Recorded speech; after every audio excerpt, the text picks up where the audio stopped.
Chapter 208, I Don't Want to Be a Heroic Spirit 208-200 PS.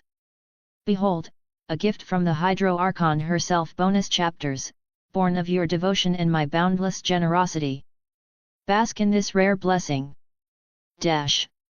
Artoria was about to buy the pastry the young woman had recommended and perhaps browse for other items when she suddenly remembered she didn't have any money.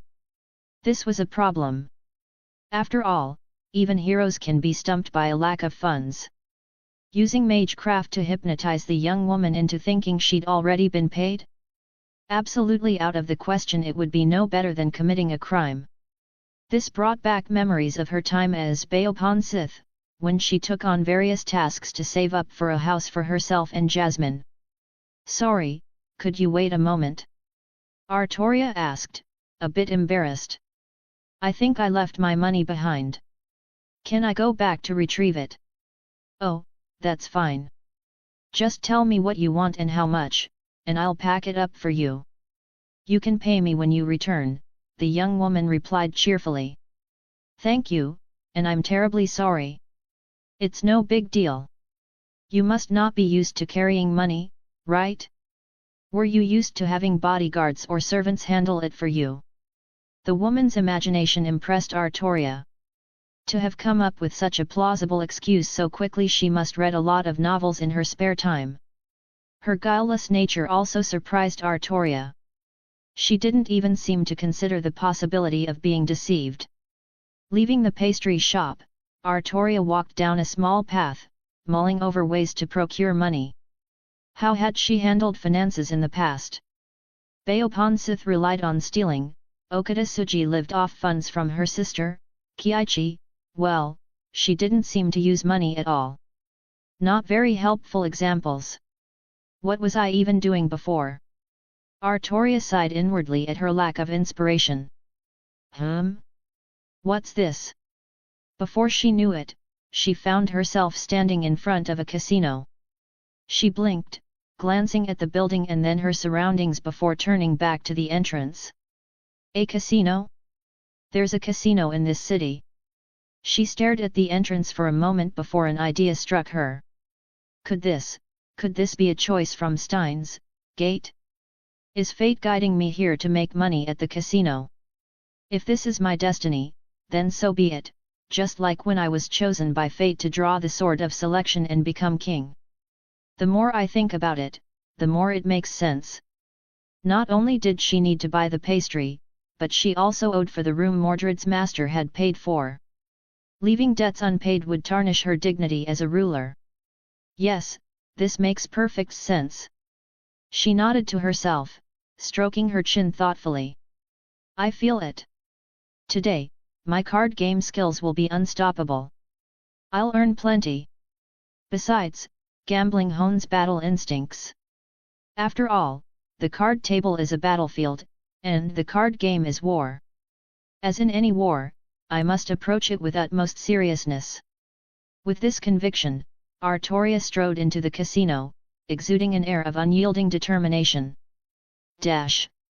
Less than half an hour later, Artoria emerged, pushing the casino doors open with a small pouch of winnings in hand.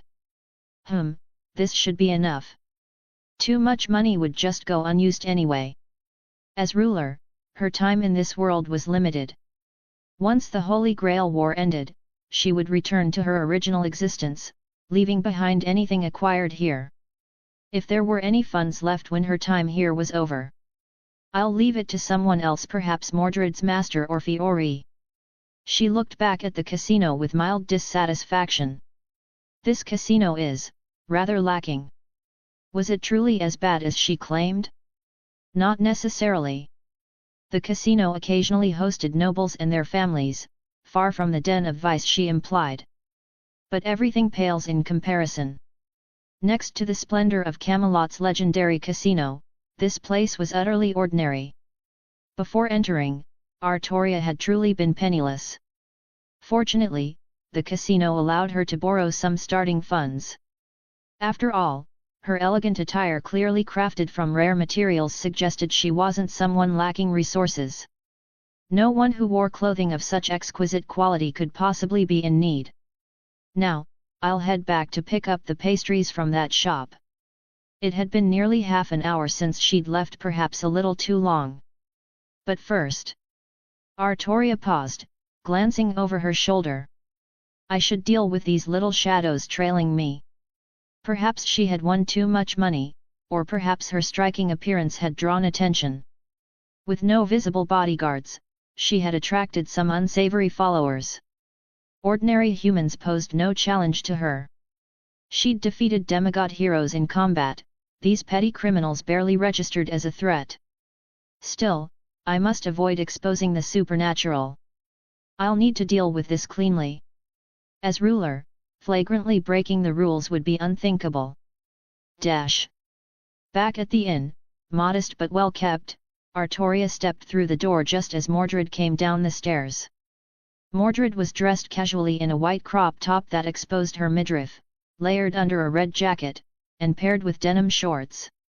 Her original outfit had been damaged during their earlier battle, so she'd bought an identical set upon arriving in the city. For some reason, she seemed particularly fond of this ensemble. Now, how should Artoria address her? Good morning, Mordred. Did you sleep well last night? Perfect. Artoria beamed inwardly. Such a textbook morning greeting worthy of being written into instruction manuals. Mordred, however, froze as if turned to stone, staring at Artoria without replying. Artoria grew uneasy. Had she said something wrong? Father. Mordred finally stammered.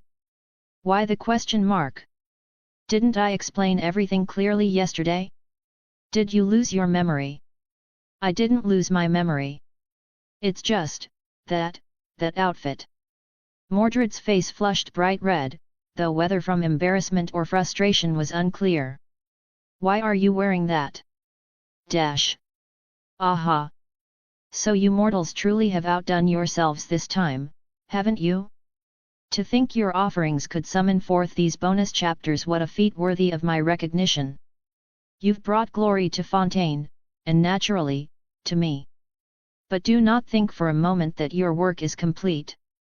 This is but a single step on the journey to greatness, and there are still many more chapters, many more stages, and of course, many more opportunities to bask in my brilliance. However, even the most brilliant performances must reach their curtain call. Fear not, for though I may bid you farewell today, my radiance shall linger in your thoughts, inspiring you to strive for ever greater heights. And so, my esteemed audience, let us part ways for now. Continue to champion this endeavor, and perhaps, in another time, another place, you shall once again be graced by my presence. Until then, farewell, and may your days be brightened by the thought of me. With admiration and just a dash of benevolence. Furina Sparkles. Chapter 209, I Don't Want to Be a Heroic Spirit. 209. Artoria glanced down at her shawl, gauzy skirt, sun hat, and high-heeled sandals, her brows knitting slightly in confusion. Does it not look good? It looks too good. The words tumbled out of Mordred's mouth before her brain could catch up. Realizing what she'd said, she blushed furiously and cleared her throat to cover her embarrassment. Ahem. I mean, you look beautiful, father. So beautiful it's hard to look away. Like blinking would feel like a crime. But, Mordred's words grew more incoherent by the second. Artoria tilted her head. Are you not used to seeing me like this? Mordred nodded so vigorously her head seemed to blur, making Artoria worry her neck might snap. This Saint Graph was crafted by Merlin, Artoria explained, her tone calm. Even the outfit I'm wearing now was his design. He claimed it would better showcase the allure of an adult. Though I suspect it's just another one of his mischievous whims. Of course, Mordred knew exactly who Merlin was. The infamous trickster detested by almost every member of the Round Table. If given the chance, Mordred wouldn't hesitate to land a devastating blow on Merlin's smug face. Not that it would kill him, but she'd make sure to try. But in this moment, Mordred found herself wanting to shout a resounding Well done, Merlin. She gave Artoria another once-over, silently applauding the wizard. Damn it, Merlin, you old pervert. For once, you've actually done something good. For a fleeting moment, as Mordred recalled Merlin's perpetually aggravating smirk, she even thought he looked a little charming. Pink blossoms seemed to bloom in the background behind Mordred, prompting Artoria to tilt her head again in puzzled amusement. You know, Artoria mused, when Sir Lancelot, Sir Gawain, Sir Percival and Sir Bedivere first saw me in this form, they actually started crying. Something about how seeing your majesty dressed like this is so moving, please forgive us. It was a little difficult to understand. What? Mordred's flowery daydream shattered instantly, her expression souring. What do you mean those guys saw you like this before I did? Why? Why are you so upset, Mordred? Why wouldn't I be? I can understand Bedivere getting to see you like this, he's such a goody two-shoes. But Lancelot? That traitor! Why was he ahead of me? Mordred paused, her frustration intensifying. No, wait. Even Bedivere doesn't deserve to see you before I do. This look should only be for me. If it makes you happy, Mordred, Artoria replied, her voice tinged with unease. The irony of Mordred calling someone else a traitor wasn't lost on Artoria. Still, Lancelot's betrayal had undeniably strained his relationships within the Round Table. As a servant, his standing among the knights was perpetually awkward, with few willing to associate with him. In contrast, Bedivere, despite being one of the weaker knights in terms of raw strength, was universally respected. Even Mordred, known for her fiery temper, showed some restraint when speaking of him. What's with all the noise so early in the morning? At that moment, Kari Shishigu descended the stairs, his gaze sweeping over the room until it landed on Artoria and Mordred. The instant he spotted Artoria, however, he froze. Before he could say anything, a pale fist appeared suddenly before his eyes, growing rapidly in size. Bam! How dare you look at my father with such perverted eyes? Are you asking to die? Wait! It's a misunderstanding. I wasn't. Spare me the excuses. Die. It was shaping up to be yet another lively morning. Dash. The streets of the city were narrow, with sunlight often blocked by the surrounding buildings. On one such street, 3 children played with a ball, their laughter echoing in the quiet morning air. Suddenly, the ball slipped from their control and rolled downhill, picking up speed as it went. One of the children chased after it, running as fast as his little legs could carry him. The ball finally came to a stop at the feet of someone seated at a nearby table, eating breakfast. The man glanced at the ball just as the child caught up. One look at the man's face, however, and the child turned pale, letting out a startled yelp before bolting away without even retrieving the ball. Master, you scared the poor kid, Mordred teased from across the table. And whose fault do you think that is? Kari growled, stabbing a sausage with his fork before shoving it into his mouth, visibly irked. If you hadn't broken my sunglasses, this wouldn't have happened. Kari's naturally intimidating appearance was bad enough, but his piercing glare often made him look more frightening than a hardened killer. It wasn't something he could control, the child had run off after just a brief glimpse. Kari usually wore sunglasses, even at night, to dull his menacing stare. Unfortunately, Mordred had shattered them earlier with a single punch. I think it's great. Mordred replied cheerfully, entirely unfazed by his irritation. You look super cool without them, like a lion. Of course, you're still nothing compared to my father. That last bit was completely unnecessary, Kari muttered. Even if it's true, it still stings. You should feel honored to even be compared to my father. Mordred retorted, jabbing her fork at another sausage and biting into it fiercely, her sharp teeth tearing through it as though she were challenging Kari to argue further. Ah, so here you are. Artoria's voice drew both their gazes as she approached the table. Ruler, why did it take you so long? Carrie's voice trailed off as his eyes widened. Before him were two towering mounds of food piled high on plates, balanced precariously in Artoria's hands. T/N, I'm jealous of Artoria's body tot. He's late patreon.com/wisetl right bracket. Chapter 210, I don't want to be a heroic spirit 210. Artoria peeked out from behind the mountain of food she had carried, tilting her head and directing a curious gaze at Shishigu Carrie. No. It doesn't matter how innocent you look, this is way too much food. Father. Why are you eating so much? See? Even Mordred thinks this is over the top. It's not fair. Give me half. Shishigu Carrie. Ignoring the stunned mercenary beside her, Artoria placed a plate in front of Mordred and explained, this portion was meant for you anyway. From what I know about you, what you just ate wouldn't even count as an appetizer, would it? Though, as servants, we don't actually need food. All right. Mordred's eyes sparkled with delight as she gazed at the mountain of food in front of her. Without hesitation, she began demolishing it with vigor. Meanwhile, Artoria sat down beside her and started eating her own portion.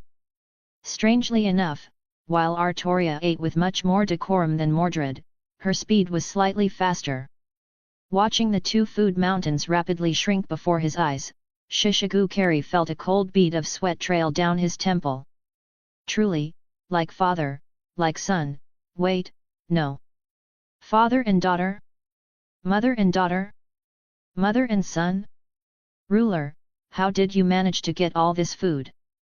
The food Mordred had eaten earlier and Carrie's own plate had been purchased with his money. But these two heaping plates. I had an idea to explore the town this morning and ended up near a casino, Artoria explained casually between bites. I earned some money there through gambling. Don't worry, everything was done properly. I didn't use magecraft or expose any mysteries. As she spoke, Carrie stared at her, his brows furrowed in disbelief.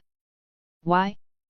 Because Artoria was eating continuously without pausing to speak, yet her words were perfectly clear and fluent. That doesn't make any sense. Wait. I'm a magus. I've seen plenty of things that don't make sense. But this isn't even magecraft. Gambling. The idea of King Arthur gambling left Carrie scratching his head. When people think of gambling, it often conjures associations with unsavory activities like drugs or vice. It's hardly the sort of thing you'd connect to someone as noble as the fabled King of Knights. I picked up a little skill in it because Merlin said it might be necessary, Artoria explained. Besides, with this Saint Graph, I seem to take card games unusually seriously. As for the specifics, sorry, I don't entirely understand it myself. Ah, no need to explain, Carrie replied with a shrug. I was just curious. Merlin, hey. As one of the greatest magi and sages in Western history, Merlin's name carried immense weight, especially among magi. Though Carrie, as more of a mercenary than a magus, didn't hold the same reverence, he couldn't help but feel slightly odd. That damn liar, Mordred grumbled, grinding her teeth. It's no surprise he's skilled at gambling. He practically oozes the kind of scummy charm you'd expect in a casino. Even though Merlin's antics had indirectly allowed her to see this side of Artoria, Mordred couldn't let go of her frustration. Why didn't he tell me? Why wasn't I the first to witness this captivating side of father? Why let Lancelot and Gawain beat me to it? Merlin, you damn white-haired fraud, I'll kill you someday. Carrie glanced at the two women before him. Their strikingly similar features made him wonder. Having the ruler of this holy grail war someone capable of overpowering Achilles and Carnotag along with him and his saber, was this a blessing or a curse? Well, considering it had been his suggestion for Mordred to approach ruler in the first place, Carrie couldn't say he regretted it. Watching the two now, as they seemingly competed to see who could eat faster, Carrie felt a strange sense of satisfaction. Ha, maybe I did the right thing. His thoughts were interrupted by the ringing of his phone. Glancing at Artoria and Mordred, both of whom were devouring their meals like machines, Carrie reached for his phone. The mountains of food were nearly gone. Did I really just look away for a moment? You two are relentless. Suppressing the urge to comment, Carrie answered the call. Hello, yes, this is Shishigu. Ah, Lord El Meloy. Sorry for the delay. Is there something you need? Lord El Meloy too, came the voice from the other end. Lord El Meloy too, echoed another voice simultaneously. For a brief moment, Carrie thought he'd misheard an echo. Looking up, he saw Artoria still eating calmly, as though the words hadn't come from her at all. Was that you just now? I've finished, Artoria announced, dabbing at her lips with a napkin in a composed manner. Arg! I lost. Mordred groaned, scratching her head in frustration. Artoria's composed elegance starkly contrasted Mordred's visible exasperation. Mordred, you're still too young. You've got a long way to go and much to learn, Artoria said with a serene smile. TCH. You only won by luck. I'll beat you next time. Feel free to try. I'll wager my honor as a king that you'll lose again, Artoria declared confidently. Wait, are they seriously getting competitive over breakfast? Carrie groaned inwardly. They're not about to fight over this, are they? The voice on the other end of the phone brought him back to reality, and he quickly offered another apology. I swear, these two are going to make me the designated straight man for their antics. Lord El Meloy II was one of the 12 lords of the Clock Tower and the primary client for Carrie's involvement in this war. If he was calling, it wasn't to give Carrie a raise. More likely, he was adding yet another task to his already long list of responsibilities.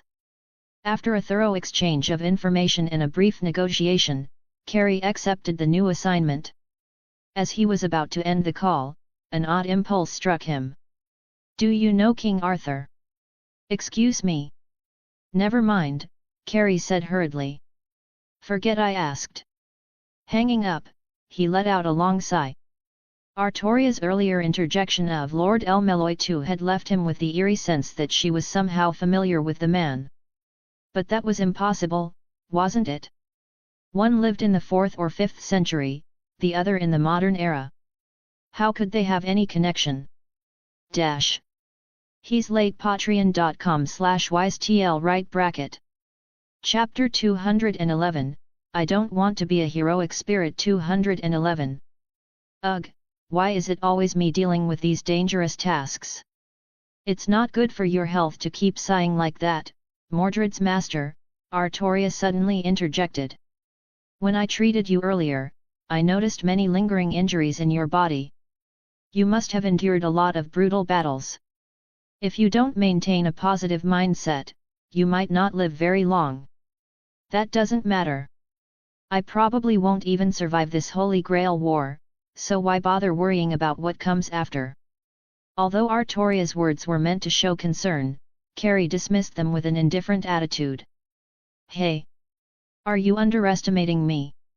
Mordred glared at Carrie, visibly upset. You're my master. With my strength, I'll easily take down our opponents, claim the Grail, and win this whole thing. You're my master. How can you say such defeatist nonsense?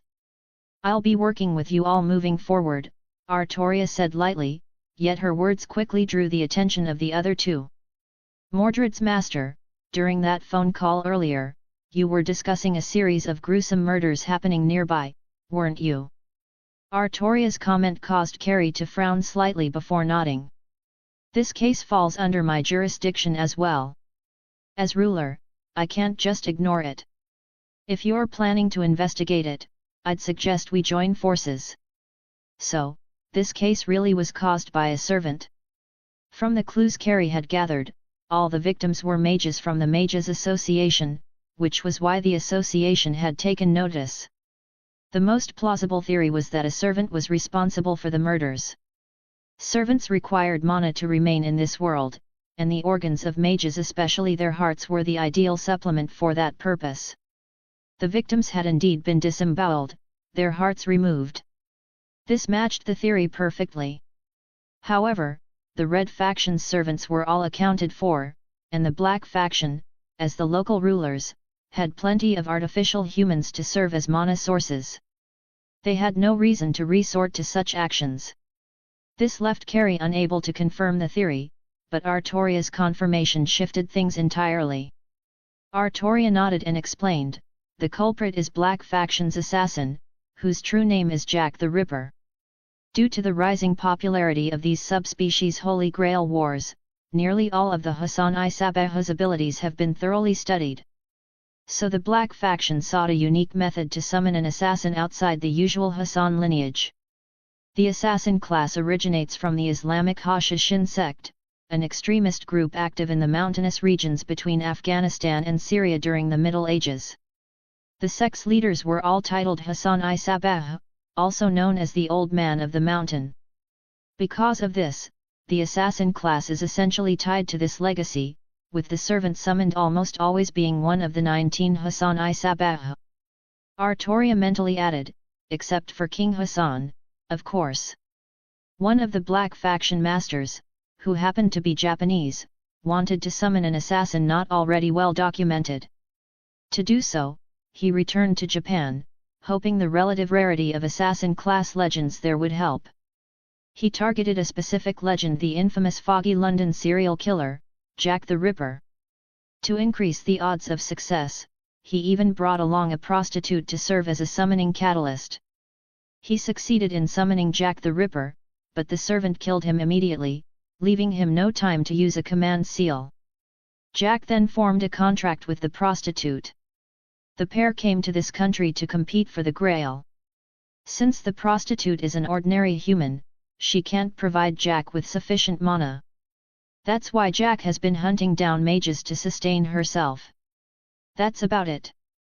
Any questions, or anything I missed? Carrie stared at Artoria, mouth half open, stunned into silence. Well. His mind was a whirlwind, and he instinctively reached for a cigarette. Are you sure about this? Where did you get this information? Artoria tilted her head, choosing her words carefully. I saw it myself. You're from Japan? No, I was summoned here, in a remote part of Romania. I haven't been to Japan during this time. Artoria added, of course, I can't guarantee absolute accuracy. What I see might deviate from reality, especially in minor details. These things happen often. The more Carrie listened, the more unsettled he felt.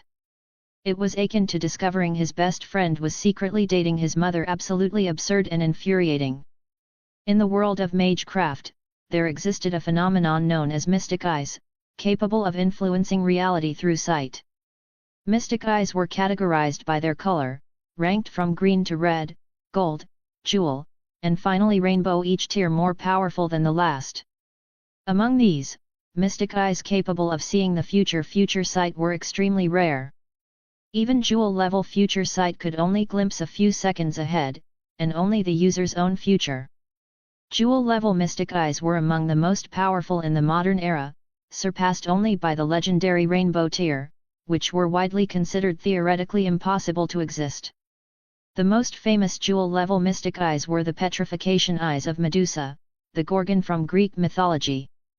Judging by what Artoria had described, her sight far surpassed jewel-tier mystic eyes. She could see not only far into the future but across vast distances, spanning Romania to Japan. Carrie couldn't help but think of certain legendary figures also known for their clairvoyance. Like Merlin. Or Gilgamesh. Or Solomon. T/N, Gilly Poo mentioned. Oh, you're still here? Nice. While I'm out here juggling revival matches and reminding villains why they should reconsider their life choices, someone's behind the scenes making sure my story reaches you. Gotta admit, they're doing a pretty solid job. If you want to help keep this whole thing running smoothly, here's the link, patreon.com/wisetl right bracket. Think of it as supporting your favorite underdog. Everyone loves an underdog, right? Anyway, time to get back to saving the day. See you in the next chapter. Don't forget to stay out of trouble, that's my job. Xiaoluo. Chapter 212, I don't want to be a heroic spirit. 212. Half Incubus, the king of heroes, the all-knowing wise king. And now, perhaps there was another such individual standing right before him. Even though Kari Sisegu knew this person bore no apparent ill intent, he couldn't help but break out into a cold sweat. You'll be working with us? He asked cautiously. That's correct. Assassin Jack the Ripper and her master have blatantly violated the rules of the Holy Grail War by involving innocent civilians. As ruler, I have no reason to ignore this. Artoria had already come across the relevant news while wandering the streets earlier. The discovery of the mages' mutilated corpses by ordinary citizens had plunged the city into a state of fear and panic. Well then, can you see where they are? Kari's eyes locked on Artoria, filled with seriousness. If they could locate their opponents directly, it would save a lot of trouble. That, I can't do. Well, that's a shame. Disappointment? Not exactly. Although Kari didn't know much about this so-called ability to see the future, he assumed it must have limitations. Otherwise, it would simply be too overpowered. In his mind, Kari had more or less accepted that Artoria could see the future. While the legends of King Arthur didn't include such abilities, Merlin, who had assisted her, certainly did. But the person before him wasn't the King Arthur of legend. This was the deified version of Artoria. If she had become a divine being, then having the ability to see the future wasn't all that surprising, was it? This was the advantage of speaking with a clever person. Drop a few hints during the conversation, and they'd fill in the gaps with their own imagination. From there, you simply follow their train of thought. What's more, people tend to trust their own assumptions more than the truth laid before them. It's one of humanity's many flaws. Even if we can't locate them, we can still make them come to us. All we need is bait, something tempting enough to draw them out. Artoria's lips curled into a slightly mischievous smile. And the reason I want to join forces with you, is that you have the perfect bait. When Artoria mentioned the word bait and directed her gaze toward him, Kari immediately understood what she was implying. I should have known from the start that coming here was a mistake. Why is it always me who gets dragged into dangerous situations like this? Jack the Ripper required mana to sustain herself, especially since battles would inevitably consume even more. It was highly likely she would hunt more mages to harvest their hearts as a reserve stockpile or emergency power source. However, most of the mages in the area had already been killed. Because of the ongoing conflict between the Mages Association and Igmalenia, freelance mages wouldn't dare to enter the city during such a sensitive time. This left Jack the Ripper and her master in a rather precarious position, which made Kari the most suitable bait. You two will protect me, right?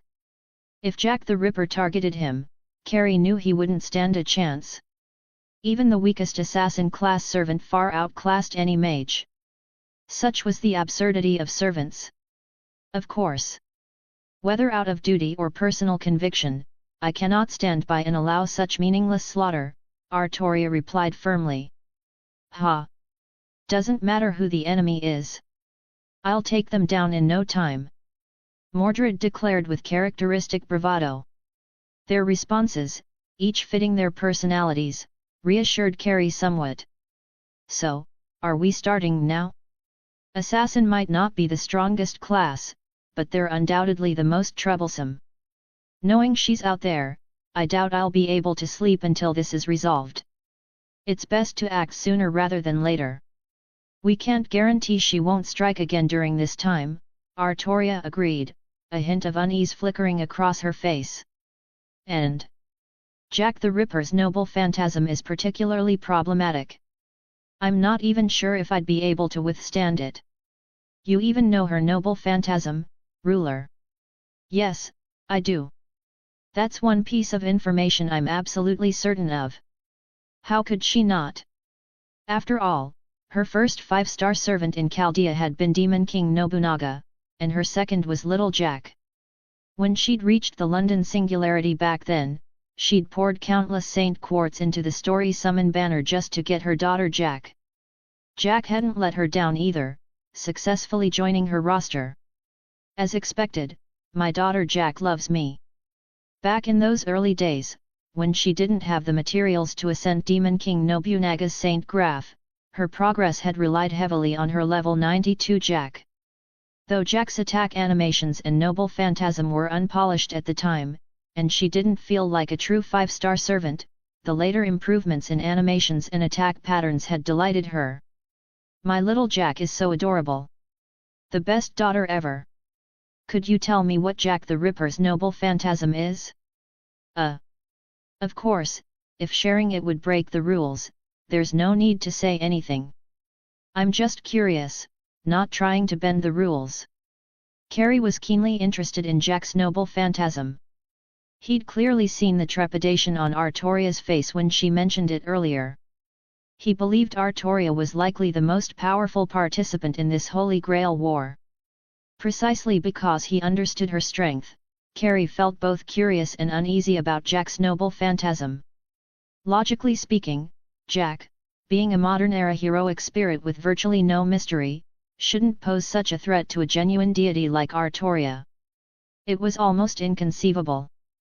But servants had always defied logic, and Carrie had absolute faith in Artoria's eyes. Well, it's not exactly confidential information. Given that you'll serve as bait, the most critical and dangerous role in this plan, it makes sense to share it with you. Or, let's say I'm offering this as compensation for your cooperation. T/N, adopting a new daughter? Let's go. Oh, you're still here? Nice.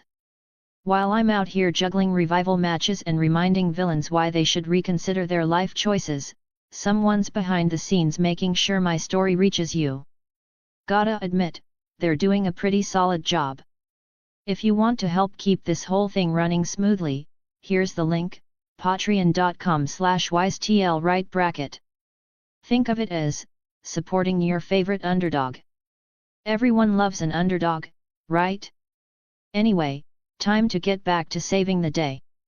See you in the next chapter. Don't forget to stay out of trouble, that's my job. Xiaoluo. Chapter 213, I don't want to be a heroic spirit. 213. Of course, the only one paying attention was Carrie. Mordred had wandered off to play with a stray cat by the roadside. Jack the Ripper possessed numerous abilities. First, she could generate a corrosive mist that obscured her presence. The mist helped her conceal herself, making her a dangerous foe to locate and engage. Second was her information erasure skill, which rendered it impossible to remember her appearance, voice, or any other identifying details.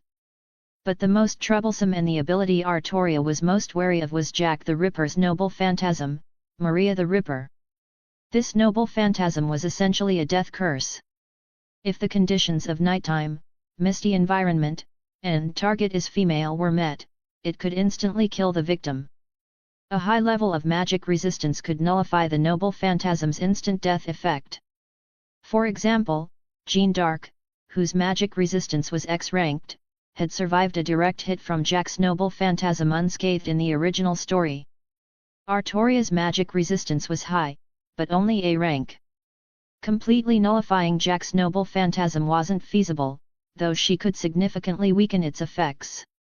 Most likely, the curse's instant death effect would be reduced to something like severe debilitation. At least, that was the best-case scenario. Since Artoria had never experienced it firsthand, she decided it was wiser to prepare for the worst. Of course, the ideal solution would be to eliminate Jack before she could activate her Noble Phantasm. While Artoria adored her Chaldean version of Jack, her daughter, this world's Jack the Ripper, was a different story. In Chaldea, Artoria had carefully guided her Jack, nurturing her with a steady hand to develop a healthy sense of morality. But this world's Jack hadn't received such care. Indulged and abandoned in equal measure, she had crossed a point of no return and needed to atone for her sins even if the mages she killed were far from innocent themselves. For her sake, as much as for everyone else's, Artoria resolved to end Jack's suffering as soon as possible. But first, let's eat. Carrie stared in disbelief as Artoria set down 2 more towering plates of food, no smaller in portion than the ones they'd just finished. Wait, didn't you guys just eat? That's so much food. I can't even see your faces behind those plates, Carrie said, utterly baffled. Besides, weren't you the one saying we need to deal with Assassin as soon as possible?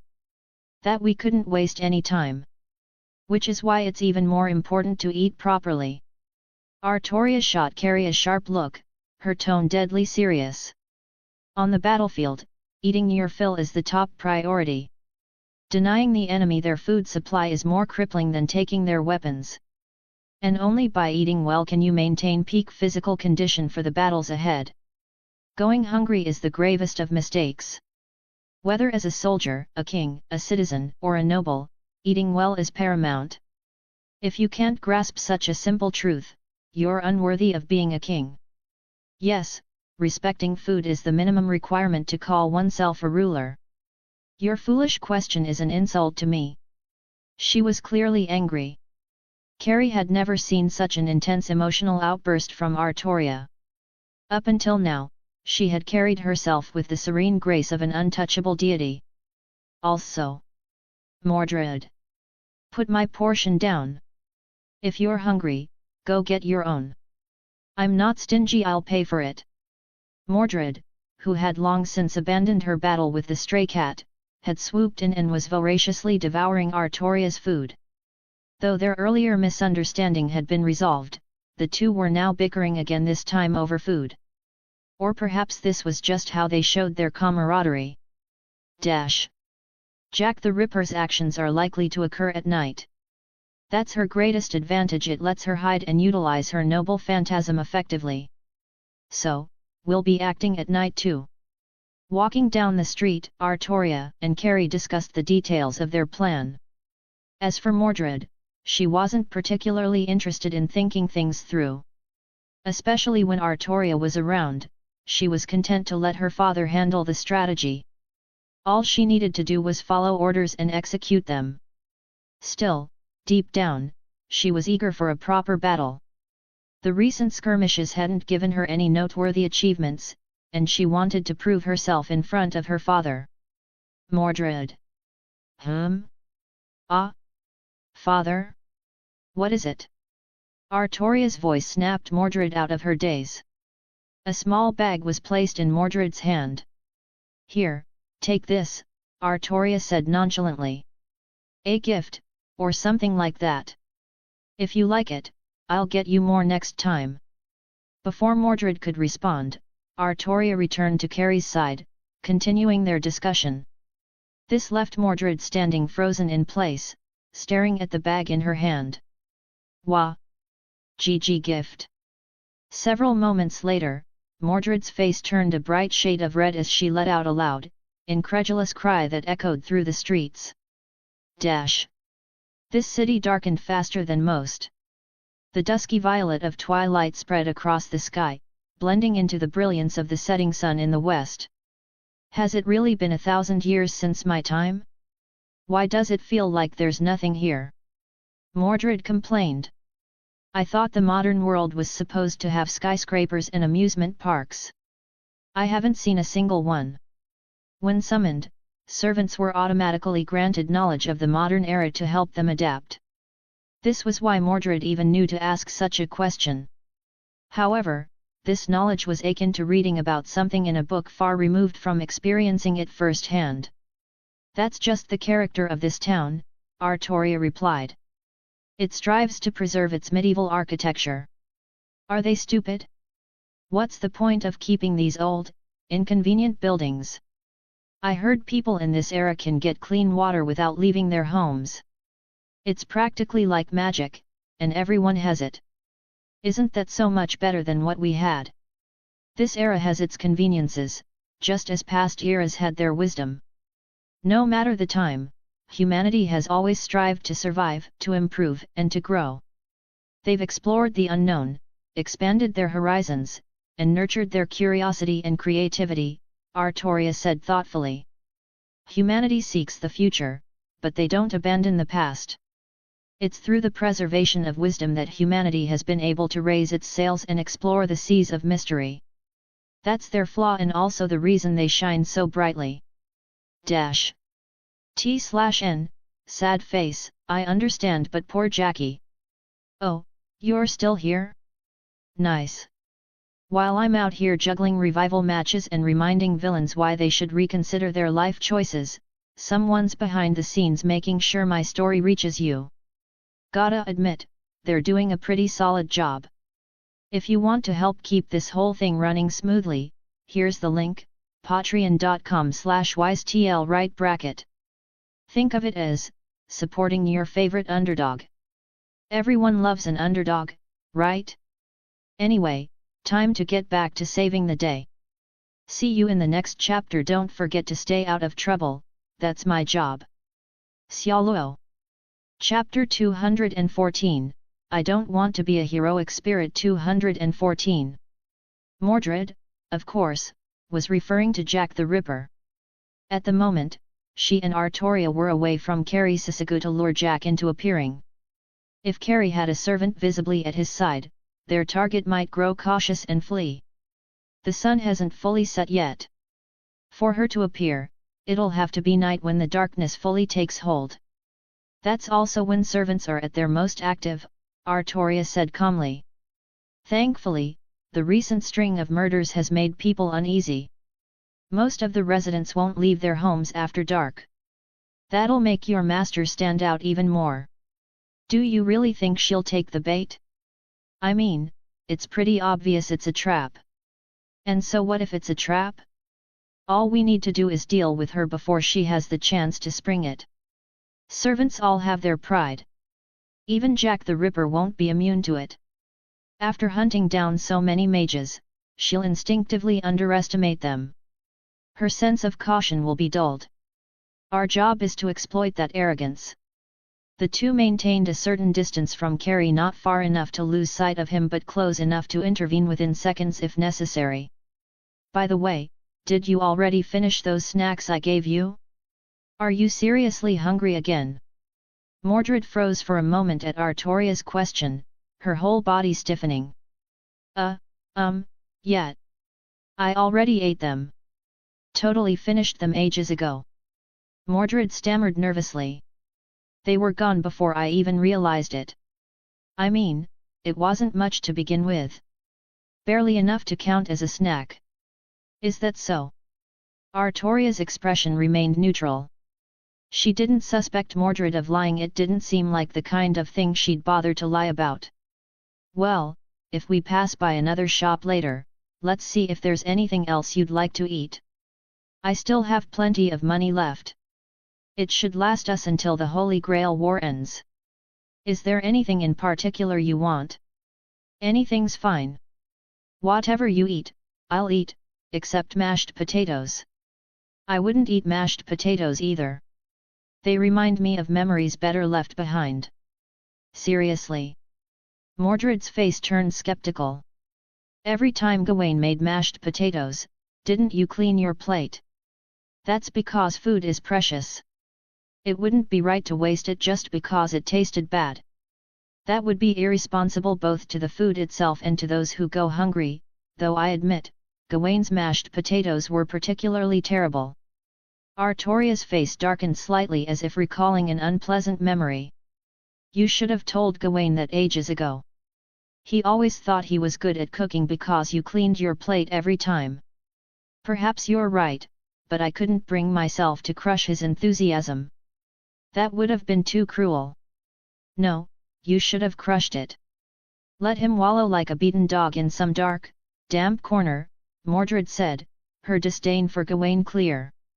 He always wore that dazzling, sunshine-like smile, acting all superior as he scolded me. It was disgusting. That was probably Gawain's way of showing kindness. Mordred, you should learn to accept others' goodwill. Listening to others' advice is part of what it means to be a king. All right, all right. Since when did you get so naggy, father? Don't tell me you picked it up from Gawain or Bedivere. Mordred crossed her arms in exaggerated defiance. Fine, if you insist, the next time I see Gawain, I'll listen to him, for one sentence. Honestly, Mordred couldn't shake the feeling that Artoria had changed a lot. The father she knew had never been this talkative. Yet, she didn't dislike it. If it were Gawain or Bedivere being this chatty, she'd have been annoyed to the point of yelling by now. Their conversation meandered without any grand purpose, just light-hearted banter. But it was precisely this kind of casual exchange that Mordred found herself lost in, as though it filled a gap in her heart she hadn't even realized was there. Artoria suddenly felt a strange, inexplicable sensation. It was like that eerie premonition you get in class, prompting you to look up only to see the teacher staring at you from outside the window. Following this instinct, she turned her head and spotted a girl with golden braided hair in the distance. Almost simultaneously, the girl glanced back at her, and their eyes met. Both froze the moment they saw each other. Despite the distance between them, Artoria's keen vision allowed her to discern the girl's expression: shock, confusion, doubt, realization, hesitation, responsibility, and emotions so complex even Artoria couldn't interpret them all. The speed at which her emotions shifted was astonishing. Artoria herself was briefly taken aback. She recognized the girl. The saint of the 100 Years' War in France, the ruler of this Holy Grail War, Jeanne d'Arc. Unlike Amakusa Shiro Tokisada, the false saint, this was the genuine article, a saint recognized by the church. And, another Artoria face character. What is it, father? Mordred asked, noticing Artoria had stopped walking.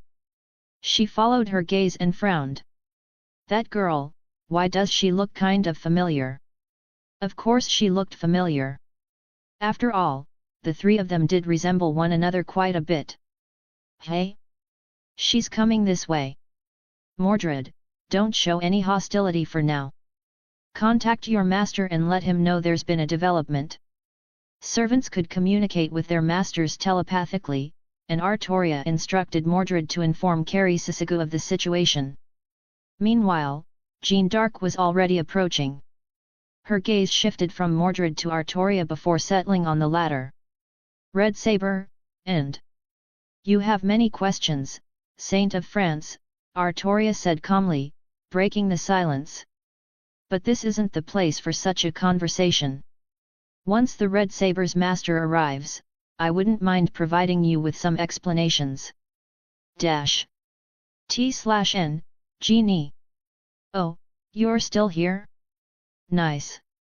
While I'm out here juggling revival matches and reminding villains why they should reconsider their life choices, someone's behind the scenes making sure my story reaches you. Gotta admit, they're doing a pretty solid job. If you want to help keep this whole thing running smoothly, here's the link, patreon.com/wisetl right bracket. Think of it as supporting your favorite underdog. Everyone loves an underdog, right? Anyway, time to get back to saving the day. See you in the next chapter. Don't forget to stay out of trouble, that's my job. Xiaoluo. Chapter 215, I don't want to be a heroic spirit. 215. As they spoke, Artoria began sizing up the saint before her. Another Artoria face, but Jeanne's scale was noticeably larger than Artoria's, though she was referring to her saber form, of course. Artoria recalled that this Holy Grail War was unusual because the previous ruler, Amakusa Shiro Tokisada, hadn't disappeared after the last war. Instead, he had inserted himself into this one, resulting in Jeanne's incomplete summoning. She was forced to manifest by possessing a young girl named Laetitia. There was even a theory Artoria had heard before: Jeanne's affection for Sieg wasn't entirely her own, it was Laetitia's emotions bleeding through. Unlike Amakusa, Jeanne didn't forcibly take over Laetitia's body. Compassionate as she was, Jeanne would never resort to such inhumane measures. She only coexisted with Laetitia after obtaining her permission, which was worlds apart from the twisted parasitism of Sukuna or Ghetto. At the moment, it was clearly Jean in control. Laetitia, an ordinary high school girl, wouldn't have had the courage to approach so directly.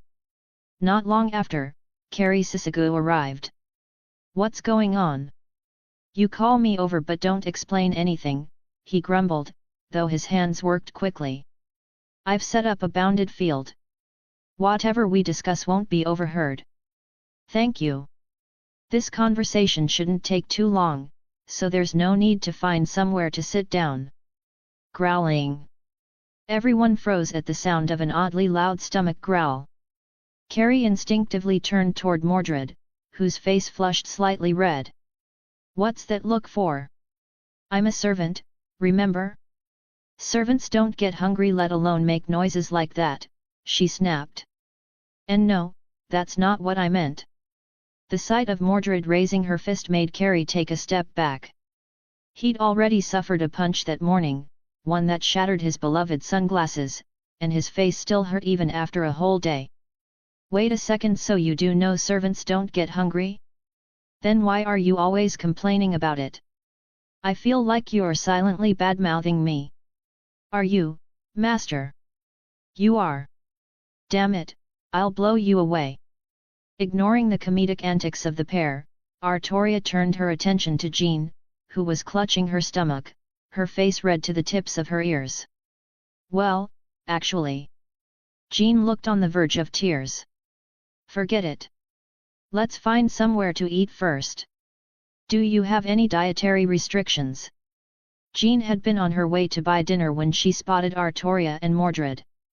She'd been so focused on approaching them that she'd completely forgotten about her original plan. "This is so embarrassing." Dash. They quickly found a place to eat. All four were seasoned individuals accustomed to the hardships of the battlefield. While they had personal preferences, none were particularly picky. After all, being fussy about food was a luxury they couldn't afford. "Wait. Now that I think about it, haven't three of us already died once? Never mind. Let's not dwell on the details. People who obsess over details rarely find a partner anyway." "Well then, let's start with introductions," Artoria said, her commanding presence filling the room as if it were her domain. "These two are Red Saber and her master. I assume you already know that. As for myself..." Artoria paused deliberately, watching Jean's reaction before continuing, "I am the ruler of this Holy Grail war. Don't rush to deny it. As a fellow ruler, you should be able to verify my information. This is more convincing than any other proof. After all, while noble phantasms can hide information from a ruler's sight, they can't alter it. Isn't that right?" "But..." Jean furrowed her brow, her gaze locked onto Artoria. "I understand what you're about to say. A Holy Grail war should have only one ruler. As for me, the explanation is complicated, but please believe me when I say my existence is legitimate. It doesn't interfere with the Grail War's proceedings. If you still can't accept that, then think of it this way, my role is to assist and supervise you. Due to irregularities in the previous war, where the ruler violated several rules, the Grail system no longer fully trusts the role of ruler. That's why there are two of us this time to balance and supervise each other." Locking eyes with Jean, Artoria continued, her tone serious, "Does that explanation help you understand?" "No. Absolutely not." The unexpected outburst didn't come from Jean, it came from Mordred, who had been quietly sitting on the side until now. "Why should someone as great as my father be reduced to assisting some stodgy, boring country bumpkin?" "Stodgy, boring? And what's more, who are you to stand on the same level as my father? What gives you the right to share the same title?" Upon hearing that Artoria was also a ruler, Mordred had felt it was only natural. To her, Artoria was the epitome of justice, perfection, and nobility. Although she had always imagined her father as the most powerful saber, learning about the special ruler class now made perfect sense. Exactly. Even Saber isn't good enough for my father. Only ruler can barely do her justice. The Grail has great taste. But now, there was a second ruler, a plain-looking country girl at that. Does that mean her father was being ranked alongside a country bumpkin? Ridiculous. At that moment, Mordred had conveniently forgotten about the other ruler, Amakusa Shiro Tokisada. But in fairness, Mordred had found him so beneath her notice that she'd erased him from her memory. Back then, her mind had been preoccupied with figuring out how to interact with this unfamiliar version of her father. Oh? You're still here? Wow! Either you really enjoy my company, or you scrolled too fast and forgot to close the tab. Either way, respect. Now, since I have your attention, let's talk business. Web fluid, coffee, replacement suits being me isn't cheap. And last I checked, saving the world doesn't come with a salary. Tragic, I know. But you can make a difference. By supporting patreon.com/wisetl right bracket comma you're not just helping a poor, overworked Spider-Man, you're securing front row seats to even more chaos, bad jokes, and possibly a few existential crises. So go on, be a hero. Support the cause. And who knows? Maybe I'll name my next web trick after you. Probably not, but hey, worth a shot. Stay cool, don't trust bald telepaths, and always double-check your web cartridges. Xiaoluo. Chapter 216, I Don't Want to Be a Heroic Spirit 216. Artoria's sharp voice halted Mordred mid-tantrum, and she suddenly thought of Inuyasha. Perhaps it was the familiar ring of that commanding sit. It always worked to keep Inuyasha in line. Come to think of it, Mordred really was a lot like Inuyasha, just as noisy and chaotic. What for? I didn't even say anything wrong. Mordred grumbled, folding her arms across her chest as she reluctantly sat down, muttering under her breath. That was enough for Artoria. Changing someone's mindset was a monumental task, especially someone as stubborn as Mordred, whose will could outlast even 10 bulls. Pushing her too hard might just lead to a repeat of the Battle of Camlan. Getting her to sit down and obey was already a victory. Still, Artoria knew she needed to apologize. Unlike Mordred, she couldn't afford to act so capriciously. My apologies. Mordred's words were rude, Artoria said, bowing her head slightly toward Jean, her sincerity radiating from her demeanor. And no, it's fine. I actually think this, Jean glanced at Mordred, who was visibly displeased, and hesitated before continuing awkwardly, Miss Mordred. You trying to pick a fight? Damn it, I'll smash you. Mordred snapped, raising a fist. Eek! Jean shrieked, clutching her head in panic, her face full of despair. She had no idea why Mordred had become even angrier. Ahem! Artoria coughed lightly into her fist before addressing Jean. Mordred doesn't like being referred to as either a girl or a boy. Just call her by her name without any honorifics. I think I'll stick with calling her Red Saber. That works too. Artoria stroked her chin thoughtfully, nodding in agreement. Well then. Jean coughed softly, mimicking Artoria's earlier gesture. Her cheeks flushed slightly, perhaps embarrassed by how rattled she had been earlier. I have to admit, Red Saber isn't entirely wrong. To be able to share the rank of ruler with the great King Arthur is truly an honor. The name King Arthur seemed to inspire respect beyond measure. But I have a question. Jean looked directly into Artoria's eyes, her tone turning serious. You mentioned earlier that the ruler of the previous Holy Grail War committed some violations. What exactly did you mean? According to legend, Jeanne d'Arc had been moved to join the battlefield after hearing the voice of God. It was this story that inspired her revelation skill as a heroic spirit, granting her something akin to foresight.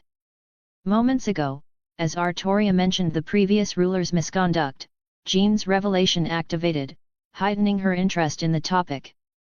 I believe your manifestation in this world was incomplete, forcing you to rely on possessing a human host. Is that correct? Artoria asked. Yes. Jean nodded, not disputing this fact. The body I am using belongs to a young girl named Laetitia. Though I would never wish to drag an ordinary person into such a brutal conflict. Involving civilians in the Holy Grail War was a blatant violation of its rules, yet Jean had no other choice. Fortunately, Laetitia's life is protected. Once I leave the stage, her body will be safely transported out of the war's vicinity. Jean frowned slightly. There is definitely something unusual about this Holy Grail War. My incomplete summoning is proof enough. So, is the irregularity caused by that ruler predecessor? Yes, Artoria confirmed, before proceeding to explain Amakusa Shirotokisada's involvement. The ruler of the previous Holy Grail War managed to live for 60 years in this world? And now he's one of the masters on the red side. Jean was visibly shocked by the revelation. Of course, if you don't want to take my word for it, you can verify this with the others present here, who are also aware of the truth, Artoria said calmly. Or you could go to the Red Faction's base to confirm it yourself. But aside from ruler Amakusa Shirotokisada, most of the Red Masters are imprisoned. The only ones you can question are Amakusa himself and the servants stationed there. Imprisoning masters, isn't that against the rules? Jean exclaimed, slamming her hands on the table. And how can a servant participate as a master? Isn't that a blatant violation? I don't see it as a violation, Artoria countered, her tone unwavering. If Amakusa had seized another's command seals or master qualification by force, that would be different. But the Grail system selected and acknowledged him as a master. If the system itself recognizes his eligibility, why shouldn't you? But, he's a servant. Isn't that unfair to the other masters? This is a war, Jean. Wars are inherently unfair, Artoria replied firmly. If war were fair or reasonable, it wouldn't have been such a prevalent part of human history. Jean was left speechless. Then, what about imprisoning the masters? This Holy Grail War, at its core, is a variation of a battle royale. Whether the red or black faction wins, it will inevitably come down to a fight for survival with only one victor. Amakusa simply acted preemptively by neutralizing his supposed allies. Doesn't that make sense? It, kind of does. Rumor has it Jean was utterly flustered and left bewildered by Artoria's arguments. Noticing the darkening sky outside, Carrie called out. Ruler. Both Artoria and Jean turned their heads in unison. Yes. Carrie winced. He'd forgotten Jean was also a ruler. This was going to get confusing. Just call me Artoria, she said, breaking the silence. It'll be easier that way. Then, please just call me Jean, the saint added with a small smile. In her mind, Artoria was clearly the more fitting ruler between them, so she didn't mind foregoing formalities. Well then, excuse me. Carrie cleared his throat and addressed Artoria. It's time for us to move. We should be on our way. Oh?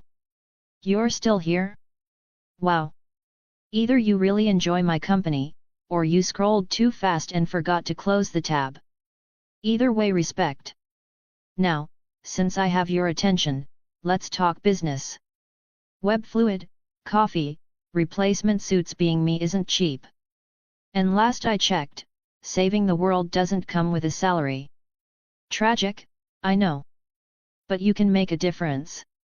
By supporting patreon.com/wisetl right bracket comma you're not just helping a poor, overworked Spider-Man, you're securing front row seats to even more chaos, bad jokes, and possibly a few existential crises. So go on, be a hero. Support the cause. And who knows? Maybe I'll name my next web trick after you.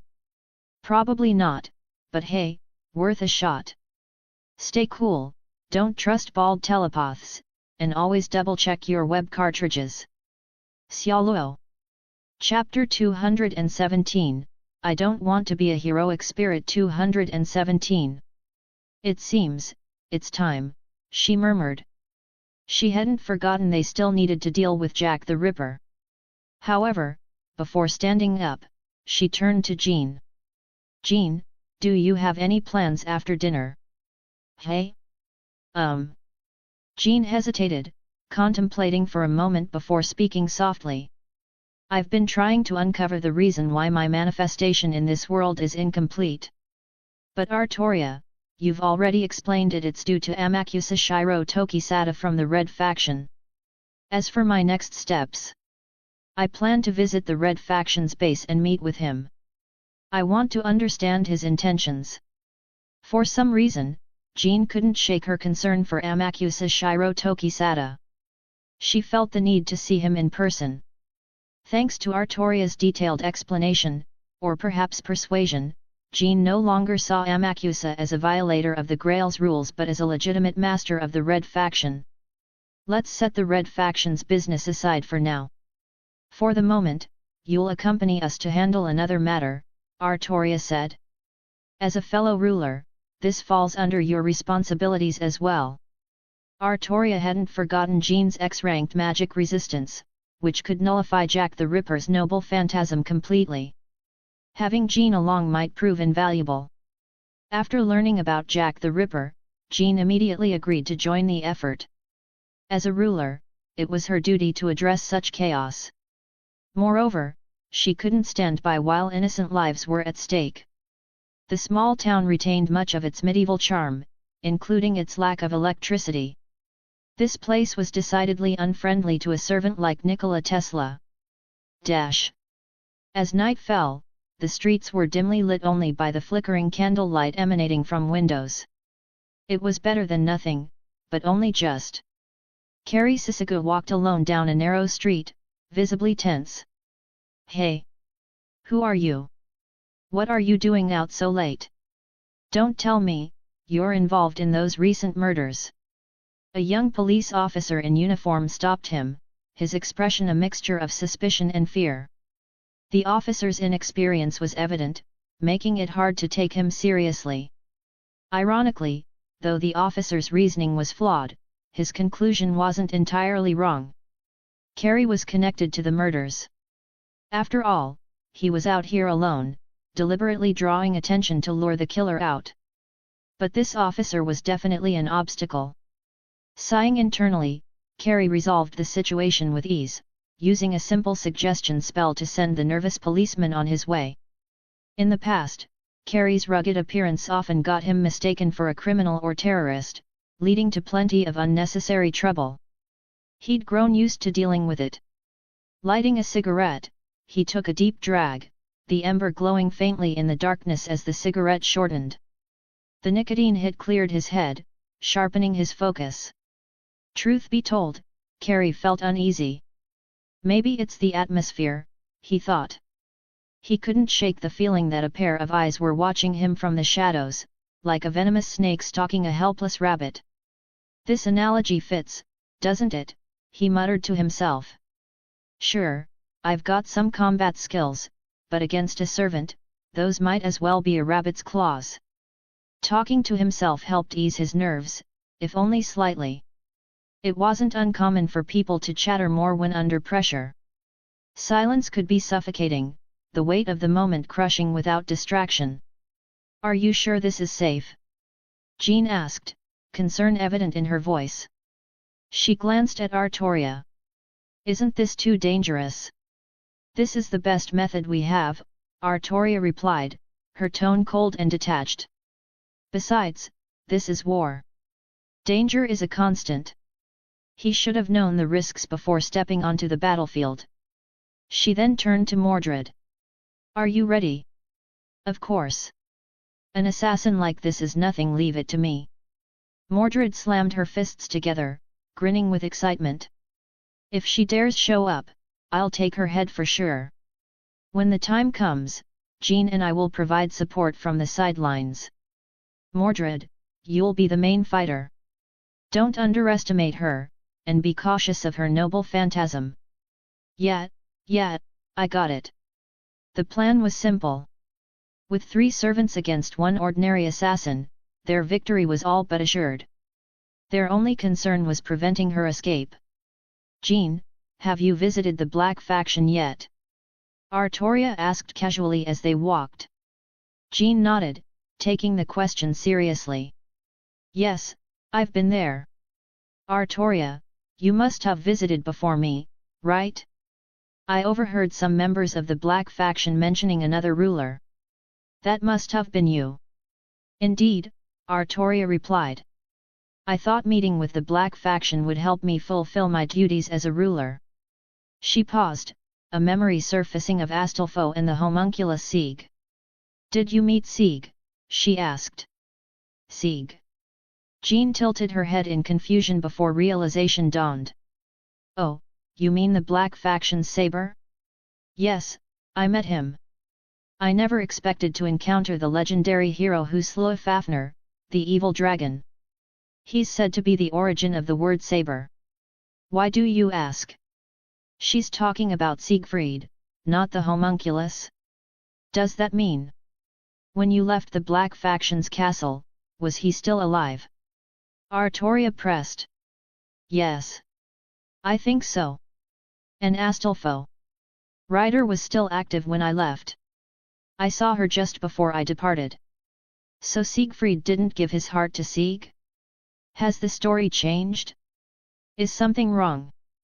Jean asked, her unease growing. She couldn't understand why Artoria was asking such strange questions. "It's nothing. Stay close to me for now," Artoria replied curtly. Jean blinked, thoroughly confused. T/N, ooh, I wonder what happened. Chapter 218, I don't want to be a heroic spirit. 218. According to the timeline Artoria was familiar with, Astolfo should have used the chaos caused by Spartacus' assault to escape with the homunculus, only to be pursued by Siegfried and his master, Gords. In that sequence, Sieg would be injured by Gords, prompting Siegfried to sacrifice his own heart to save Sieg. Siegfried would then exit the stage, with Sieg inheriting all of his abilities. But now, both Siegfried and Astolfo were still present, meaning the sequence of events had clearly changed. Perhaps Astolfo delayed his escape, or Sieg had already been captured. There were many possibilities. With Jean now accompanying Artoria, she wouldn't be in a position to protect Sieg from the entirety of the Black Faction, further complicating the situation. If Sieg's existence is truly guided by the counter-force, Artoria thought, then I need to keep an eye on this as well. Suddenly, all the servants present frowned almost simultaneously. Their sharp senses had detected something unusual. "She's here." The mist began to roll in. Untraceable in origin, the eerie, pale fog silently consumed the street. Visibility dropped to near zero, and the oppressive atmosphere seeped through the veil of mist. In the 19th century, during the height of the Second Industrial Revolution, a similar sight was common in London. As one of the centres of the Industrial Revolution, London was shrouded in a thick smog caused by coal burning and industrial emissions. Combined with the city's geography, these pollutants formed an enduring fog. And it was in this setting that a fearsome serial killer struck terror into the hearts of London's residents. Jack the Ripper. No one knew their true name or had seen their face. In the Whitechapel district of London's East End, Jack murdered at least 5 women, disemboweling them with grotesque precision. The brutality of these crimes threw all of England into a panic. As one of the most infamous killers in history, the shadow of Jack the Ripper still lingered centuries later, stained with blood and steeped in fear.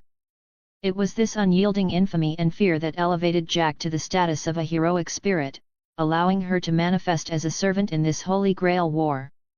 In the Nasu verse, Jack the Ripper's true nature was revealed to be a wraith born from the collective grievances of thousands of abandoned children.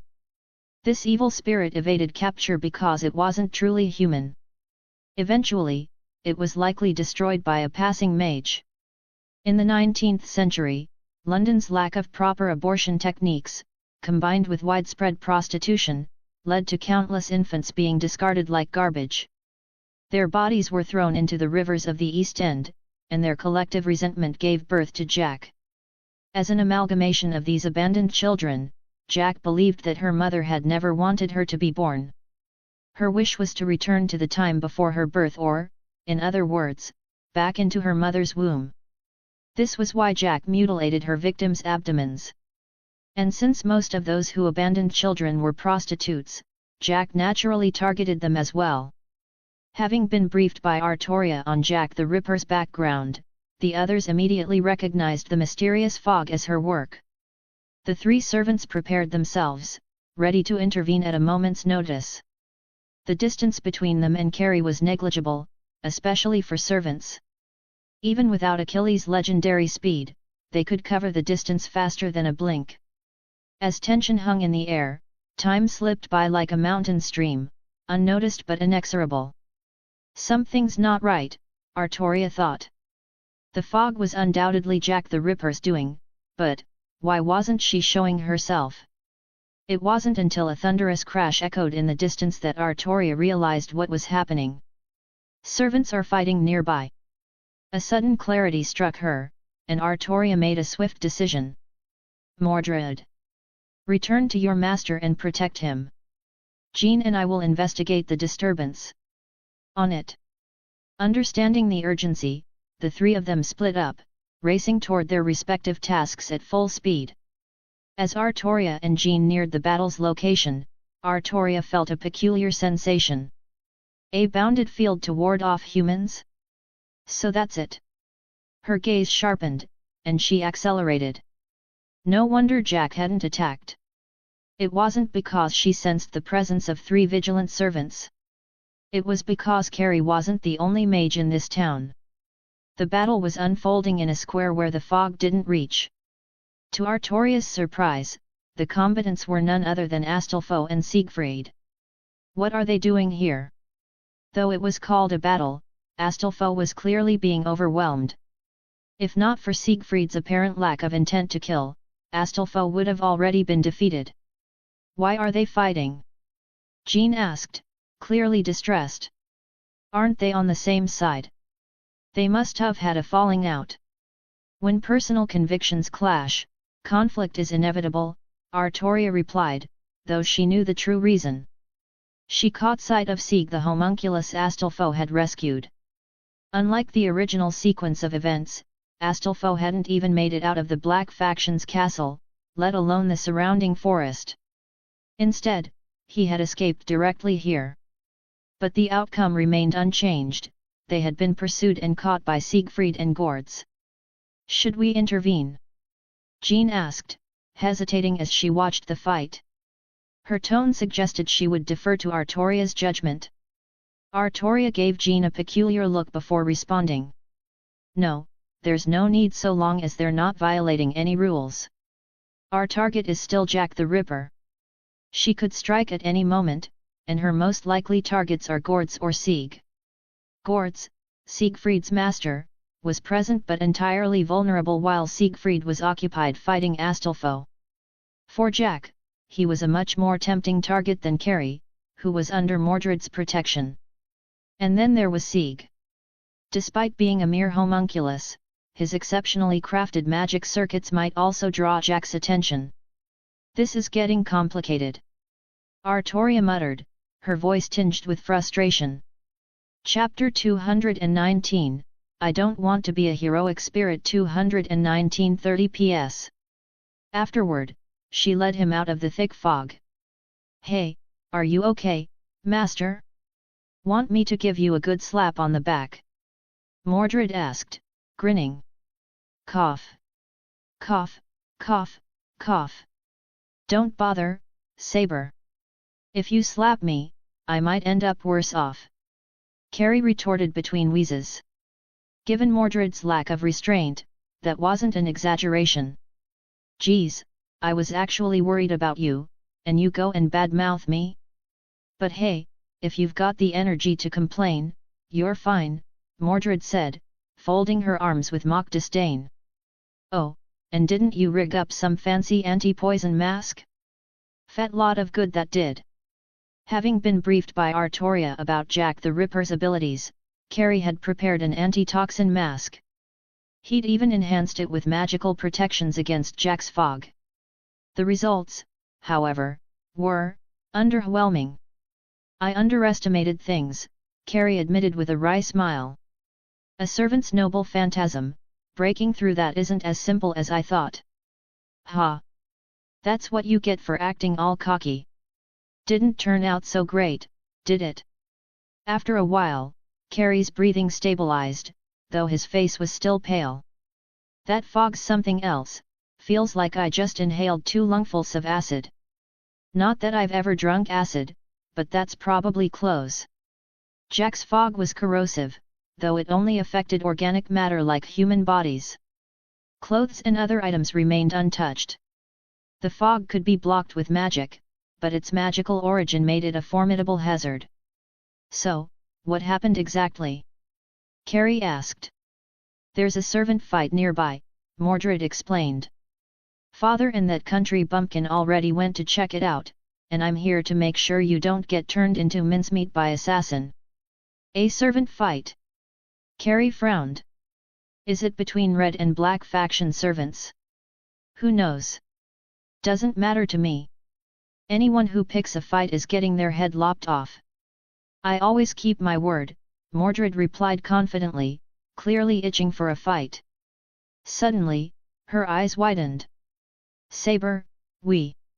Before Carrie could finish his question, an overwhelming force struck him. Mordred grabbed his collar and hurled him away with lightning speed. As he flew through the air, Carrie caught a glimpse of Mordred unsheathing her sword and slashing at a streak of light hurtling toward them. Boom! The street erupted in an explosion, fire and debris soaring 3 stories high. The destruction was visible even from Artoria's position. Dash! That's where Mordred is, Jean said, alarmed. There's another servant. The streak of light that had pierced the darkness wasn't consistent with the attacks of either Jack the Ripper or Mordred. It was most likely from an archer-class servant. It's unlikely to be Atalanta, Artoria mused.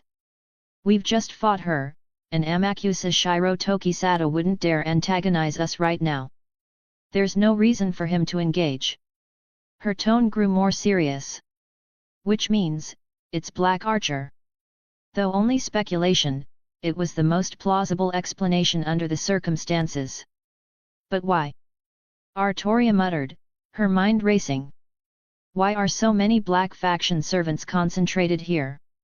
Currently, Black faction servants included Ryder, Astolfo, Saber, Siegfried, Archer, Chiron, and Assassin, Jack the Ripper.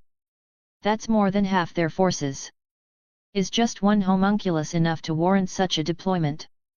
Artoria's gaze shifted to the clock tower, the source of the arrow that had targeted Mordred. The tower was the tallest structure in the town, an ideal vantage point for an archer. Her thoughts returned to the battlefield between Siegfried and Astolfo. Something is off. Jean, go to the clock tower and find Black Archer and their master. Inform them of our intention to join forces against Jack the Ripper and request their cooperation. Artoria's instincts told her that the situation was veering into unpredictable territory. Jean nodded, immediately heading for the clock tower. The battle between Siegfried and Astolfo was nearing its conclusion, with Siegfried emerging as the overwhelming victor. Artoria decided this was the moment to intervene. There are questions that only they can answer, she thought. Amakusa Shiro Tokisada, is this your doing? Artoria murmured. Dash. On the battlefield, Astolfo lay motionless on the ground, thoroughly defeated. His dazzling lance was embedded in the earth some distance away, having been knocked from his grasp during the fight. Ugh! A third-rate servant like you wasted so much of my time, Gords grumbled, his arrogance on full display as he commanded Siegfried. Go, Saber! Pick up that third-rate servant and the homunculus Castor was so obsessed with. Archer seems to have engaged Red Saber. We need to provide support. Siegfried, ever the silent and obedient warrior, carried out his orders without complaint. He grabbed both the incapacitated Astolfo and the homunculus Sieg with ease, lifting them like dolls. When Siegfried returned to Gord's side, the master scrutinized Sieg with disdain. I don't see anything special about him. What could possibly interest Castor so much? He's just an ordinary homunculus. Ugh! Astolfo groaned weakly. Tch. A third-rate servant, an incompetent master, and even Castor is failing to keep things under control. I can't fathom what Danik sees in that woman to make her one of the 7 masters. Gord's complaints fell on deaf ears as Siegfried continued his stoic silence, his expression unchanging. Suddenly, Siegfried tensed, his body going rigid and his gaze sharp as a blade. Master, someone's coming. Gord's paled at the announcement. Who is it? A red faction servant trying to ambush the black faction's finest master. No, the one approaching seems to be. Siegfried left the sentence unfinished. As a radiant light bathed the area, the oppressive tension in the air lifted like dust being gently brushed away.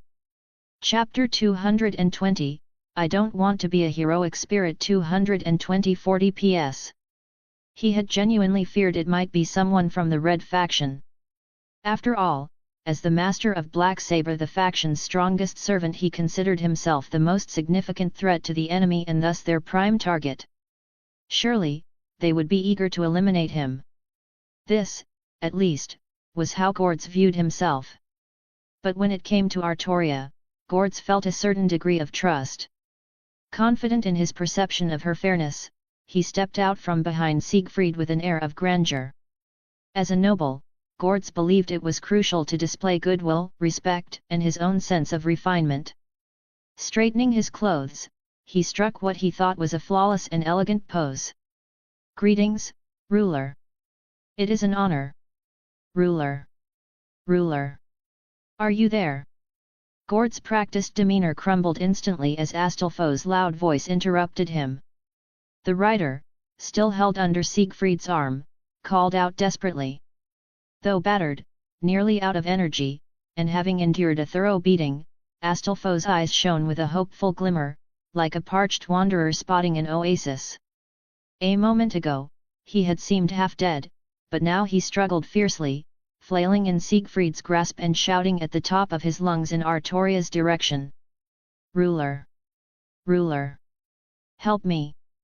Help him! Don't let them take him away, they'll kill him! Shut your mouth! Gords barked, flustered. But he quickly realized that yelling wasn't enough to silence Astolfo, so he turned to Siegfried. Saber! Make rider shut up! Without hesitation, Siegfried put down Sieg and clamped a massive hand over Astolfo's mouth. MMMPH. Even with his mouth covered, Astolfo twisted and squirmed with all his might. Managing to slip free for just a moment, Astolfo bit down hard on Siegfried's hand. There was no effect. Not only did it fail to phase Siegfried, but the impact also left Astolfo's teeth aching painfully. Tears welled up in his eyes. Ow! Saber, you hurt my teeth. My apologies, Siegfried said sincerely. Then, just as sincerely, he clamped Astolfo's mouth shut again with even greater force. Quick to apologize, steadfast in action and unwavering approach. MMPH. MMMPH. The muffled sounds of distress resembled a pitiable whimper, enough to evoke sympathy from even the hardest hearts. Gords, however, ignored Astolfo's muffled protests. Instead, he glanced nervously at Artoria, worried about how she might react. To his relief, Artoria showed no inclination to interfere. If Jean had been standing in Artoria's place, she might have been moved by compassion and stepped in to shield Sieg. I have no intention of involving myself in how you handle this homunculus, Artoria stated, her tone cold. After all, he was created by Igmillennia. He is your property. Her voice carried a detached indifference. I am merely ruler, tasked with overseeing this Holy Grail war. Anything unrelated to the war is beyond my concern. MMMPH. Astolfo's protests grew more frantic. Your judgment is wise and just, befitting the king of knights who established the Round Table, Gords said, his words dripping with flattery. Truly, you are the embodiment of fairness and righteousness. There could be no better choice for ruler in this war. While Astolfo looked stricken, Gords sighed in visible relief. The last thing he wanted was a confrontation with Artoria over something as trivial as a homunculus. However, Artoria touched her chin thoughtfully, a flicker of hesitation in her emerald eyes. Might I make a small request of the Black Faction? Gords froze in surprise, then quickly masked it with a beaming smile. Of course. Anything, ruler. Whatever you ask, the Black Faction will do everything in our power to fulfill it. To Gords, this was an opportunity and invaluable chance to curry favor with ruler. Agreeing to the request, even without hearing it first, was a calculated move. Whether or not they could fulfill the request was a separate matter. What mattered now was showing enthusiasm and goodwill. You needn't worry. It's nothing unreasonable, just a small matter, Artoria said, raising her hand and meeting Gords' gaze directly. I hope you will show kindness to this homunculus. Allow him to live like an ordinary person and choose his own path. Her words left Gords staring in disbelief. He never could have predicted that ruler's request would center on this broken, flawed homunculus. Astolfo's violet eyes widened with shock as well, his face a mix of surprise and profound gratitude. This is not a request made in my capacity as ruler, Artoria continued, her tone steady. It is a personal appeal from Artoria Pendragon. If you choose to refuse, there will be no consequences. Artoria wasn't one to impose. While she did pity Sieg and admired his unyielding will to survive, she acknowledged that he was a creation of Igmalenia, a product of their efforts, their property. It wasn't her place to dictate how they handled him. Gords hesitated, visibly torn. After a long pause, he replied, I will need to discuss this with the others before making a decision. That is only natural, Artoria said with a slight nod, her expression unchanging. Now then, Artoria continued, her tone growing heavier, I have another question for you. A sense of gravitas settled over her as she swept her gaze across the group. Why are you here? Why? Gords repeated. To capture this homunculus Ryder took with him, of course. He shot a glare at Astolfo. I have to admit, this boy can run. He got surprisingly far. Artoria's brow furrowed slightly. When Ryder fled, didn't you notice immediately and give chase? Why did it take until now to catch him? That's what's strange. Gords exclaimed, frustration creeping into his voice. Ryder and the homunculus suddenly vanished from the castle. Neither the familiars nor the wards detected them. By the time we realized they were gone, they'd already reached the outskirts. We completely lost their trail. T/N, 3C Artoria does care. Chapter 221, I don't want to be a heroic spirit 221 50 PS. Don't you think it's strange? Ryder was only detected at the very edge of your surveillance range, as if deliberately avoiding detection until then. It felt too deliberate. We've wondered the same thing, Gords admitted. We thought Ryder might have a noble phantasm that lets him evade detection. That would explain how he got to that location unnoticed. And the fact that he was discovered at the boundary, you think that was just bad luck? Probably just bad luck, Gords replied, though his tone carried doubt. Was it really just bad luck? Wait a moment, you said you've completely lost track of Ryder and his master. Artoria pressed, suddenly catching on to something. Then how did you even know Ryder was there in the first place?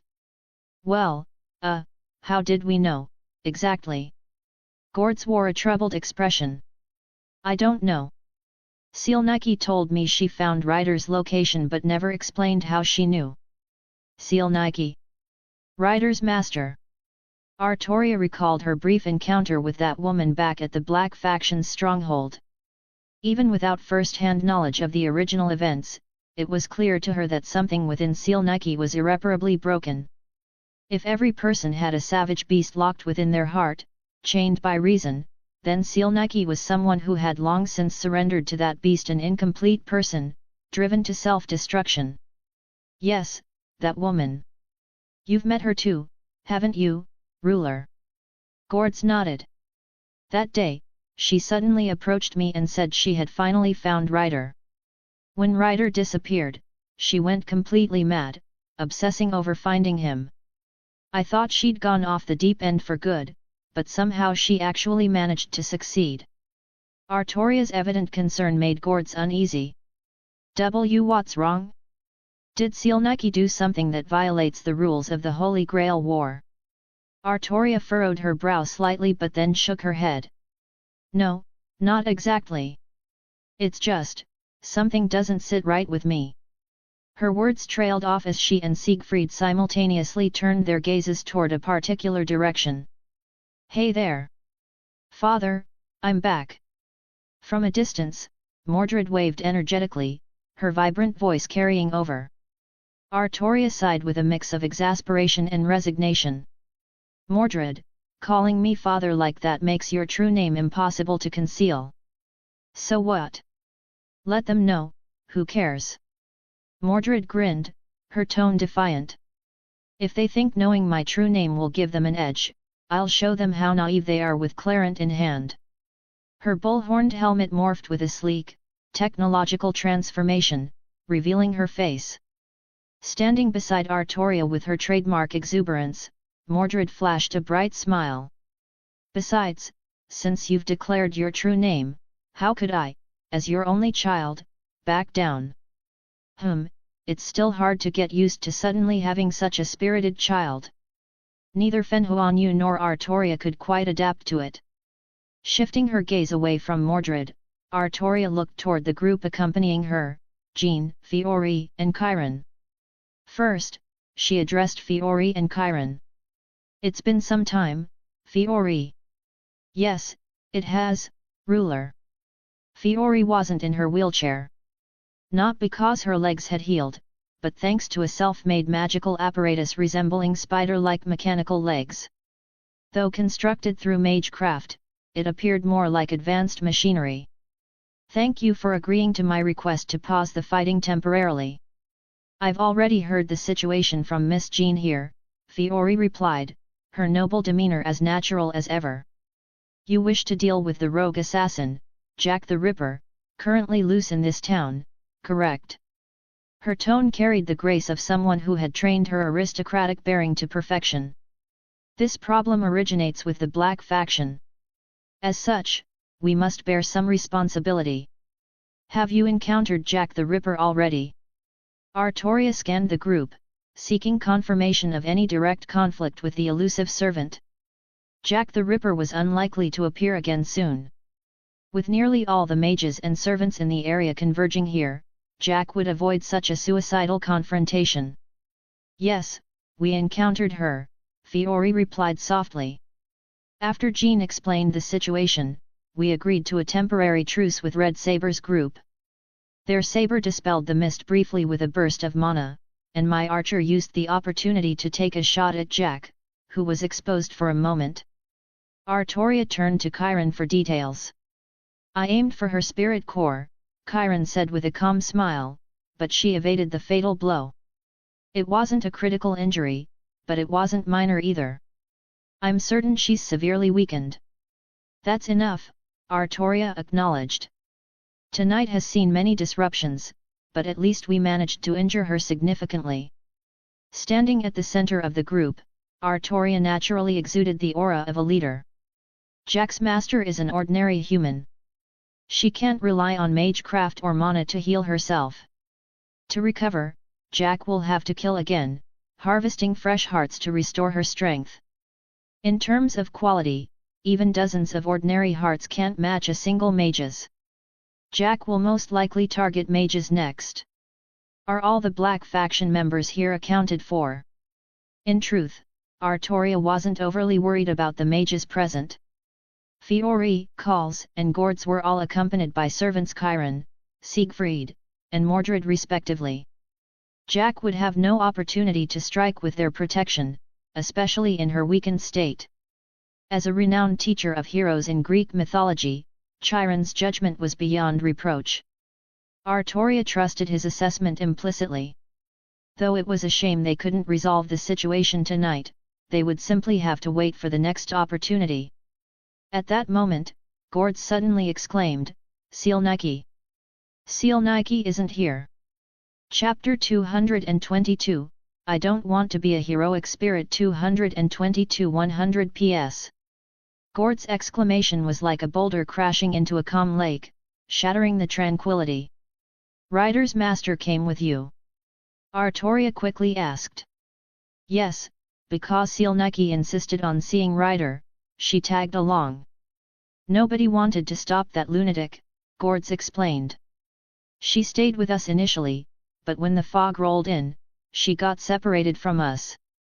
Even Jean sensed the gravity of the situation and pressed further. Did you try to search for her? That woman was already insane, Gords replied without hesitation. Especially after we entered this town, she kept mumbling Ryder and Astolfo.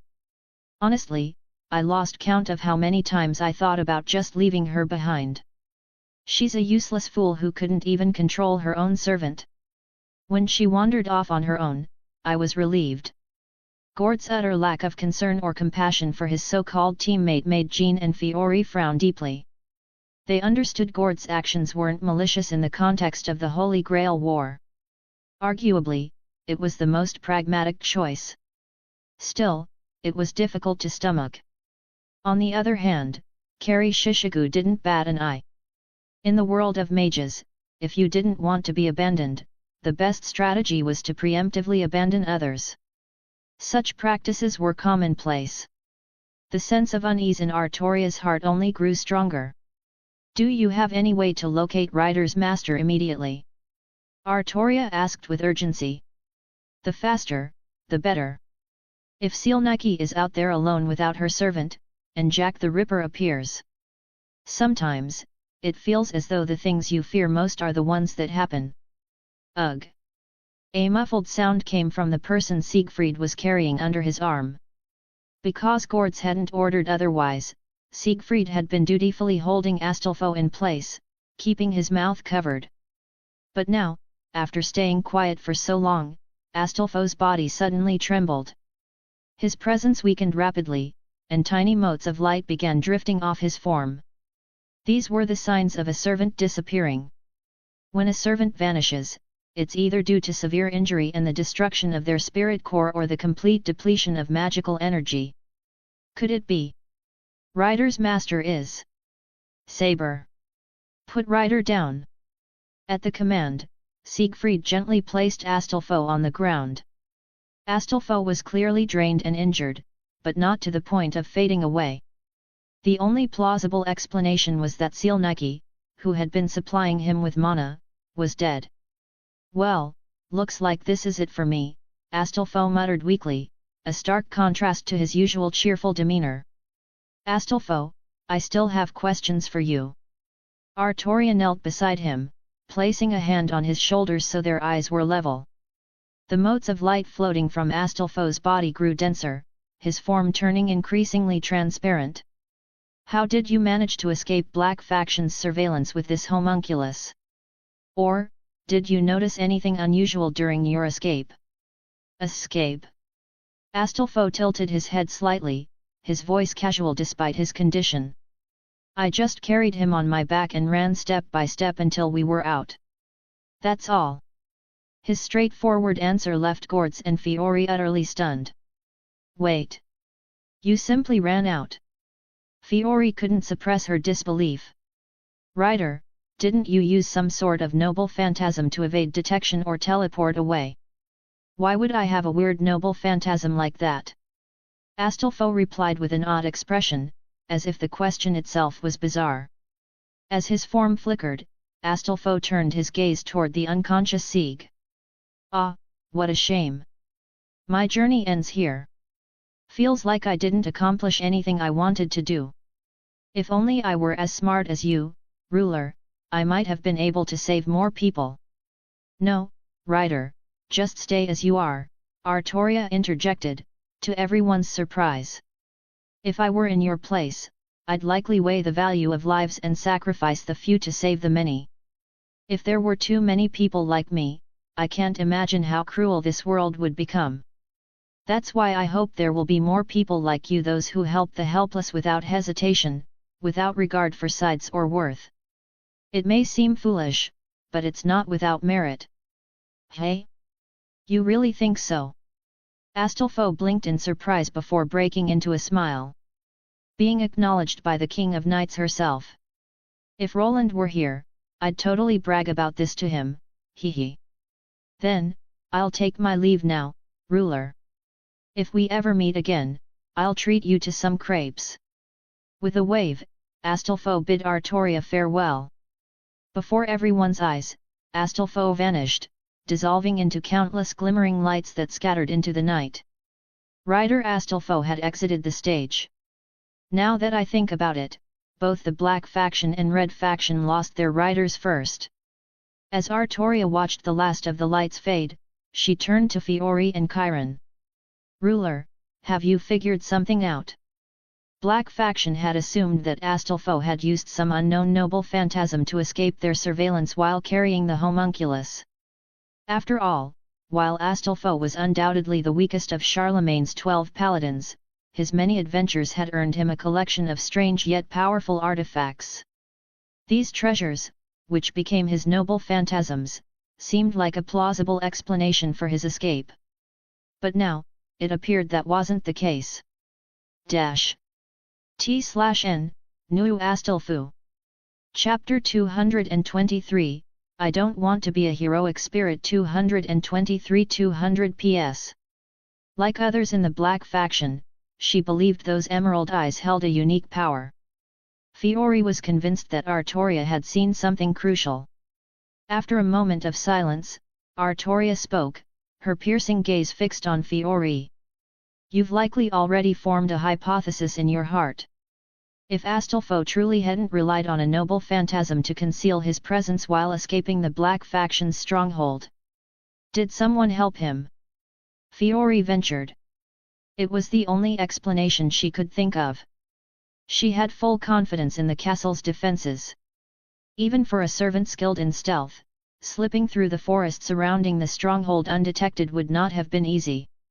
The idea that Astolfo escaped because of some lapse in their defenses was simply impossible. Thus, someone else's intervention seemed the only plausible answer. But then, why? Rather than asking why, I have one final question for you all, Artoria said, her brows slightly furrowed. Sending so many servants away from your stronghold, weren't you worried something might happen while your defenses were weakened? Even counting the captured Red faction berserker Spartacus, the Black faction only had 7 servants. Yet 3 of them were here. Gords was the one to answer Artoria's question. With Red faction's current forces, they'd need to be suicidal to attack our stronghold, Gords declared confidently. He elaborated, of Red faction's 7 servants, berserker Spartacus is under our control. The most troublesome rider, Achilles, was eliminated by you, ruler. Their saber is here in this town, and we've already identified their assassin and lancer. While the hero of charity, Karna, is indeed formidable, their assassin is just the weakling Hassan of Serenity, no threat at all. If they're foolish enough to attack our stronghold with this lineup, even if our saber and archer aren't stationed there, Lancer and Castor's automaton army would be more than enough to handle them. By the time we return with saber and archer, we'd crush them in a pincer attack. Red faction would be completely eliminated, and the Greater Grail would belong solely to Igmalenia.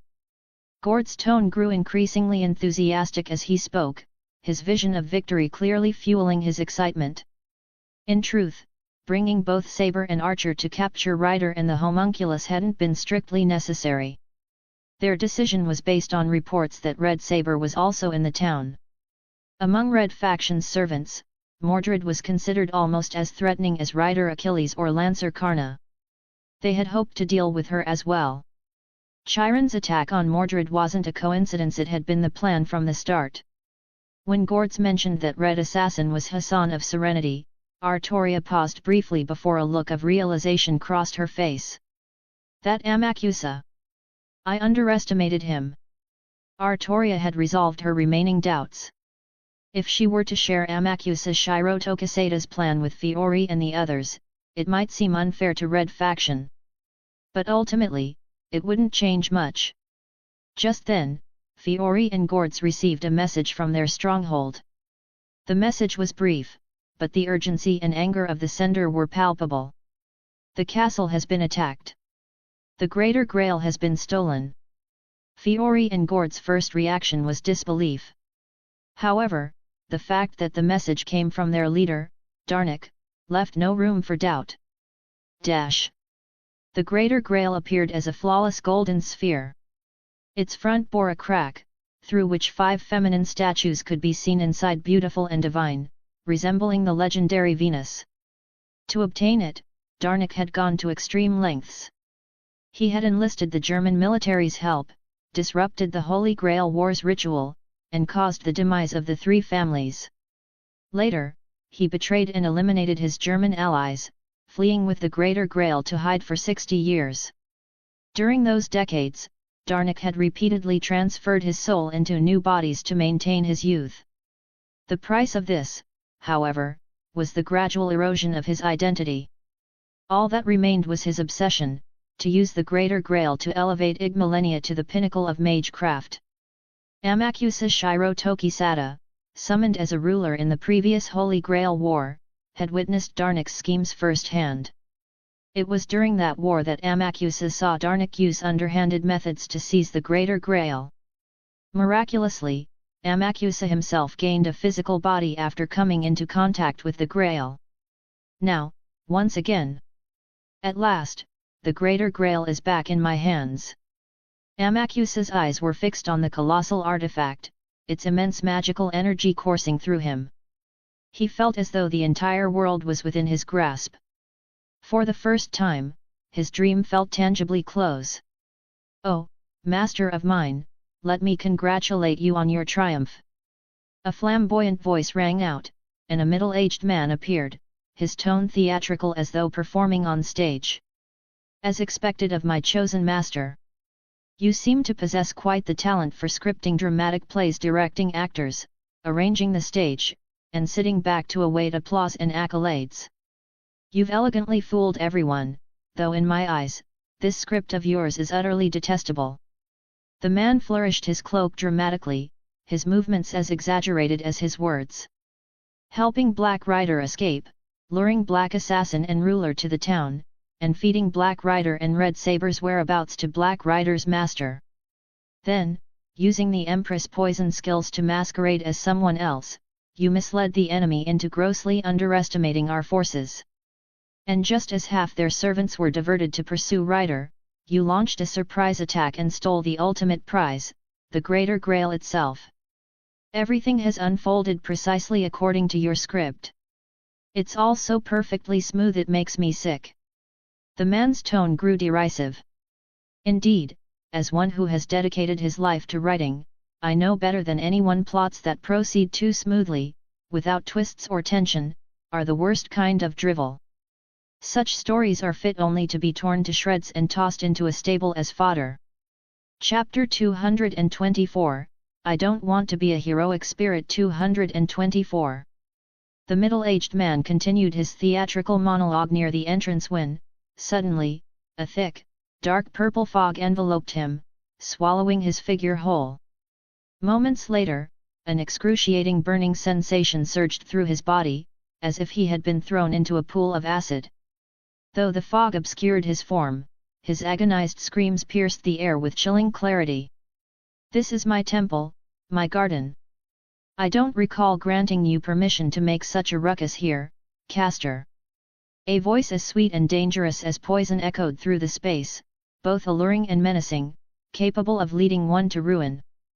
The true assassin of the Red Faction, Amakusa Shiro Tokiseda's servant, the Empress of Assyria, and humanity's earliest poisoner Semiramis. She stood beside Amakusa, looking down upon the man trapped in the fog with a mix of disdain and amusement, her eyes sparkling with a faint trace of delight as she listened to his screams. "Please, assassin, spare Shakespeare. He still has a role to play," Amakusa said, his gentle tone like a warm breeze, as if mediating a trivial dispute. "Oh? Are you trying to order me, master? Do you think you can change my mind?" Semiramis cast him a cold, sharp glance. "Surely you're not foolish enough to believe I consider myself beneath you." Amakusa, however, remained unfazed, his ever-calm smile undeterred by her hostility. "Of course not. It is merely a humble request." Semiramis stared at him for a long moment, irritation flickering in her gaze. Then, with a huff, she turned away and waved a hand, dispelling the poisonous mist around Shakespeare. "If not for your request, master, I'd never allow such a pest in my garden.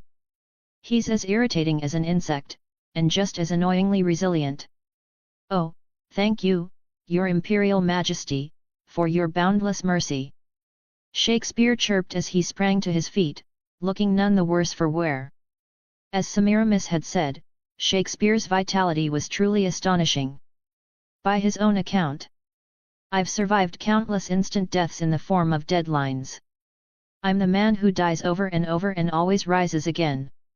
This performance is just too brilliant a stage where heroes enshrined in human history stab, betray, and turn against one another over a foolish cup. If I were to die before I could chronicle their tragic ends, I'd weep rivers of tears. Truly, I would sob uncontrollably." This was a result of Shakespeare's personal skill, self-preservation, rank B, which allowed him to survive as long as his master remained alive. It was this very skill that prompted Semiramis to compare him to a cockroach. Shakespeare's exaggerated antics darkened Semiramis' expression visibly. Her irritation grew with every word he spoke. "Make no mistake, Castor. I spared you only because of my master's plea. But don't think his request will save you every time. If you don't disappear from my sight immediately, I might just change my mind." Of course, of course. As you wish, your majesty. I'm nothing if not reasonable." Bowing deeply, Shakespeare added, "After all, women are inherently unreasonable creatures, especially those in love completely monstrous in their irrationality." Boom! A magic blast imbued with poisonous attributes struck the ground where Shakespeare had been standing. But by then, he had already dashed through the nearest door, vanishing from sight. Only his voice remained, echoing mischievously. "Semiramis."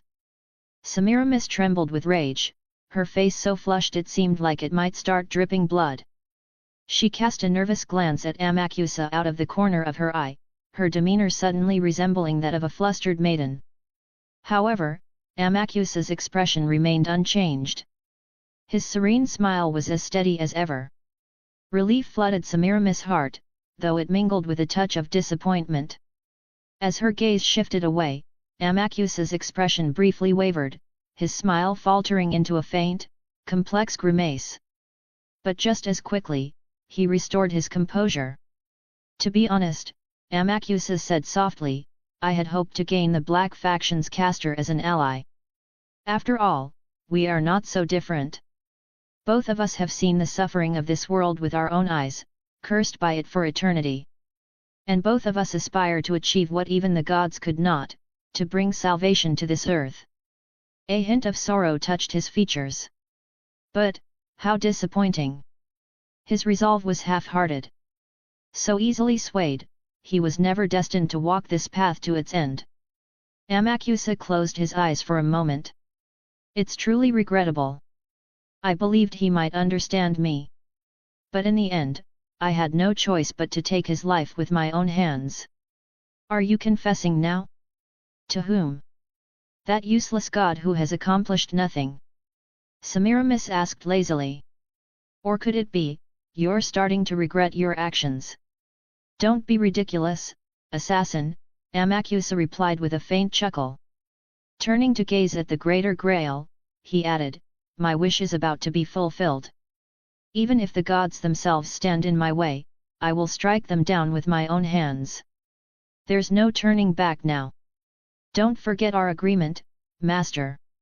I shouldn't need to remind you of the consequences of betraying me. Of course, assassin. Once my wish is realized, you shall become the supreme ruler of this world, the one true queen. This was a lie. A poorly crafted one at that. Yet Semiramis appeared to believe it, or at least pretended to. At that moment, 3 mirrors materialized before Semiramis. The images displayed on them made her expression shift. Master, the Black Faction's saber and their forces have finally returned. I see. Amakusa's response was calm and measured, his tone betraying nothing of his inner thoughts. And Semiramis hesitated briefly before continuing, the 2 rulers and the Red Faction's saber are with them. Amakusa offered no reply. He simply stood before the Greater Grail, lost in thought. Chapter 225, I Don't Want to Be a Heroic Spirit. 225. Out in the wilderness, a small car suddenly roared across the desolate landscape. Yahoo! Behind the wheel, Mordred gleefully twisted the steering wheel with reckless abandon. This doesn't feel right, does it? From the back seat, Jean asked with a pale face. No one answered her. In the passenger seat sat Kari Shishigu, his silence born of the pain from biting his tongue during one of the car's earlier jolts. Beside Jean sat Artoria, her expression a picture of regret. The road was uneven, riddled with bumps, and Mordred's wild driving wasn't helping. Apparently dissatisfied with the car's speed, Mordred had even enhanced it with mana burst, causing crimson lightning to spit from the exhaust. Artoria had no idea how fast they were going, but one thing was certain, even on a highway, they'd be breaking every conceivable speed limit. For a servant, the velocity itself shouldn't have been an issue. Yet Artoria and Jean both looked increasingly unwell, carsick, to put it simply. Naturally, as a summoned servant, Mordred lacked anything like a driver's license. Even this car had been stolen by Kari, something Jean had initially opposed on moral grounds. Thanks to her riding, rank B, skill, Mordred was quickly able to master the vehicle despite having never driven in life. While the skill didn't let her ride phantasmal beasts, mundane vehicles posed no challenge. Artoria, however, found this deeply frustrating. It brought back memories of her own struggles. She still remembered failing her driving test 3 times during her human life. On her first 2 attempts, her mother had kindly driven her to the exam site. But by the 3rd, her mother had simply said, "Take the bus this time," with a look of exasperation. Those words had been seared into her soul, "Take the bus yourself." To this day, it remained a sore spot. The riding skill was among the top 3 skills Artoria wished she had. The first was 1,000 languages from Campione. Her school days had been marred by endless struggles with English vocabulary. While her saber and lancer counterparts boasted riding, Artoria's ruler class incarnation lacked it entirely. Thus, when Mordred had demanded the role of driver, Artoria had reluctantly acquiesced. Now, she deeply regretted it. Am I cursed to always end up on disastrous rides? First, Saber Artoria had been duped into a car ride by Iris Veal.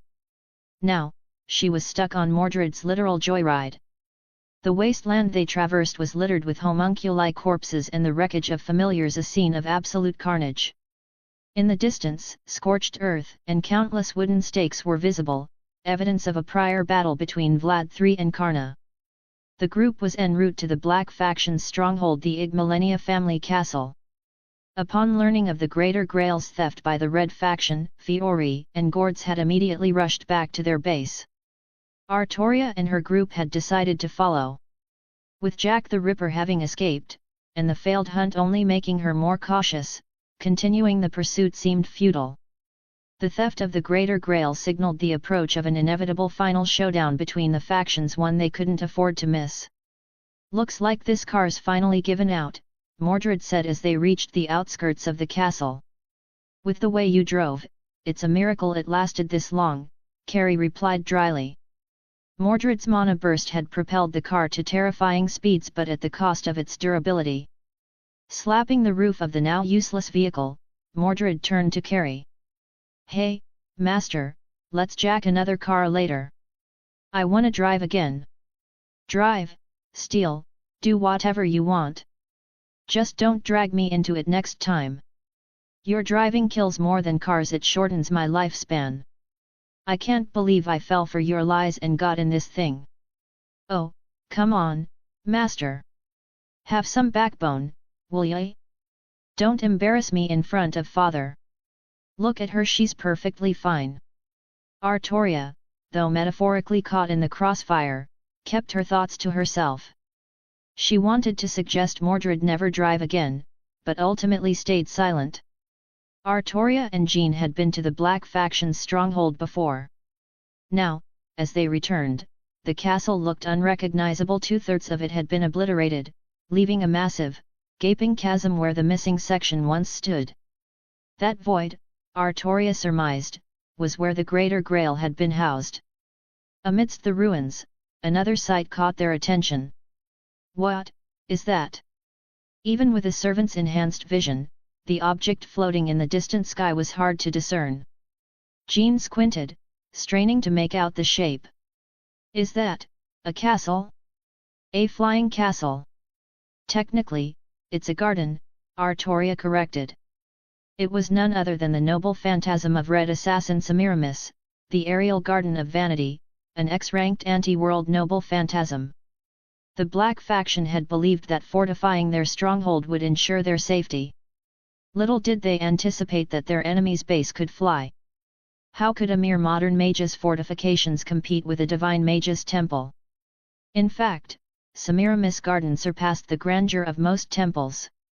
"That's Redcaster's noble phantasm, right?" Jean asked uneasily. Even for a servant, such a weapon seemed almost beyond comprehension. Artoria shook her head. "You're mistaken. That's Red Assassin's noble phantasm." Jean's eyes widened. "Assassin? A giant flying temple summoned by an assassin? Besides, hadn't the Black Faction's masters claimed that Red Assassin was Hassan of Serenity?" Jean blinked in confusion, her mind reeling. "Wait, so this noble phantasm belongs to that venomous woman?" Artoria and Jean turned to see Mordred and Carrie approaching. The wrecked car had been abandoned, much to Mordred's dismay.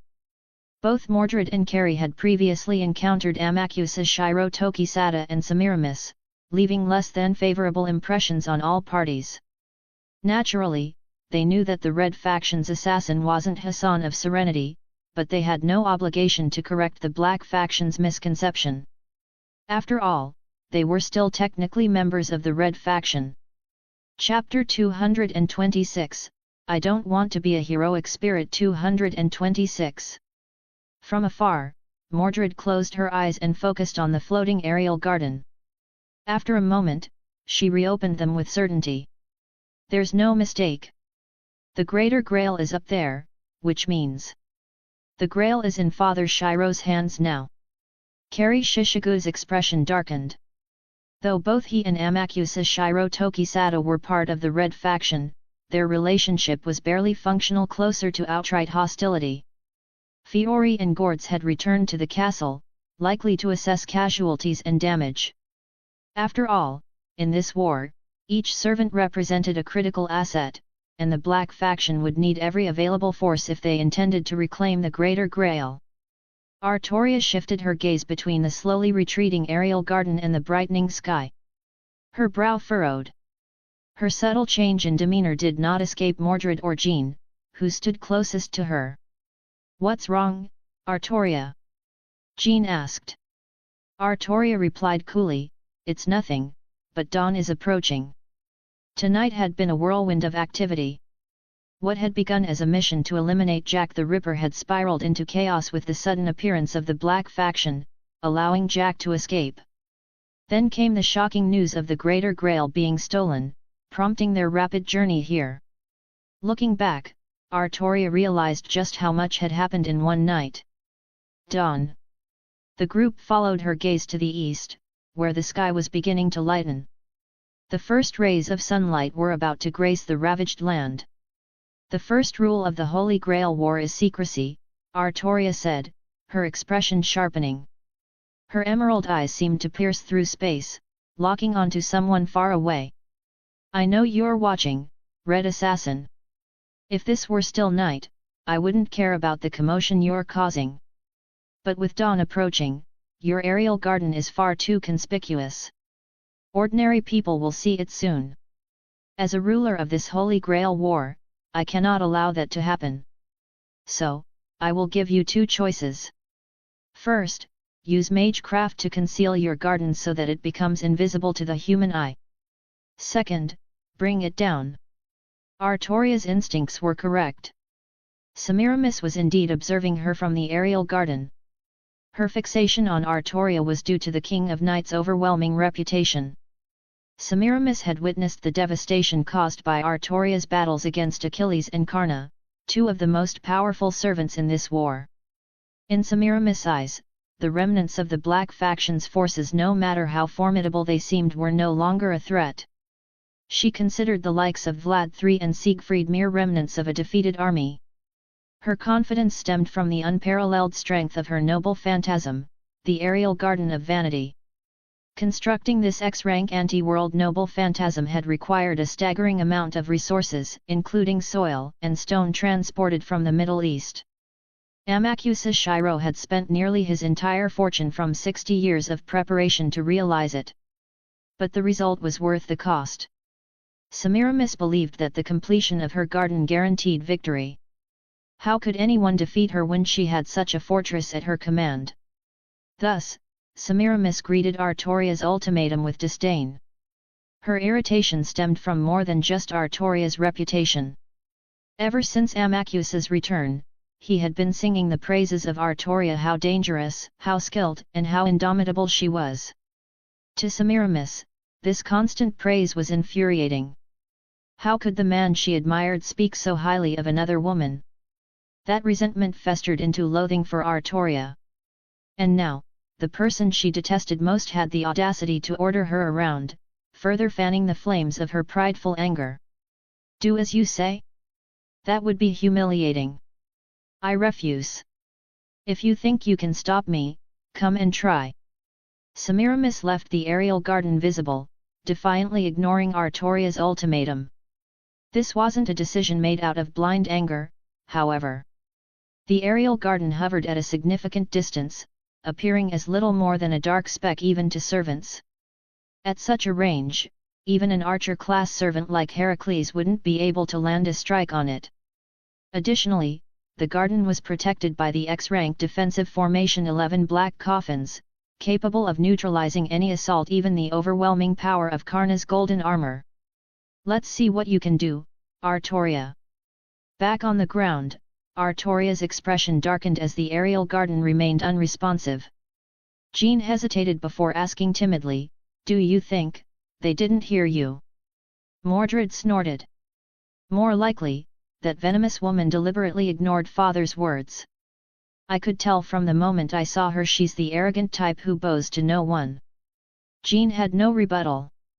Unlike Mordred and Carrie, she hadn't met Semiramis in person. "So?" Carrie asked, looking at Artoria.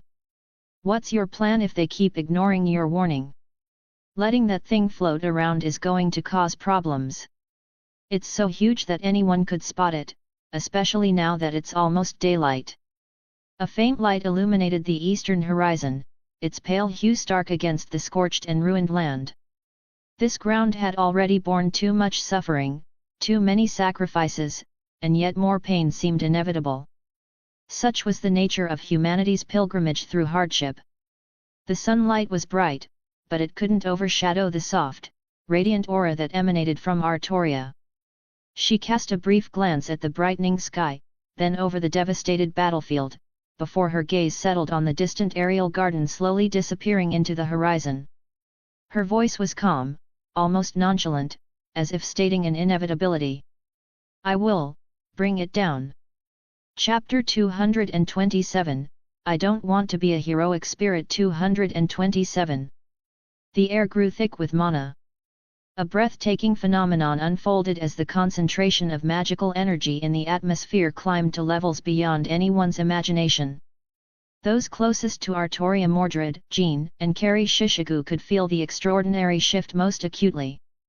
Carrie found himself gasping for breath, his vision swimming as if suffocating. It wasn't a lack of oxygen but a reaction to the overwhelming density of mana around Artoria, a form of mana poisoning. Realizing his distress, Jean quickly dragged him away, guiding him to a safer distance. Only when they were far enough to breathe freely did she turn back, her wary gaze fixed on the golden pillar of light erupting into the heavens. As that radiant beam pierced the sky, the world seemed to tremble. White clouds churned and rolled in massive waves, as if stirred by an unseen tempest. Mordred, standing at Artoria's side, never looked away from her. Even as waves of mana radiated outwards, battering her like an unrelenting storm, she remained rooted in place. For a fleeting moment, it felt as if the earth beneath their feet had softened, bending and rippling like fabric being pushed by the tide. Golden light swirled around Artoria in graceful arcs, her form serene and regal as she stood beneath the luminous pillar. Her star-like eyes reflected the vast cosmos, while her words carried the weight of divine authority. As ruler, I will deliver divine retribution upon you. Behold! Beneath my feet lies the world's end. This is the wave of finality, revealing the true visage of this star beyond its surface. Artoria slowly raised her right hand, and the turbulent clouds stilled in an instant, replaced by a brilliant, boundless light. Her crimson lips parted, and her voice, imbued with celestial power, resounded across the heavens and earth. At the sound of her proclamation, every living being instinctively cowered in awe. At the sound of her voice, all creatures bowed their heads, submitting to her majesty. Those who had seen her, who had doubted her, finally understood in this moment what it meant to stand before the divine. She was the sun, too radiant to behold without searing one's eyes. She was the ocean, an unfathomable abyss yet the cradle of all life. Sacred spear, unmoor yourself. It is the storm anchor that rends the heavens and binds the earth. Torrential waves of mana gathered in Artoria's hand, coalescing into the golden sacred spear, its tip aimed unerringly at the distant aerial garden. To those whose time has passed, to those long gone. To those who defy the storm, to those who disobey my decree. Know your limits here and now. In the next moment, the spiraling spear of light tore through the heavens, its might bending space itself as Artoria called out its true name. Rong Ominiad. The spear that shines to the end. The concept of distance held no meaning before the storm spear. In an instant, it traversed the expanse between Artoria and the aerial garden, erasing all notions of remoteness in the face of the tower at the world's end. Faced with the overwhelming brilliance of the spear, Semiramis's aerial garden swiftly deployed its ultimate defense, the 11 black coffins. X-rank mana surged to form an enormous magical cannon, firing directly into the path of the spear. Yet, even an X-ranked magical cannon was pitifully weak before the might of Rong Ominiad. It was as insignificant as fireflies before the full moon. In the first second, the magical cannon shattered like glass. In the second, the 11 black coffins were torn apart by the storm. By the third second, Semiramis's proud aerial garden was pierced through by the now diminished light spear. A third of the structure was obliterated outright, while the remaining two-thirds tilted precariously and began plummeting toward the earth. As the destructive radiance faded, Artoria lowered her hand, spreading her fingers before pressing downward gently. In an instant, the raging earth, turbulent clouds, and violent mana subsided, leaving behind a calm, awe-inspiring silence. To command the storm. To command the sky. To command the earth. To command the light. This was the majesty of a deity. A single strike to declare divinity. The golden light surrounding Artoria continued to spiral and dance but did not dissipate entirely. The tower at the world's end remained standing, both distant and ever-present, propping up the sky and anchoring the earth. Its overwhelming presence seemed capable of breaking the will of all who beheld it. This is your final warning, Red Assassin, and to all who seek to defy the rules of this war, Artoria declared, her voice echoing like thunder, like a tempest. I am the chosen ruler, though I wield no command spells. I am the king of storms, the lord of the end, the goddess Rongominiad. Should anyone dare commit such folly again, I will mete out judgment with my own hands. Let me make this clear, I have no interest in the Grail's ownership or in the desires you place upon it. Whether your wish is to save the world or indulge in selfish greed, whether it is noble and misunderstood or malevolent and destructive, I will not interfere. However, the Holy Grail War has rules. Both the red and black factions are expected to abide by them.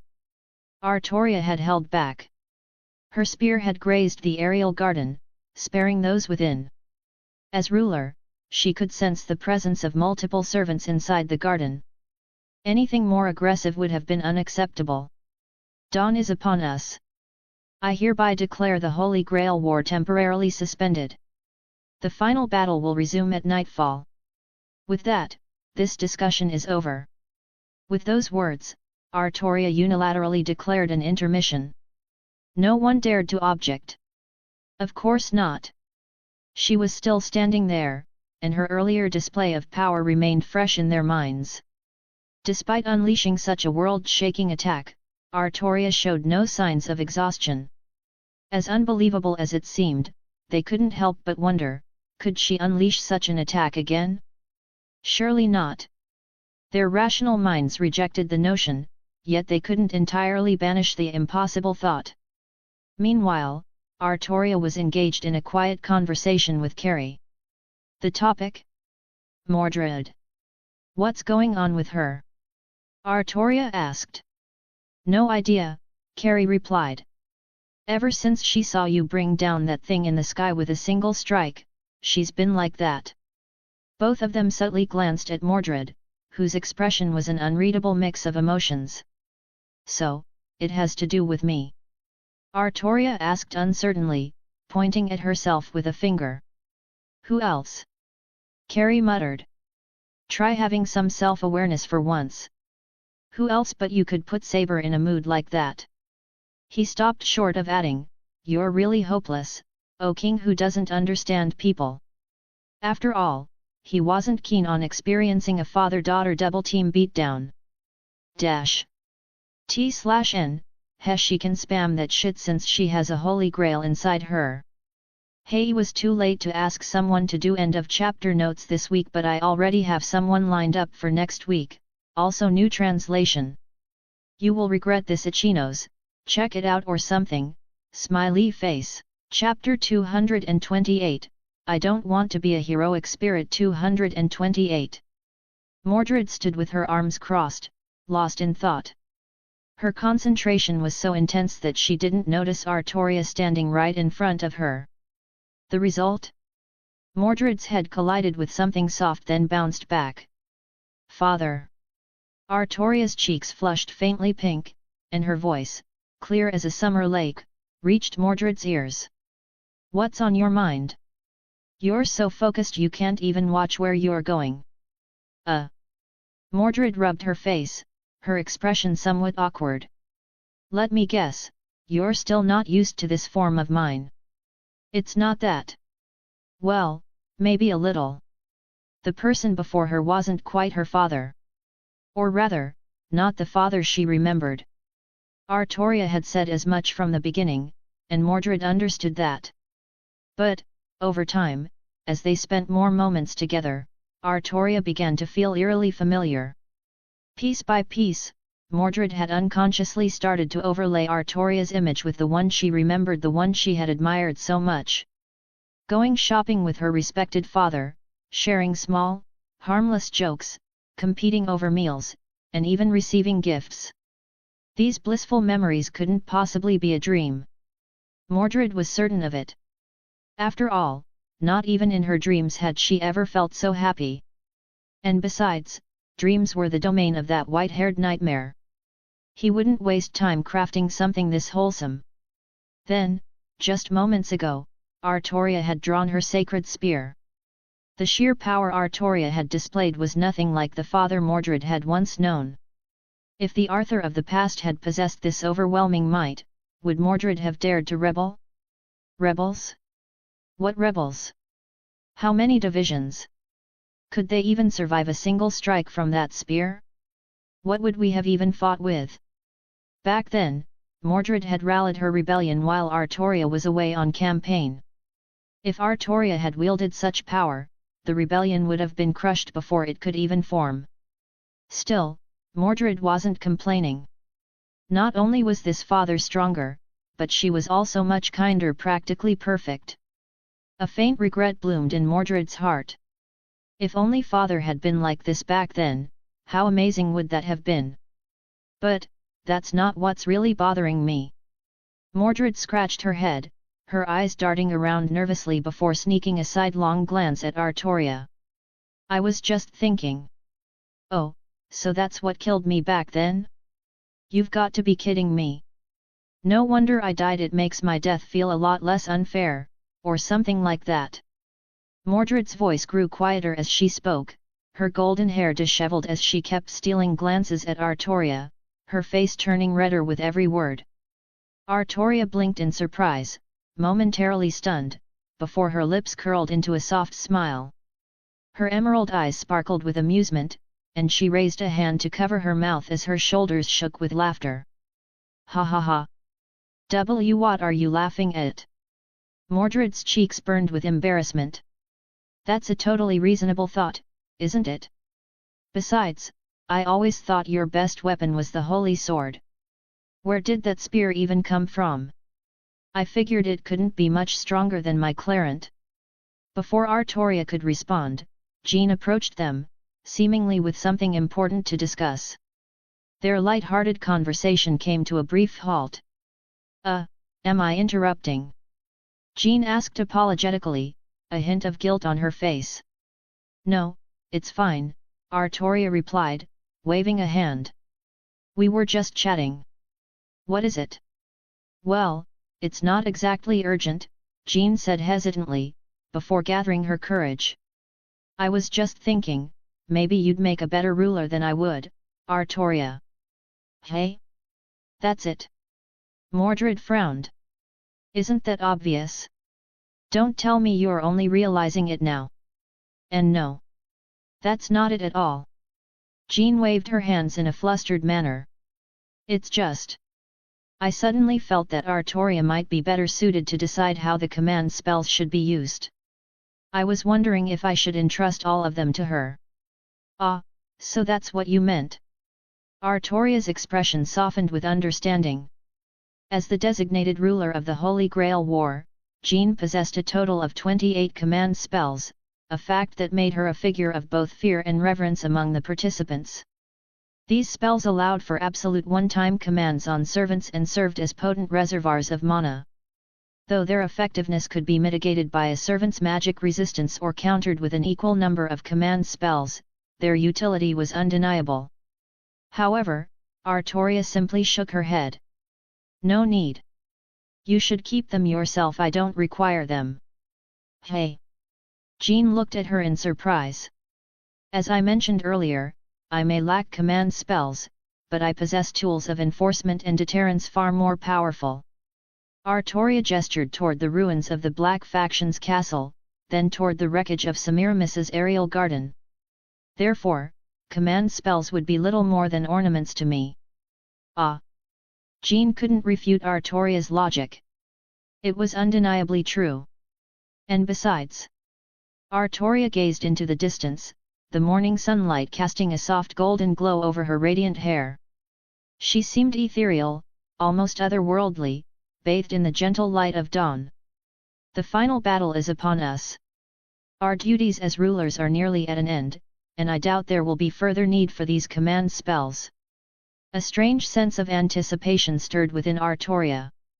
How will this Holy Grail war end, now that I've intervened?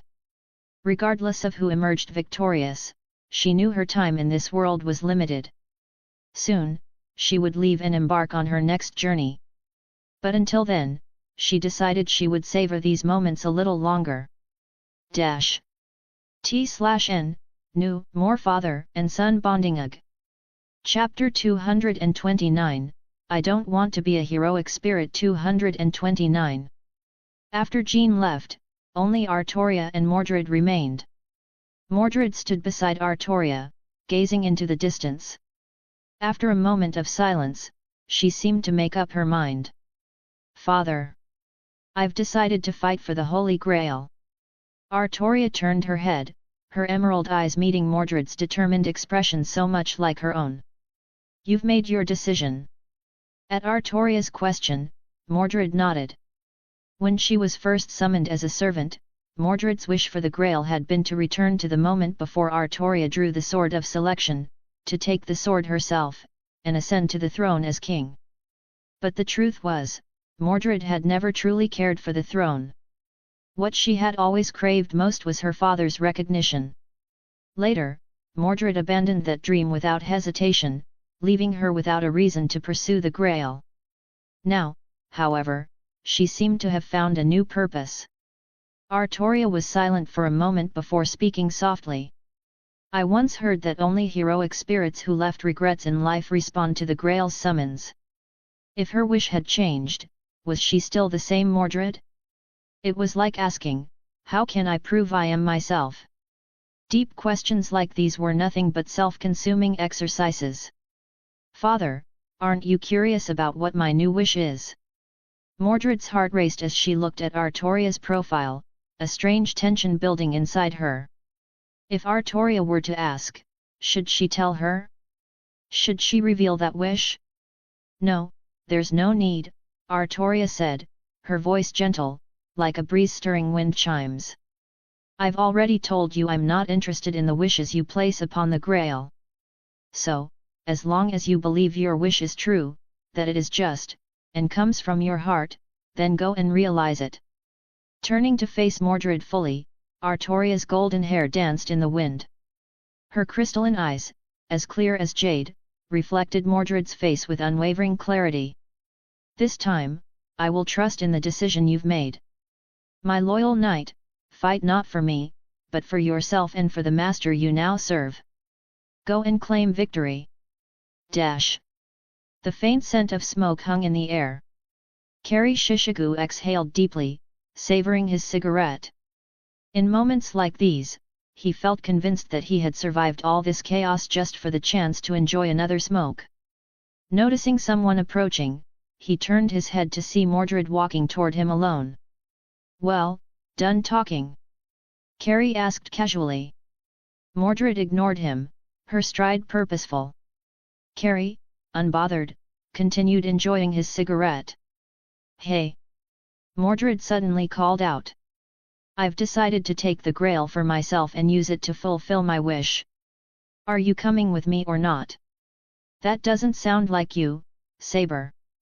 Kari took a long drag, exhaled a smoke ring, and said in a low voice, since when do you bother asking pointless questions like that? Shut up! Mordred snapped, her voice tinged with frustration. Listen here, I'm going to take the Grail no matter what. I've got a wish I absolutely have to make come true even if it kills me. So let me be clear, don't you dare hold me back. Oh ho, full of fire today, aren't we? Kari smirked, his lips curving into a small grin. Sunlight filtered through the trees, casting speckled shadows on the ground where the two stood back to back against the same tree, Mordred with her hands stuffed in her pockets, and Kari silently smoking. Hey, master! What is it, Saber? Mordred pulled her right hand from her pocket, ruffling her hair as if trying to shake off some discomfort. I mean, what's your wish? Hey! Hey, what? I'm asking about your wish, obviously. Mordred's tone was impatient. You have one, don't you? Some wish you're hoping the Grail will grant? Otherwise, why the hell would you even be in the Holy Grail War? This isn't some game, people actually die in this thing. You wouldn't be here without a reason, right? No way anyone's dumb enough to join just to get killed. Her words left Kari momentarily stunned. Without looking back at him, Mordred continued, her voice rising in volume. Look, I'm your servant, okay? We're heading into the final battle together. So. I just thought I should know what your wish is. I know I probably should have asked way earlier. But whatever. Just tell me already. Her demanding tone made it sound as if she'd start throwing punches if he refused. Carrie took another deep drag, the burning cigarette reduced to ash as it fell away, leaving only a short stub between his fingers. He let the silence hang for a while before speaking again. I don't have a wish for the Grail. The forest was alive with the gentle rustling of leaves, birdsong drifting through the air. The interplay of light and shadow flickered across Carrie's gaze, making his expression difficult to read. The so-called universal wishing machine, sure, it's tempting. It's got a hell of a reputation. But I don't have anything I want to entrust to it. Honestly, I came here with a purpose, but by the time I joined the Grail War, I'd pretty much achieved what I set out to do. Mordred froze. Wait. What the hell does that mean? Peeking out from behind the tree, Mordred glared at him. Are you telling me victory doesn't mean anything to you? No wish for the Grail meant no reason to fight for it. What if Carrie decided to back out of the war altogether? You're wrong, Carrie said with a chuckle, turning to face her. I summoned you, didn't I? That makes me your master. Helping you win the Grail and fulfill your wish, that's reason enough for me to keep fighting. Don't worry. I'm not the type to ditch someone halfway through. I signed up for this, so I'll see it to the end. He carelessly flicked his spent cigarette to the ground and ground it out underfoot. The war-torn land had already endured firestorms and lightning, one more cigarette wouldn't make a difference. Oh, by the way, Carrie added with a sly grin. What's your wish, Mordred? Chapter 230, I don't want to be a heroic spirit. 230. Oh, by the way, what's your wish, Mordred? Mordred fell silent. Carrie raised an eyebrow, his expression turning mock surprised. Hey, don't tell me it's something embarrassing. What the hell are you even thinking? Mordred glared at Carrie, baring her teeth like an irate lioness. She raised her fist as if to strike, but after a moment of hesitation, she let it drop. Instead, she scratched her head in frustration. Tch. Fine, I'll tell you.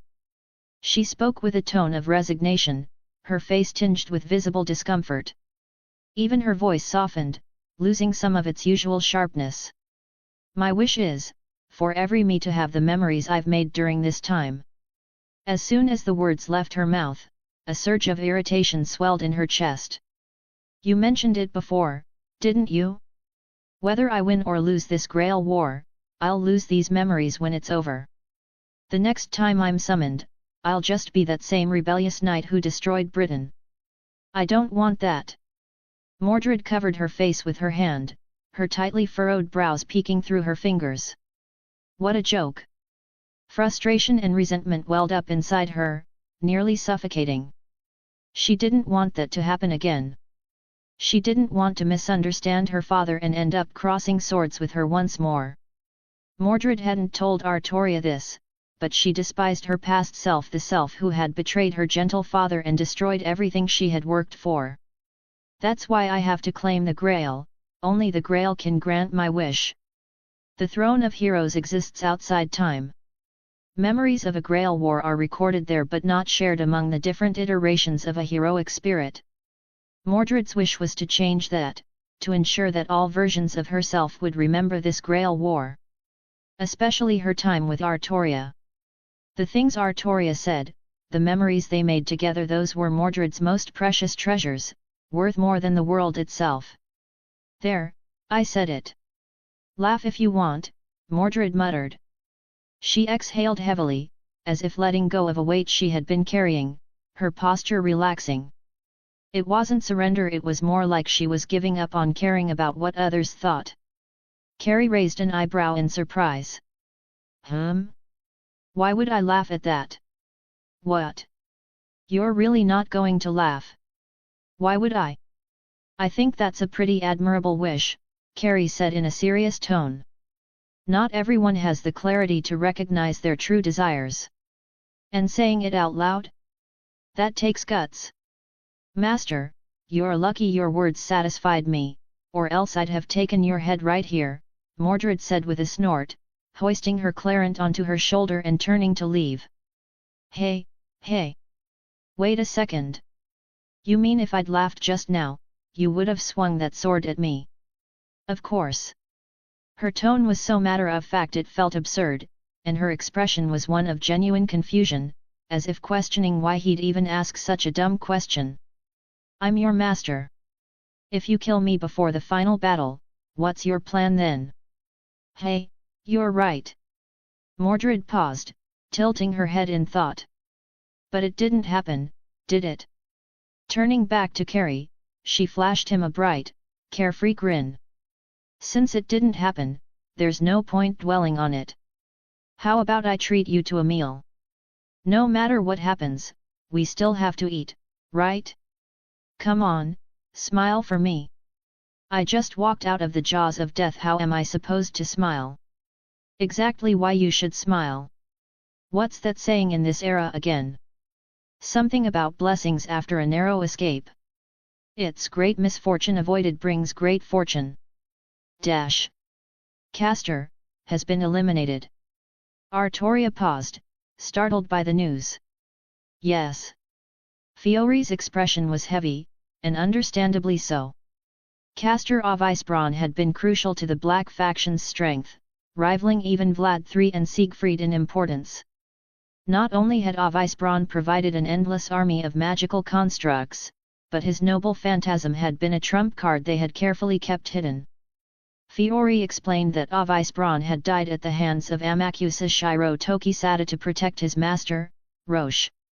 Taking advantage of the chaos caused by Semiramis's hanging gardens and the stolen Greater Grail, Amakusa had infiltrated their camp and approached of Icebron and Roche. Amakusa had offered of Icebron the chance to join the Red faction and promised to help him complete his noble phantasm on the condition that Roche be used as the core of the construct. However, perhaps influenced by his earlier conversation with Artoria, of Icebron made a different choice this time. He saved Roche from Amakusa's hands, sacrificing his own life in the process. Castor's master must be in great pain. To lose someone they admired so deeply, and to be the reason for their death. Artoria couldn't say if what she had done was right or wrong. She had simply done what she believed was necessary. But as always, her choices brought pain to someone. Since waking up, Roche has locked himself in his room. He hasn't even visited his beloved workshop. Perhaps the familiar surroundings would remind him of Castor. I hope he can find solace and recover soon. Yes. Fiore's concern was evident, her compassion standing out starkly among the cutthroat world of mages. In contrast, the other Black faction members including Fiore's brother Calls were more focused on the upcoming battle. To them, Roche was a broken tool, discarded and forgotten like a defective toy. Ironically, being overlooked might have been a blessing for Roche. At least he wasn't being repurposed for some other nefarious use, as of Icebron might have done if circumstances had been different. Chapter 231, I Don't Want to Be a Heroic Spirit 231.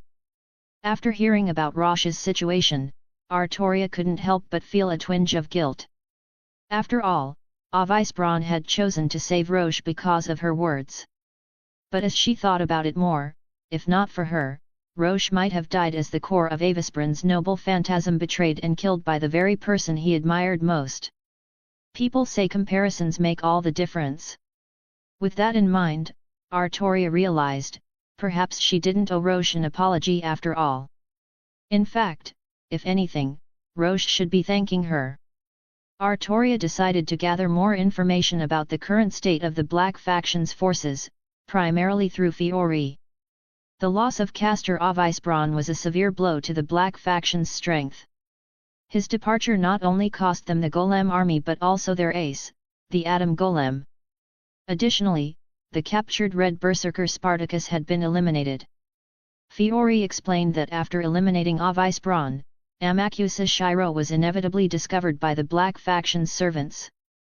Though a servant himself, Amakusa's combat abilities were limited compared to others of his kind. To escape, he had manipulated Spartacus, triggering his noble phantasm, crying Warmonger, an ability that converts damage into magical energy to strengthen himself. However, when that energy exceeds his body's limits, it results in a catastrophic self-destruction. As a result, at least 2/3 of the Ig Millennia Castle was reduced to rubble, not by Semiramis's hanging gardens, but by Spartacus's explosion. The chaos allowed Amakusa to escape unscathed. Hearing this, Artoria couldn't help but feel a growing admiration for Amakusa Shiro. Not only did he have ambition and cunning, but he also had the boldness to infiltrate enemy territory alone and achieve such devastating results. No wonder so many people felt indignant that such a man lost to Sieg. As for the remaining forces, the Black Faction still had 4 servants: Saber Siegfried, Archer Chiron, Lancer Vlad III, and Berserker Frankenstein. The Red Faction, on the other hand, was harder to gauge. The only confirmed active servants were Assassin Semiramis and Lancer Karna. The fact that the Hanging Gardens, though damaged by Rong Ominiad, hadn't been completely destroyed suggested Semiramis was still alive. And as for Karna, Artoria believed he was too formidable to be defeated by a single attack, even one as powerful as her spear. Oh, and there was Mordred, of course. Artoria almost forgot that Mordred technically belonged to the Red Faction. Though, given the current situation, Mordred and her master Carrie could almost be considered a neutral third party.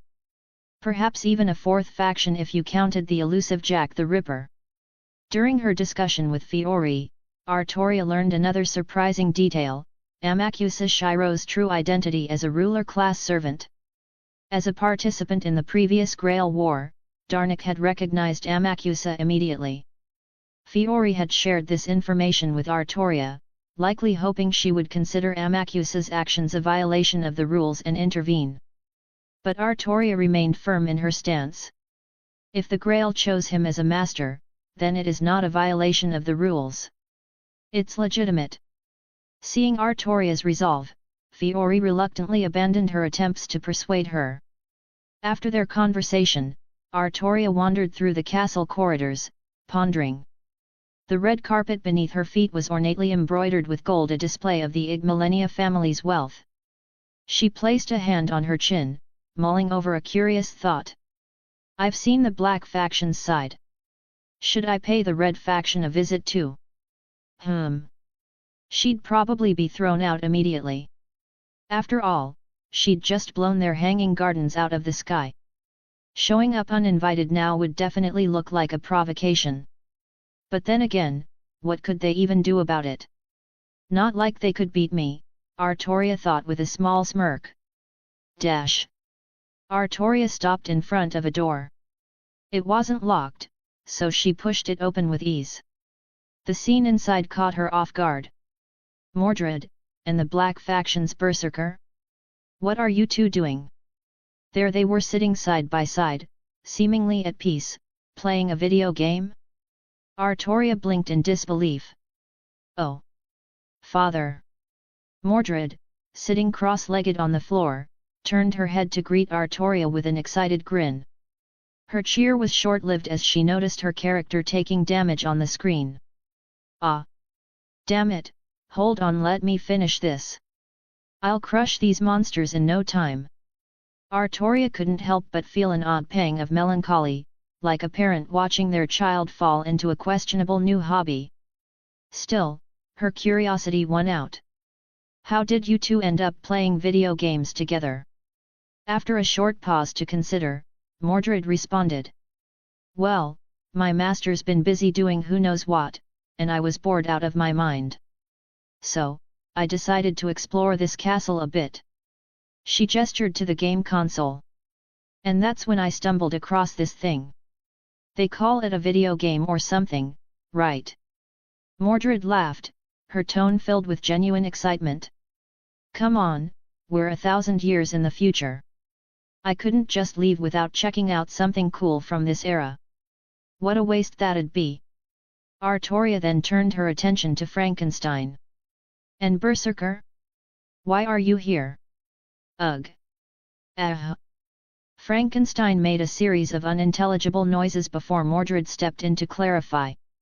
Frankenstein's the one who brought me here. Honestly, if it weren't for her, I wouldn't have figured out how to turn this thing on. Mordred gave Frankenstein a thumbs up. She even helped me set it up.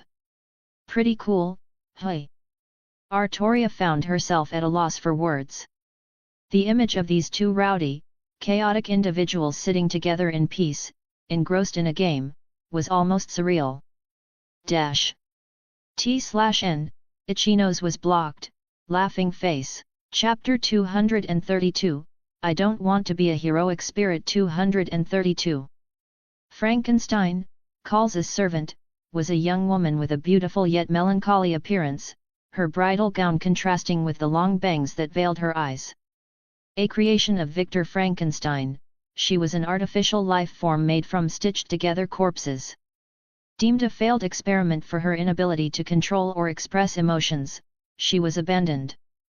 Yet, through her interactions with the world, she gradually gained intelligence and feelings, ultimately giving rise to her anger toward her creator. Pursuing Victor with unrelenting determination, she drove him to his death in the icy desolation of the Antarctic. Hey, hey! Is that thing a dragon? It's a dragon, right? A rare monster, for sure. Watch how the great Mordred takes care of Hey. Fran! Don't attack it! That's my prey! Ugwa! What? You're saying you saw it first? Don't kid me! If I see it, it's mine! Ah! Fine, fine. Let's settle this with skill, then. But I'm warning you, there's no way I'm losing. Ugh! Artoria couldn't help but smile as she watched the two. Their chemistry was unexpectedly good, and somehow, Mordred seemed to understand Frankenstein's fragmented speech. She suddenly remembered something. During the fourth singularity, the Mist City of London, Mordred and Frankenstein had also gotten along well. Perhaps their compatibility wasn't a coincidence after all. Artoria's gaze was drawn to the screen. The game wasn't anything high-tech. The pixelated graphics exuded a nostalgic charm, reminiscent of old-school games like King of Fighters or Contra. Simple gameplay, low difficulty, fuzzy visuals by modern standards, it had countless flaws.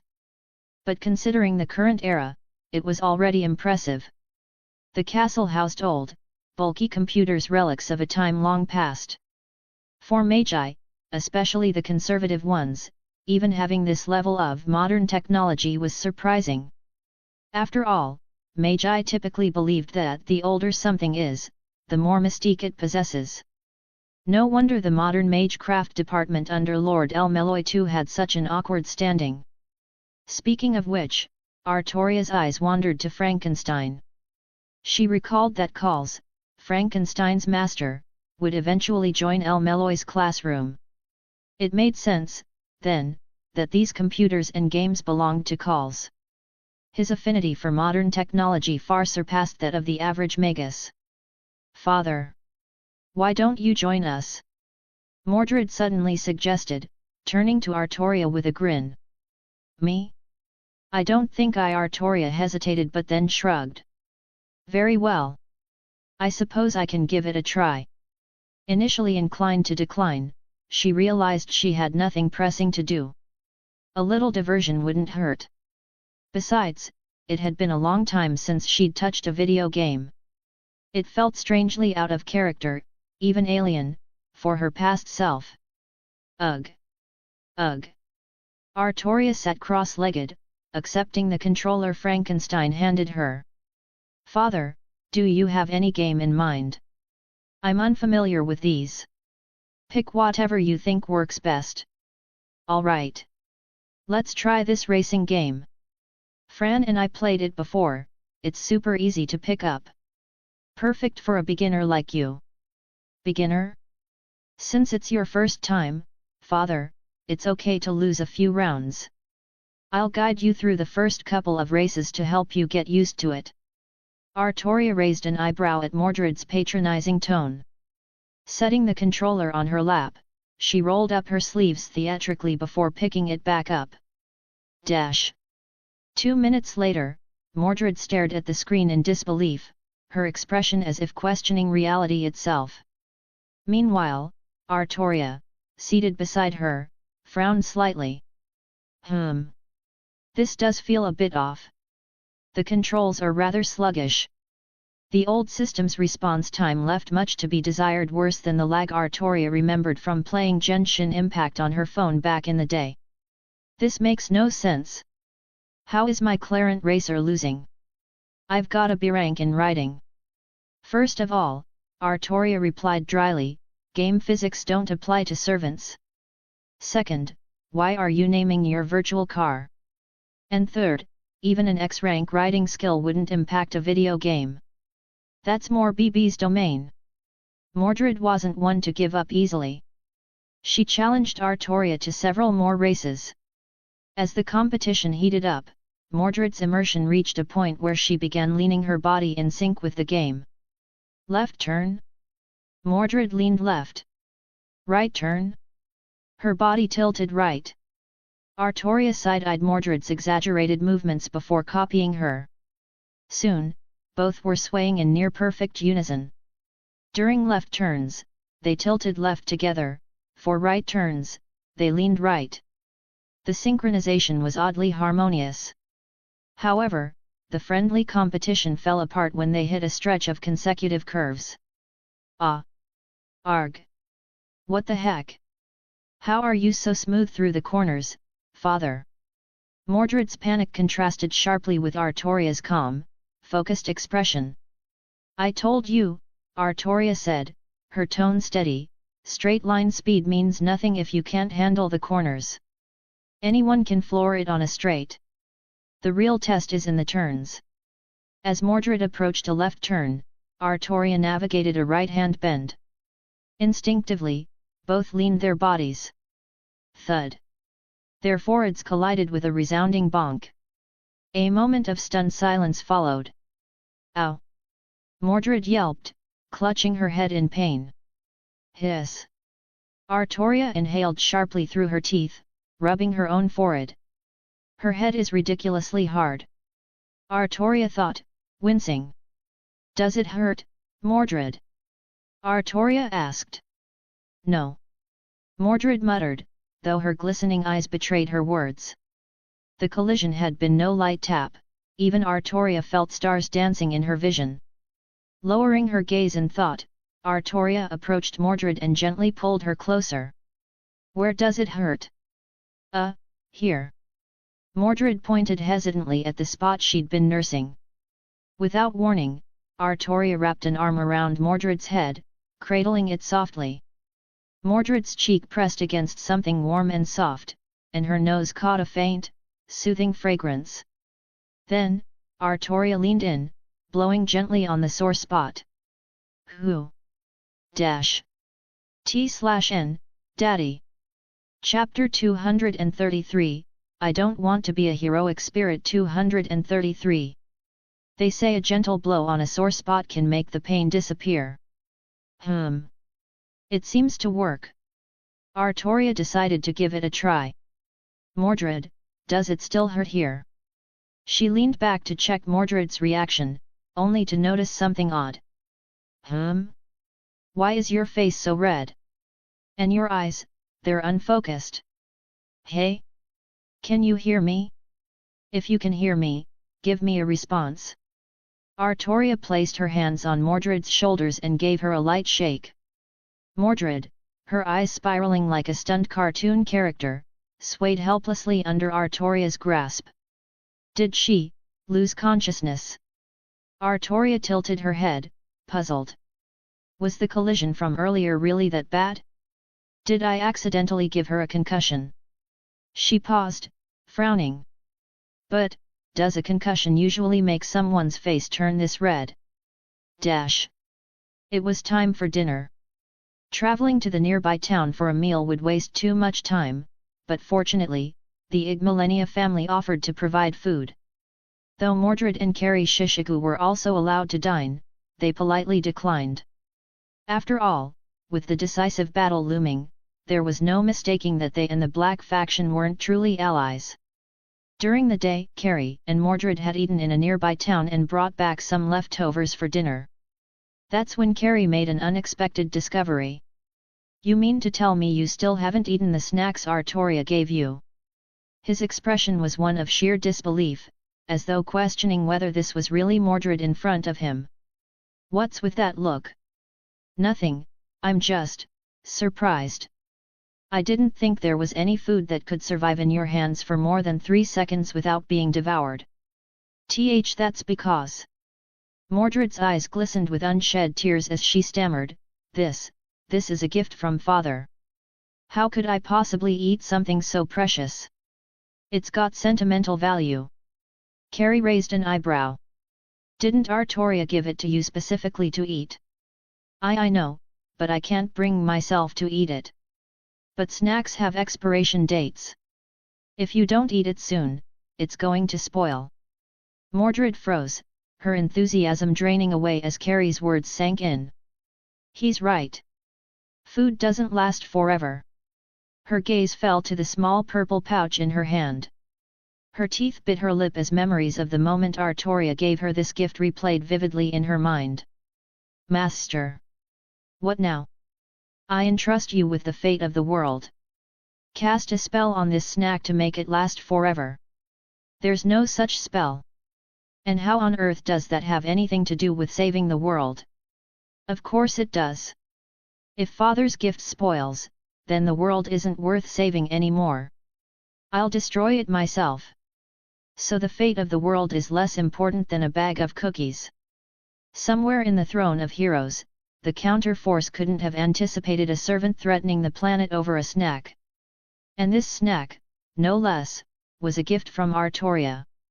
Naturally, both Gaia and Alea bumped up Artoria's threat level by 2 notches. "Artoria?" Later, on her way back to her room, Artoria bumped into Jean. "Jean." "Oh, Artoria." Upon seeing Artoria, Jean's lips curved into a gentle smile. If it had been Chaldea Rice standing here instead, he might have burst into tears on the spot. "The Black faction has prepared dinner. Would you like to join?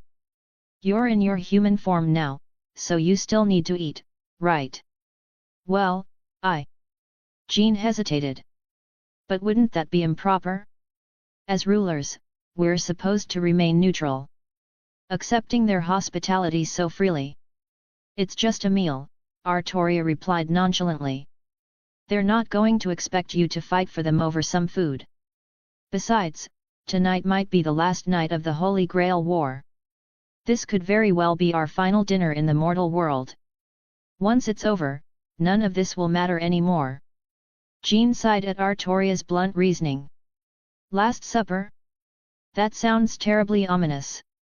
At dinner, Artoria and Jean sat together. The meal, prepared by homunculi, was nothing elaborate. After all, the magi themselves wouldn't lower themselves to cook. "Wait, Artoria, you have memories of other Holy Grail wars." As they chatted, Jean's curiosity piqued at the mention of Artoria recalling events from past Grail wars. "My situation is a bit different. Let's just say there are some complexities in my summoning. Because of that, I retain memories of other Grail wars." Artoria polished off a slice of seafood pizza before continuing, "Speaking of which, I once encountered Chaldea Rice during a Grail war. He was summoned as a caster. His master, unfortunately, was a serial killer. They slaughtered countless innocents before other servants, disgusted by their actions, joined forces to take them down." "I see." Jean's expression softened with sorrow. "So, that's the path Jill has walked, how tragic." To Jean, Jill would always be the brave, honorable marshal of her memories, not the fearsome Bluebeard reviled by history. "I can't deny my part in his downfall," she said, her voice firm despite the sadness in her eyes. What's done is done. I can only hope his soul finds peace. Artoria nodded quietly, impressed by Jean's resolve. She continued, when I met him, he was clearly unwell, mentally fractured from prolonged contact with unspeakable entities. Worse, he mistook me for you. Jean blinked. Me? Yes. I told him countless times that I was King Arthur, not Jeanne d'Arc, but he kept calling me Jean, Jean, no matter how much I corrected him. I couldn't shake him off. Do we really look that alike?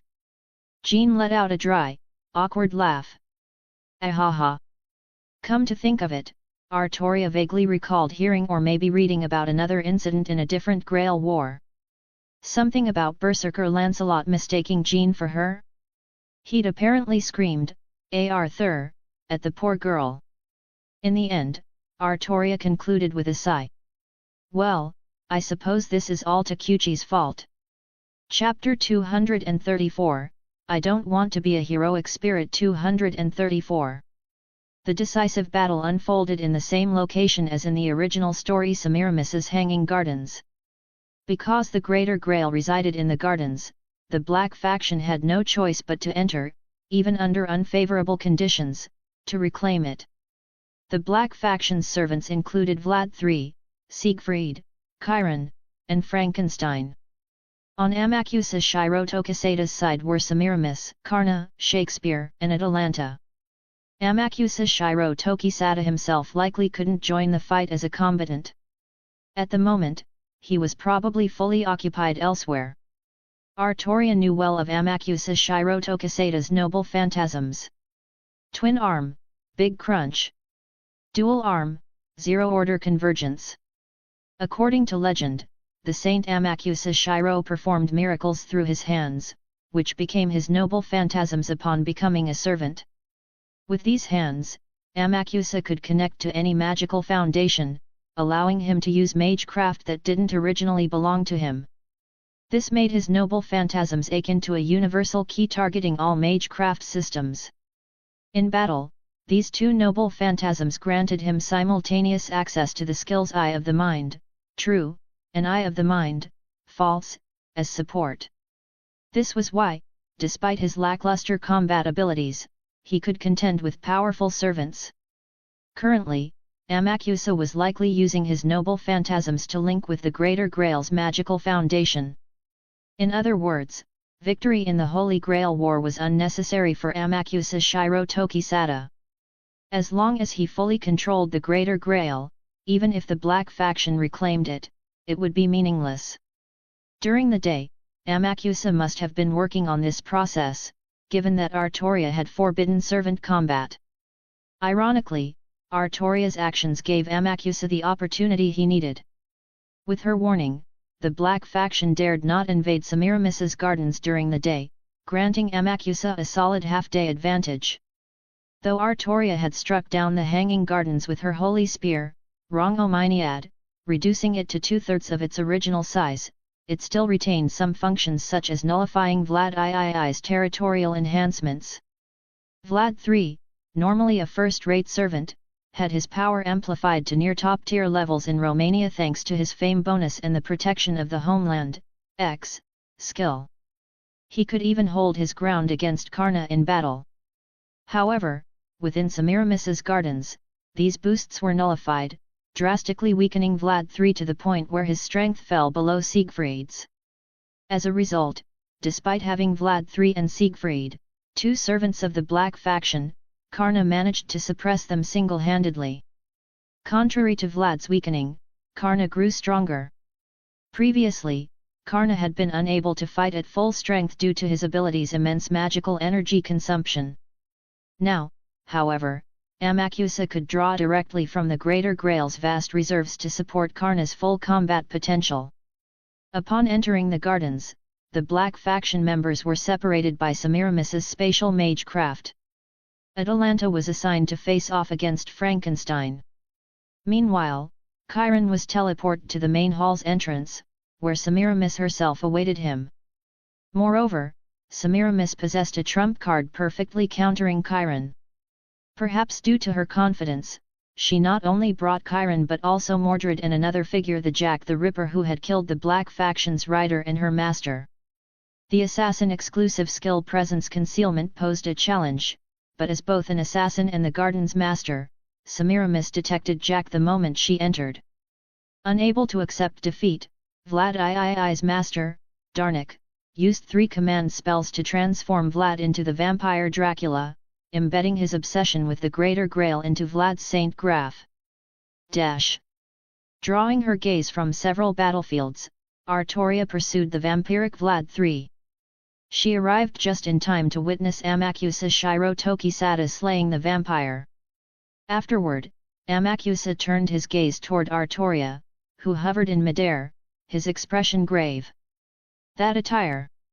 I see now, Artoria observed calmly. The clothes you wore during the Shimabara rebellion. It seems you've already made your wish to the Greater Grail. Before her stood Amakusa Shirotokisada, clad not in his usual black suit but in a traditional Japanese robe. Ruler. You won't stop me, will you? I told you that is beyond my duty. Though Amakusa remained highly vigilant, Artoria brushed off his tension as though it were no more than a breeze. Using the third magic to transmute all human souls into a physical form, achieving immortality for all humanity. Even in the eyes of the gods, it's a mad idea. So you already knew, ruler, Amakusa replied. And yet, your response is neither approval nor intervention. Artoria nodded. That is enough. Thank you. Amakusa exhaled, his shoulders relaxing. He knew that if Artoria chose to act, he stood no chance against her. But the Greater Grail lay within arm's reach. Humanity's salvation was within sight. He had no choice but to press forward. Amakusa Shirotokisada's plan was to use the third magic to achieve universal immortality. By doing so, he believed humanity would be freed from the pains of death and suffering, yet retain love and compassion. If this doesn't count as salvation, then what does? However, the third magic required an enormous amount of energy. For individual cases, the magic accumulated over 60 years in the Greater Grail was more than sufficient. But to transmute the souls of all humanity was impossible with the current reserves. Thus, Amakusa planned to carry the Greater Grail across the globe, draining the Earth's magical ley lines to complete his dream. Unfortunately, Artoria's destruction of the gardens disrupted this plan, forcing Amakusa to seek alternative solutions. Still, he didn't mind.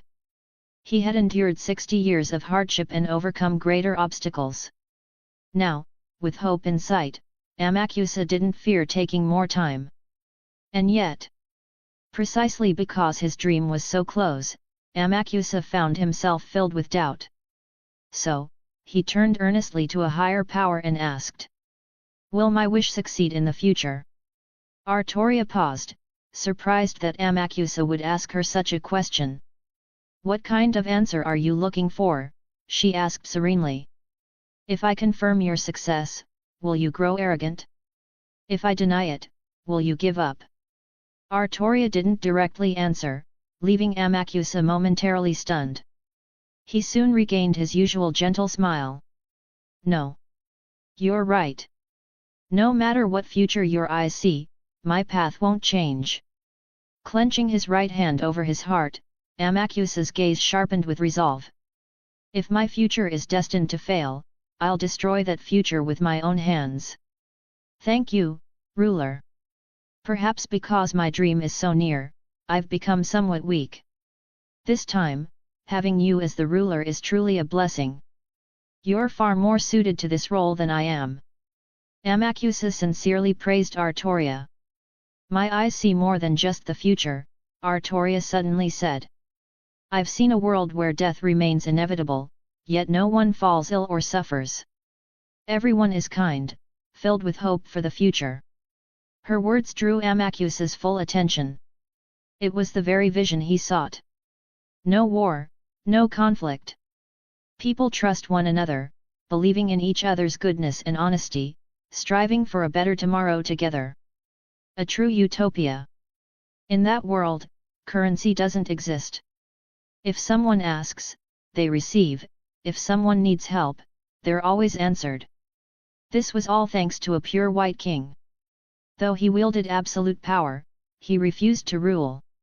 He was the embodiment of virtue, even earning the gods' willing surrender of their authority to him. This pure white king didn't choose to sit on the throne. Yet, the people followed him of their own will, creating a world filled with those as virtuous as he. When Artoria finished, Amakusa's face was filled with disbelief. That sounds like a world of fantasy. But what if it wasn't?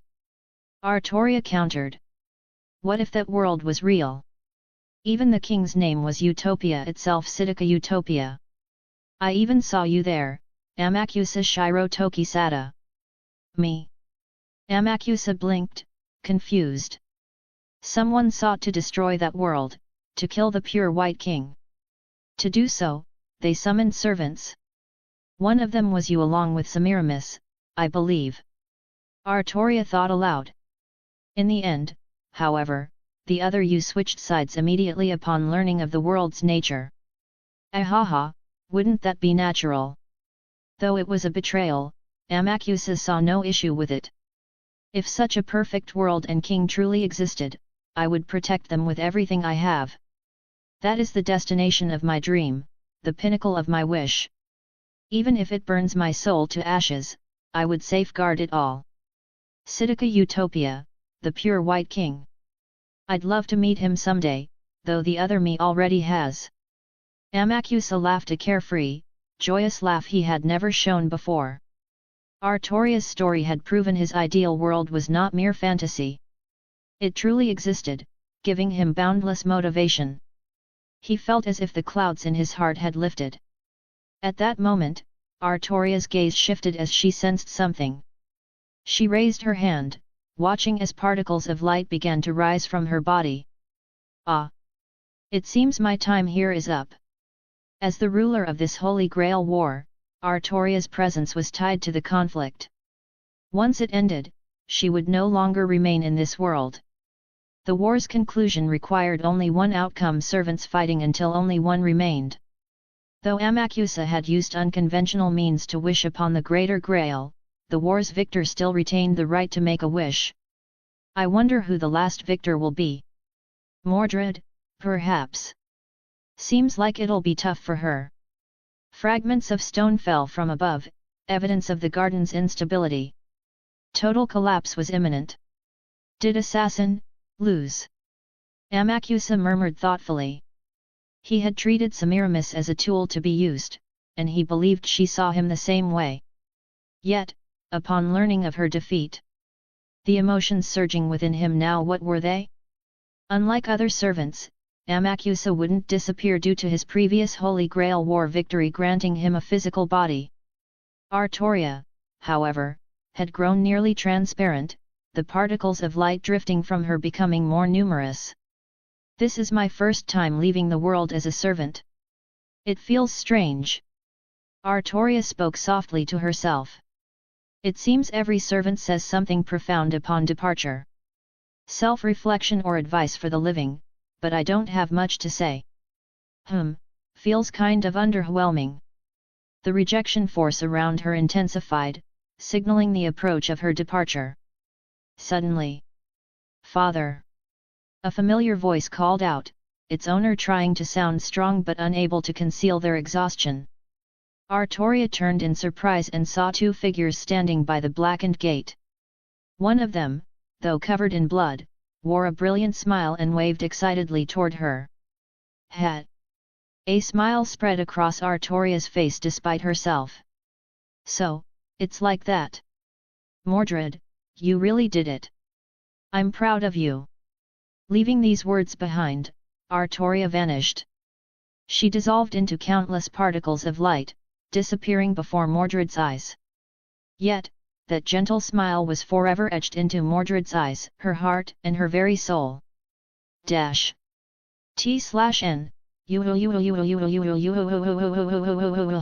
Heim Gremnant.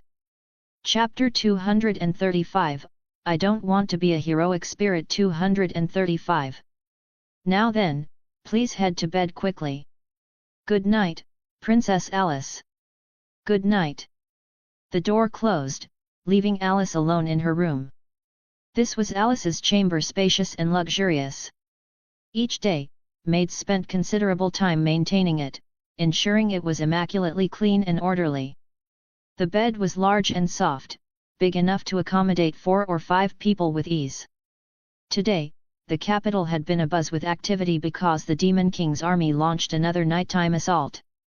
The city's garrison and adventurers, seasoned by such incidents, swiftly organized a defense and thwarted the attack, preventing any significant damage to the capital. Everyone was remarkably capable. Even Claire looked thoroughly worn out when she returned.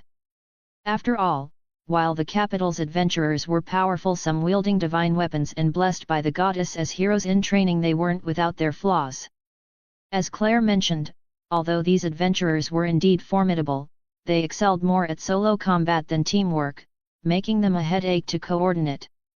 Alice walked to the window, her small feet sinking into the soft carpet. She gazed out, taking in the view. The vantage point was excellent. She could see the streets below lit by a scattering of windows, the walls guarded by sentries, and far beyond that, the shadowy outline of mountains draped in the night. She was the princess of this kingdom, cherished by her parents and brother, living a life of envy and privilege since birth. Yet, her heart felt hollow. There were things she longed for but could not obtain. As the kingdom's most esteemed princess, everyone revered her. Born with exceptional magical and combat talent, she was admired by all. But because she was royalty, she wasn't allowed to leave the capital on a whim. Every action she took had to exemplify the grace and dignity of her royal lineage. Though she enjoyed the privileges of being royalty, she had lost the right to act on her whims. She understood well that any indulgence in selfish desires would cause significant trouble for those around her. When she first learned of adventurers, her initial thought was, "How wonderful!" Indeed, though she stood as the kingdom's most exalted princess, Alice envied adventurers. Claire saw adventurers as unruly, rough, and disorderly. Alice, however, saw their freedom, independence, and daring strength. Fighting powerful monsters, exploring uncharted lands, making new friends. Adventurers truly live enviable lives.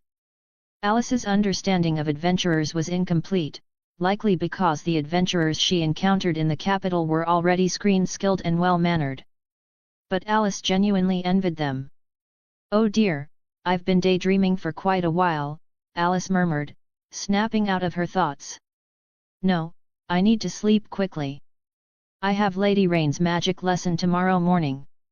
She should have climbed into bed, tucked herself in, and drifted off to sleep, just as she had countless nights before. Then, she would continue living her gilded life unchanging, like a caged songbird pampered and admired by all. But that night, it was as if a sudden, unexpected element was jammed into the machinery that had run so predictably for over a decade. The change Alice had yearned for came amidst chaos. Boom!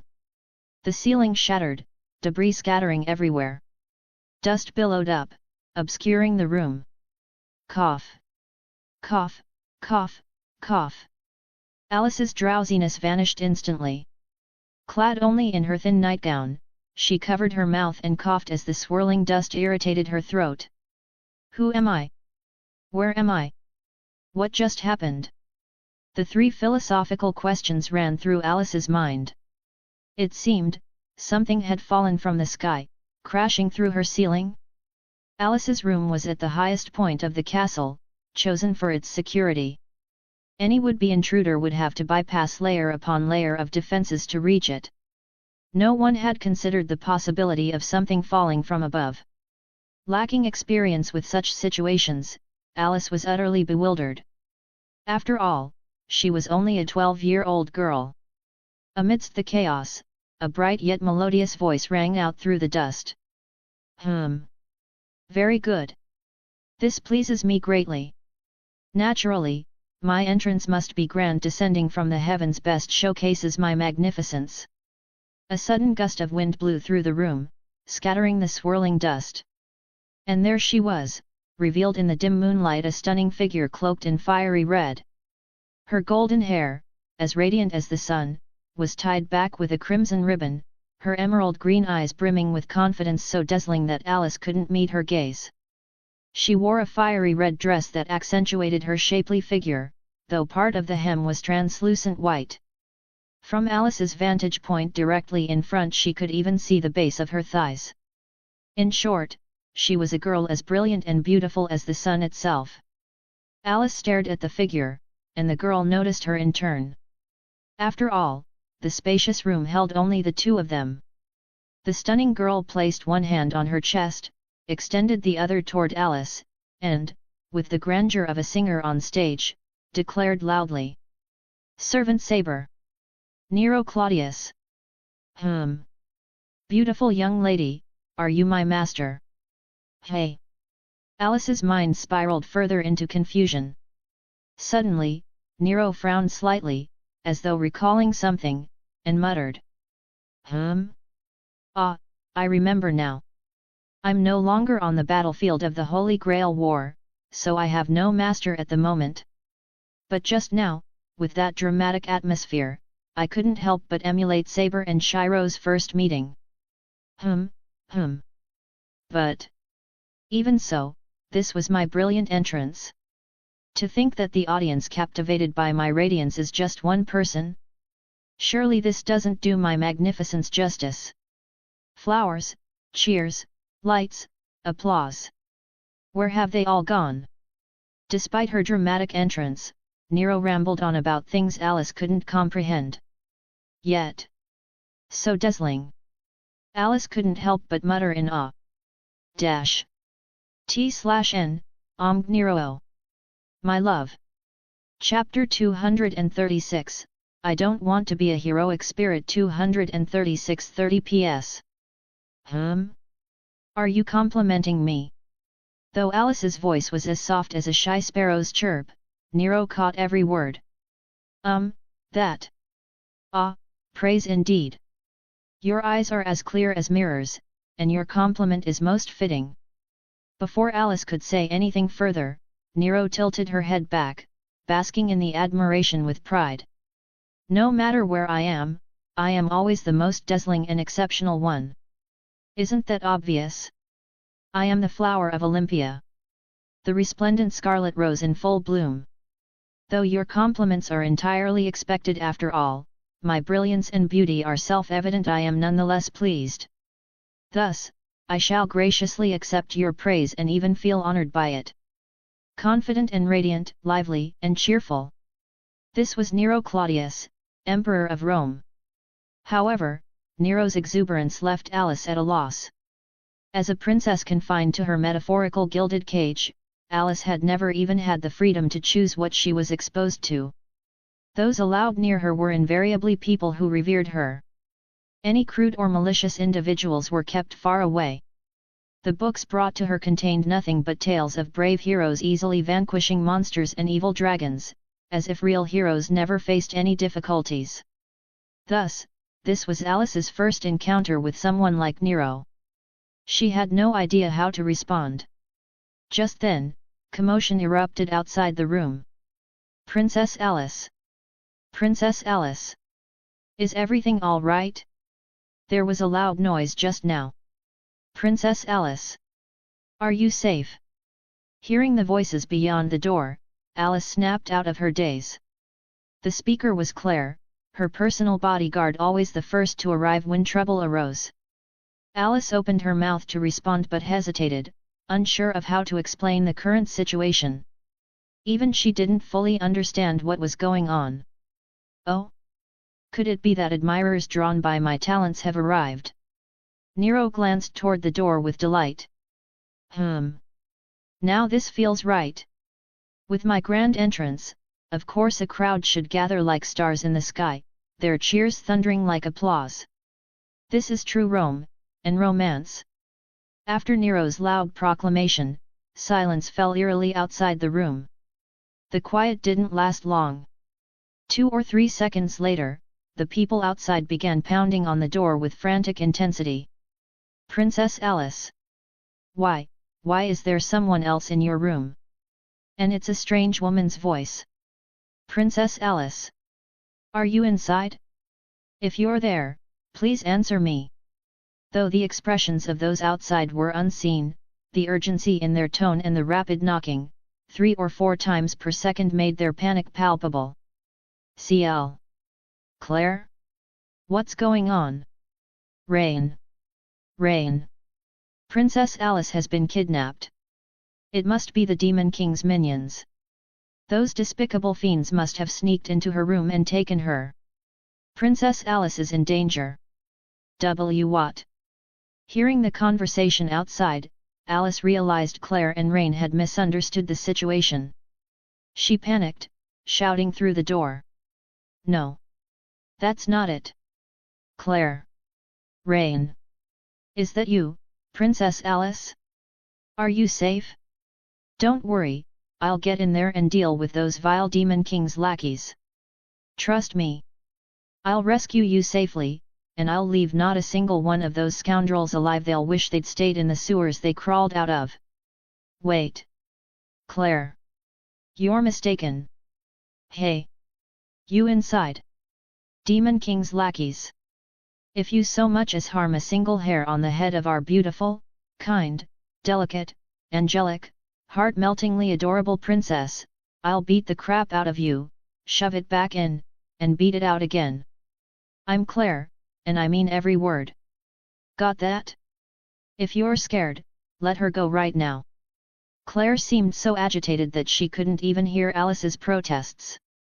Claire, calm down. The door to the princess's room is enchanted. If you try to break it open, you'll get hurt. Let me fetch the key. No way. If we wait for you to get the key, it'll be too late. The Demon King's plan will succeed. Just think about what horrors such a pure and innocent princess might suffer after being taken away. But don't worry. I don't need a key. I'll pick this lock myself. Still. It's fine. Trust me. I've rehearsed picking Princess Alice's door lock in my mind 10,381 times. I won't make a single mistake. Actually. Almost there. Hang on, Princess Alice. Your most loyal Claire will reach you soon. However, the door wasn't picked open. Instead, the wall beside it suddenly exploded.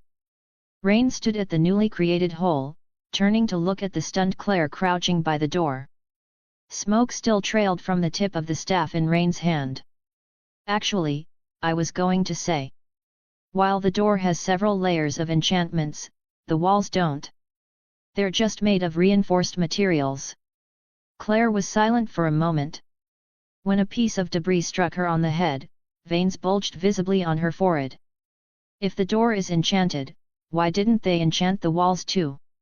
The idiot who designed this deserves a medal for stupidity. Well, apparently, they accidentally added the wall's enchantments to the door instead, making it absurdly over-reinforced. Most people, upon seeing the heavily enchanted door, wouldn't think to check if the walls were unprotected. Did a wyvern crush their brains? This was the princess's room. How could they be so careless? Claire felt her blood boil, a surge of fury rushing to her head.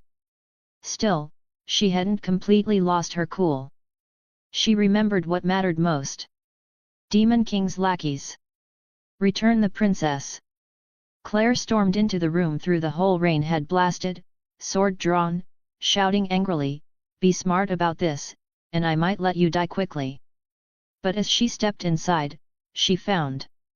Aside from the stunned Princess Alice, dressed in her nightgown, the room contained only one other person. A girl dressed in a highly revealing outfit. T/N, I wonder what world this is. Chapter 237, I don't want to be a heroic spirit. 237 40 ps. Behind Claire, Rain hesitantly entered the room, followed by several armored guards. Blasting a hole in the princess's bedroom wall might have been an act of egregious disrespect, but sometimes urgency demanded drastic measures.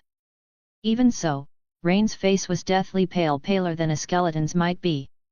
She had a sudden, dreadful thought, will they make me pay for this destroyed wall? No, please no. She was already drowning in debt. The cloak she wore was probably the only valuable item she still owned. The group, led by Claire, finally caught sight of Nero. When they saw that the so-called Demon King's minion or intruder was just a petite girl and a lone one at that, everyone froze in surprise. A crowd of admirers drawn to my brilliance has arrived. Now this feels proper and fitting. Nero stepped gracefully down from the pile of rubble, her gaze fixed on Claire and the others. Especially you two. Among my new audience are two charming beauties who suit my tastes perfectly. Truly delightful. Claire and Rain blinked, dumbfounded. Is she talking about us? The kind-hearted mage and the valiant knight, what a marvelous, marvelous combination. A feast for the eyes. Even the moonlight seems brighter now. With the elegance of a dancer, Nero moved with steps so light and graceful it seemed surreal, her face radiant with admiration. Thank you for the compliment. Rain stammered, utterly bewildered. I should be the one thanking you. Truly, thank you, my beautiful maidens. Nero's seemingly endless self-assured banter left yet another person utterly confused. You think flattery will get you off the hook, you would-be kidnapper of the princess. Claire snapped out of her daze faster than the others. Tightening her grip on her sword, she glared at Nero with unwavering determination. Behind Nero, Claire could see Princess Alice, dazed and kneeling on the ground, unharmed but clearly shaken. Give the princess back. With that shout, Claire swung her sword toward Nero. Claire. Alice, only just beginning to recover, raised her hand to stop Claire, but it was too late. The knight had already launched her attack. The blade came down, yet it didn't strike Nero. Instead, it was met by another sword, one that intercepted the blow effortlessly. Clang! Nero held a red and black, uniquely shaped longsword in one hand, blocking Claire's powerful strike as though it were nothing. Such loyalty and courage, truly as beautiful as rose petals in the wind.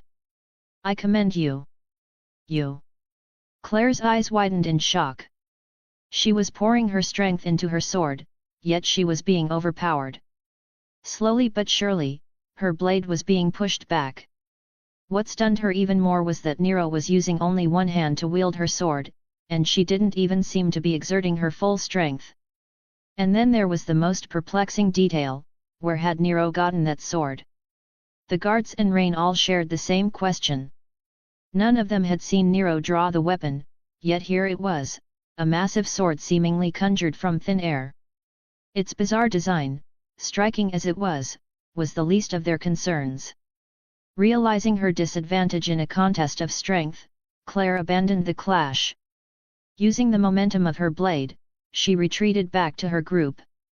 Why are you all standing there? Attack together. She's incredibly strong. Rain, prepare your magic. Hey? Oh. Right. Though Rain still felt that something about the situation was off, Claire's shout snapped her into action. She began preparing her spells. The guards, too, raised their weapons and approached Nero with caution. Such enthusiasm! Do you wish to dance with me as well? Nero swung her sword in a sweeping arc, her long dress flowing elegantly with her movements. By now, everyone had grown somewhat accustomed to her nonsensical ramblings, so they pressed forward without hesitation. Claire, standing at the forefront, raised her sword and gave the command. Attack! Wait! The guards were about to charge when someone stepped between them and Nero. Princess Alice! Claire's heart nearly stopped as she shouted in alarm, Princess Alice! Come back! It's dangerous over there! Claire! Rain! You've misunderstood! She's not an enemy! Alice's sudden intervention brought the guards to a halt. After all, who would dare point their weapons at the princess? But Claire and Rain exchanged uneasy glances, clearly conflicted. "Princess, we trust you," Rain said hesitantly. "But could you please step back first? It's not safe to stand there." They prioritized ensuring Alice's safety above all else. Alice hesitated for a moment before glancing back at Nero.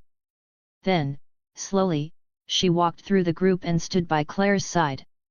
The tension in the room eased just slightly as everyone released a collective breath of relief.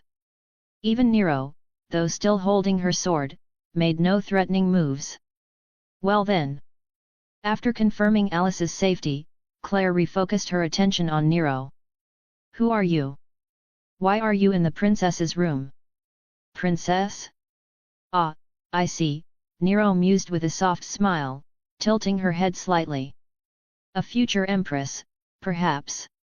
As for who I am..." Under the weight of everyone's expectant stares, Nero dramatically swung her arm outward and proudly declared. "My name is Nero.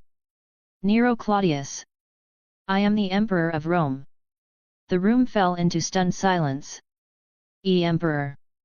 Did she mean she was the ruler of a nation? For some reason, when Nero made her proclamation, no one doubted her sincerity. And yet, "I've never heard of a country called Rome," Claire said, her brows furrowing as she voiced the question on everyone's mind. "And if you truly are an emperor, why would you intrude on Princess Alice's room in the dead of night? That doesn't make any sense." "That much is true. It was rude of me," Nero admitted with a faintly troubled expression. "I've grown used to falling from the sky and ending up in strange places, but this time it seems I've caused you quite a bit of trouble. For that, I apologize. As Emperor of Rome, I offer you my sincerest apologies." Her unexpectedly polite and reasonable demeanor, coupled with her petite and adorable appearance, caused the tension to diminish even further. It seems you have your own troubles," Claire muttered, conflicted. If Nero had been an obvious villain, things would have been simple: capture her and be done with it. But she wasn't. She was surprisingly cooperative, Alice seemed unharmed, and Claire couldn't bring herself to push the matter further. And if Nero truly was an emperor, or even a noble of high standing, Claire realized she might not have the authority to act against her. Still, she couldn't shake the feeling that this situation was far from ordinary. As she mulled over the best course of action, one that wouldn't escalate into an international incident, a loud alarm suddenly echoed through the castle. Not just the castle, the entire capital was filled with the blaring sound. "Alert! Demon King's forces are attacking. All knights, mobilize immediately. Adventurers, maintain order and prevent monsters from entering the city. High-level adventurers, assist with defenses." Chapter 238, I Don't Want to Be a Heroic Spirit. 238:50 PS. Claire and the others had left. With the Demon King's forces invading, they had to lead their units to handle the situation. Nero was undoubtedly a tricky matter to deal with, so after some discussion, they decided to temporarily house her in a room where she could rest for the night. They planned to revisit her situation the next day. As for Alice, her room was no longer livable after the chaos caused by Nero. Coupled with the ongoing invasion, Alice was temporarily moved to another chamber. Fortunately, the castle was large, with no shortage of rooms. Now, Alice lay on her bed, staring blankly at the ceiling. Her mind kept drifting back to the figure who had appeared in such a breathtaking manner. "I've never met someone like her before. That person," it was as if she radiated an invisible magic that made it impossible to look away. Nero. Claudius. What kind of person is she, really? Perhaps it was curiosity. Perhaps it was admiration. Nero's presence had planted a seed in Alice's heart, one that might someday grow and blossom. Knock, knock. The sound of knocking brought Alice out of her reverie. "Come in," she called softly, turning her gaze toward the door. It was probably Claire, or perhaps one of the maids. However, when the door opened, the figure reflected in Alice's eyes was a fiery silhouette dressed in red. The future empress of this land. I've come to see you. Hey! Alice bolted upright on her bed, her expression a mix of disbelief and astonishment. Nero. Indeed. It is I, Nero Claudius. The vibrant rose of Rome, in full bloom. Nero strode boldly toward Alice, her golden boots stepping firmly on the plush carpet. How are you here? Alice distinctly remembered that guards had been stationed outside Nero's room not just to protect her, but also to keep her under surveillance. After all, Nero was still an unknown outsider, and this was the most secure location in the kingdom. Are you worried about the guards outside? Rest assured. Nero said with a radiant smile. If I wish to leave, no one can stop me. After all, I am the emperor. What does being an emperor have to do with sneaking out unnoticed? It has everything to do with it. Because I'm the emperor, of course I can do anything. That makes no sense. By this point, Nero had reached Alice's bedside. Without hesitation, she bent her knees and sat down on the bed. So close. The proximity left Alice flustered, her cheeks turning an adorable shade of pink. Meanwhile, Nero observed Alice with an appraising gaze. Even a shy princess like you is incredibly cute. As I thought, beautiful maidens are the most precious treasures in the world. They should be cherished and protected. Ah! Still, as much as I'd love to take this perfect opportunity under the moonlight, no less to chat with a lovely maiden and deepen our bond, alas! I have other matters to attend to. What a pity! Such a delightful moment will have to wait. Leaning slightly forward, Nero propped herself up with her hands on the bed. Her face was now mere inches from Alice's, her golden green eyes sparkling with excitement. Beautiful maiden! I hear the city is engaged in battle with the Demon King's forces. Surely, there are many brave warriors showing their mettle. I'm very intrigued. So, take me to see them. Having been transported to this world from her own, Nero had little understanding of her current surroundings. She needed to gather information. The princess named Alice and the Demon King's army, these were intriguing but insufficient leads. After all, a princess and a Demon King were standard fare in any fantasy world, and Alice's name was far too common to provide any meaningful clues. Thus, Nero decided the battlefield might offer better answers. You want to see the battle with the Demon King's army? Alice's bright eyes widened in shock. But, it's dangerous there. And? Nero, I don't know how you managed to sneak past the guards, but the castle's defenses are formidable. There's no way you can leave. Such trivial matters. Just tell me the direction of the battlefield. Hey? Just the direction. Recalling Claire's earlier report, Alice hesitated before pointing southward. The Demon King's forces are attacking from the south. That way? Many thanks. You're welcome. Before Alice could process what was happening, she felt her feet leave the ground.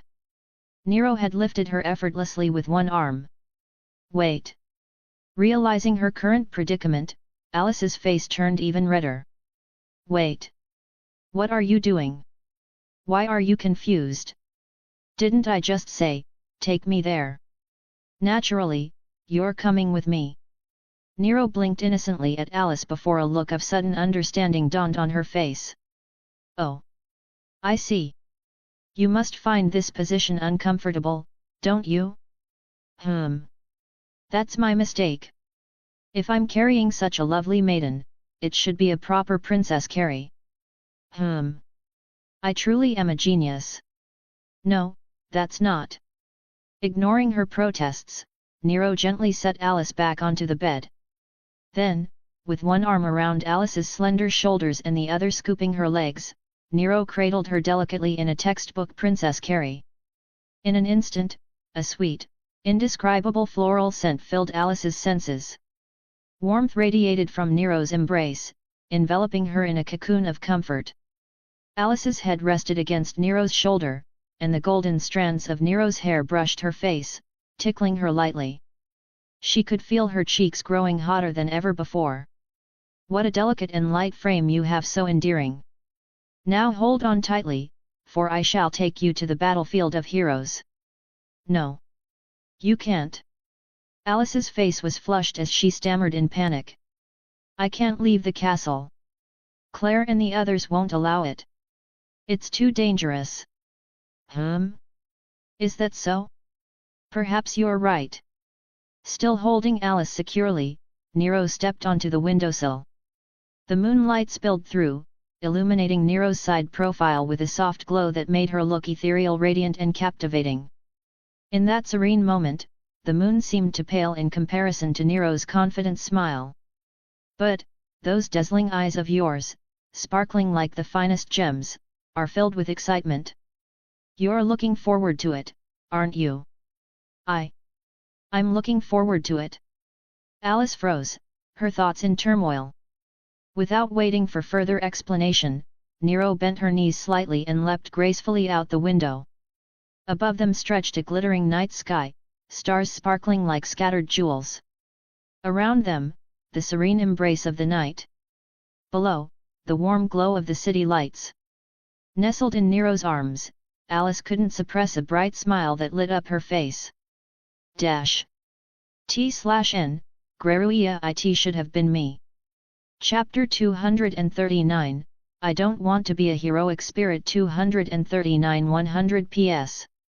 The battlefield stretched to the southern outskirts of the capital. Though the Demon King's forces seemed unusually active tonight, launching 2 waves of attacks in succession, the experienced knights and adventurers quickly organized a defense, engaging the invaders in combat. Despite the title Demon King's army, the bulk of the attackers were goblins and kobolds, creatures so weak they barely qualified as low-tier demons. These standard fodder monsters had no redeeming qualities besides their sheer numbers. In fact, in certain infamous tales, even Kazuma, the weakest adventurer with abysmal stats save for his absurdly high luck, had once looked down on these creatures before being killed by them and sent to meet his goddess. These monsters posed no real threat. The warriors gathered in the capital were no rookies, and dispatching such creatures was a trivial task for them. However, one corner of the battlefield was notably avoided by knights and adventurers alike. What is that thing? Such a terrifying appearance. It must be an archdemon, right? Has the Demon King's army finally gotten serious? They even sent an archdemon this time. Murmurs like these spread across the battlefield, a heavy tension hanging in the air. The reason for this avoidance was clear: a massive, imposing figure occupied that area. The creature had horns like a bull, leathery wings like a bat, a serpent's tail, cloven hooves like a goat, and 8 blood-red eyes resembling a spider's. Kneel before me, insects, and tremble at my majesty. I am Balzac, the demon leading the charge on this capital. With a resounding bellow, the horned demon swung his muscular arm, smashing a row of knights holding tower shields. Boom! Several knights were sent flying, their shields shattered. Those who remained standing wore grim expressions. Knights, reform the line. Mages, prepare your spells. Claire's commanding voice echoed from the rear of the knights, her tone equally grim. Wait for my signal. Target the archdemon. Fire! In an instant, a barrage of fireballs, ice lances, and light blades streaked through the air, colliding with Balzac's massive body. Owaik! A guttural scream erupted from the explosion. Did we get him? Don't be ridiculous. Look at that monstrous body. He's clearly a high-ranking officer in the Demon King's army or even the Demon King himself. There's no way a few spells could take him down. Why you rewrite? What do we do now? We hold the line. Swordmaster Mitsurigi Kyoya is on his way. If anyone can take on an archdemon, it's him. Mitsurigi Kyoya? You mean the legendary swordmaster who slew the ancient dragon? If anyone can face this archdemon, it's him. Standing at the rear, Claire didn't believe for a second that the horned demon had been defeated. Her eyes remained fixed on the dust cloud where Balzac had been. When the towering figure emerged unscathed from the smoke, Claire's expression darkened. Not a scratch on him? When did the Demon King's army gain such powerful monsters? And why didn't we receive any intelligence on this? Within the smoke, Balzac himself was having some thoughts. What the hell? That hurt so much. Damn that old bastard of a Demon King for sending me on such a dangerous mission. I just wanted to slack off and relax. Who would have thought?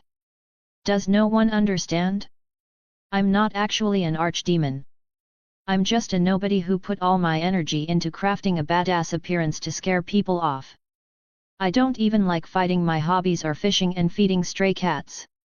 I even gave myself the name Balzac because it sounded intimidating, but these idiots didn't even flinch.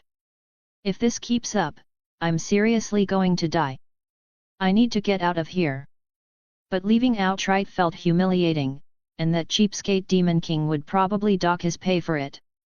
And Balzac had been eyeing a premium fishing rod back in Axel City for ages. He couldn't let his bonus slip away. Alright.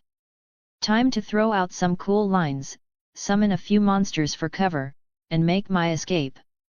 Perfect plan. Clearing his throat, Balzac raised his voice with a thunderous proclamation. Tremble, insects! Under my black wings, the dawn shall never rise. Man, what a great line, Balzac thought smugly. I could crush you like ants. You're not even worth my attention. So let me give you an opponent more suited to your pathetic level. Come forth, my minions. The moment his voice fell, summoning circles appeared around him, glowing ominously. It's a summoning spell. Be on guard. As the light faded, several more monsters materialized, their presence deepening the unease among the defenders. Damn it, more monsters! Look on the bright side, at least the archdemon won't attack directly anymore. We just have to deal with these summons. It's infuriating. That archdemon doesn't even take us seriously. Well, he's not wrong. We're no match for him. Only someone like Swordmaster Kyoya can face him head-on. After summoning his minions, Balzac prepared to make his getaway. These summoned monsters will distract them while I slip away. Genius plan. Now, where should I go fishing to relax after this? Already imagining his tranquil retreat, Balzac's thoughts were rudely interrupted by the commotion around him. Wait! Something's flying toward us. It's coming fast. Is that a meteor? No, it looks like a person. No, two people. And they're headed straight for us. What nonsense is this? Balzac thought, looking up curiously. Then, in an instant, his massive body was bisected by a radiant slash of sword light. Instead of blood, a flurry of crimson rose petals burst forth from the wound. Hundreds, thousands of vibrant red petals scattered in the breeze, framing the arrival of a striking figure. Her dress flowed elegantly, her blade gleamed brilliantly, and her presence combined the softness of a maiden with the strength of a warrior. I have arrived. Omu. Nero Claudius, standing tall and proud, declared her entrance with a dazzling smile. T/N, GAHH I can't fix names if I don't know the story. Chapter 240, I don't want to be a heroic spirit. 240. The battlefield, once filled with the deafening clamor of combat, fell noticeably quieter. The change was entirely due to the sudden appearance of a certain girl. Nero stood confidently at the center of attention, one arm supporting Alice while her other hand rested on her red and black sword. She caught a handful of the rose petals swirling in the air around her, then scattered them dramatically with a flick of her wrist. I have arrived. You. Her bold proclamation left everyone stunned, primarily because the corpse of the horned demon lay in a heap behind her. Several warriors, paralyzed with shock, forgot they were in the middle of battle and lowered their weapons. Even a few mages lost their focus mid-chant, their spells misfiring and blasting their own allies instead. Among those struck speechless was Claire. But her astonishment wasn't directed at Nero's dramatic entrance or the fact that she had effortlessly slain the formidable archdemon. No, her shock stemmed from one simple fact. Princess Alice. Her cry was filled with panic, her face pale, her eyes bloodshot with fear. Hearing Claire's voice, Nero turned her gaze and immediately brightened. Ah, if it isn't the valiant knight who caught my attention earlier. What a coincidence to meet you here. Nero took a single step forward and crossed several dozen meters in an instant, appearing directly in front of Claire. You! What have you done with Princess Alice? Ah, perfect timing, Nero said nonchalantly. I have other matters to attend to, but your loyalty to the princess has earned my admiration. I trust you can keep her safe for me. Farewell for now, my dear future empress. Wait here, I'll be back shortly. Her parting words, directed at Alice, left Claire utterly flabbergasted. Then, under the stunned gazes of everyone present, Nero bent her knees slightly and leapt skyward. She soared to such a height that it resembled flight more than a simple jump. What exactly is she here for? Claire muttered, voicing the question on everyone's minds. When Nero had arrived with Alice in her arms, Claire had assumed she was an intruder attempting to kidnap the princess. But instead, Nero had dispatched the fearsome archdemon in one strike and then entrusted Alice to them for safekeeping. Considering the overwhelming power Nero had demonstrated, Claire couldn't help but admit that if Nero had truly wanted to abduct the princess, they likely wouldn't have been able to stop her. Turning to Alice, Claire asked, "Princess, why did Nero bring you out here?"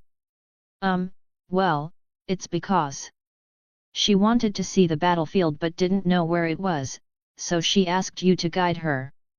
As Alice hesitantly explained, Claire's expression twisted into one of utter disbelief, like someone waking from a vivid dream only to realize they'd misplaced their pants. She didn't ask anyone else in the castle? Not a guard, not a maid, but you, the princess? Even if she needed directions, she could have asked any random person on the street. And why did she bring you out here? Does she not know how dangerous the battlefield is? Alice didn't share everything with Claire, especially Nero's parting words. But those gem-like eyes of yours are sparkling. You're looking forward to it, aren't you? No one noticed the faint movement near the archdemon's fallen corpse. From within the ruined shell emerged a small figure, barely larger than a child. Wah! My beautiful body, crafted with so much effort. What was that woman? Another demon. Tears streamed down the tiny figure's face as she muttered in despair. All I wanted was to earn enough money to buy a fishing rod. Why do I have to go through something so terrifying? Wah! Her voice rose in indignation as she glared toward the sky. Damn that woman! I'll remember this grudge. Don't think you've won just yet. With a final sniffle, the small figure complete with tiny black wings vanished from the battlefield. After leaving Alice and Claire behind, Nero vaulted onto the castle's high walls. From her elevated perch, she had an unobstructed view of the entire battlefield. Warriors! The cold night wind swirled around her, lifting the hem of her skirt. Nero stood tall, her voice ringing out, carried far and wide by the wind. Everyone on the battlefield heard her clearly. My name is Nero. Nero Claudius, Emperor of Rome. Brave warriors! Your valiant forms have captivated me. My heart swells with emotion, unable to look away. Nero raised her hand dramatically. You stand here, each with your own desires and dreams. Seekers of wealth. Masters of your craft. Aspirants to power. Protectors of others. Let your wishes converge into an unstoppable torrent. Light gathered in her hand, coalescing into a red and black great sword, her signature weapon, Estus Estus, the original flame. This blade, forged by Nero herself, had once severed Gawaine's Excalibur Galatine during a Holy Grail war. Raising the sword high above her head, Nero continued her proclamation. As Emperor, I stand here to witness your radiant courage. So, Cry out. Charge forward. Fight. Claim victory. The moment Nero's declaration ended, a thunderous roar erupted from the warriors on the battlefield. Their combined cries formed a wave of sound so powerful it seemed to shake the very heavens. Whoa!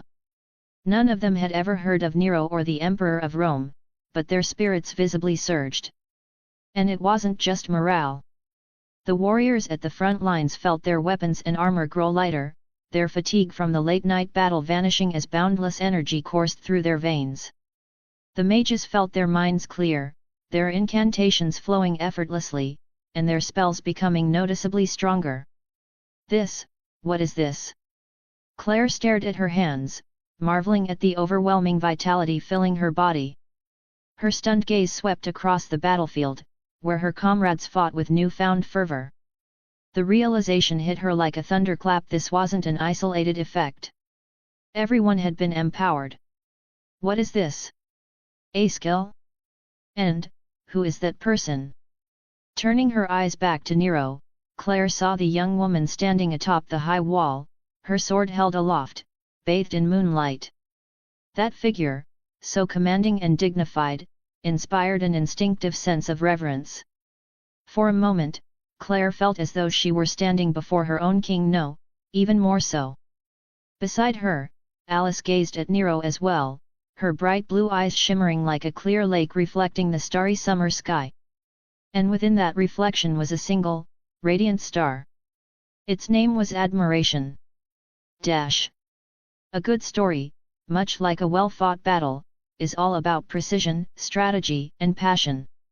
Every choice matters: the right move, the right word, the perfect balance between staying true to the original and making it shine in English. That's why you should support WiseTL at patreon.com/wisetl where every pledge helps ensure more high-quality translations, faithful to the original while flowing naturally in English.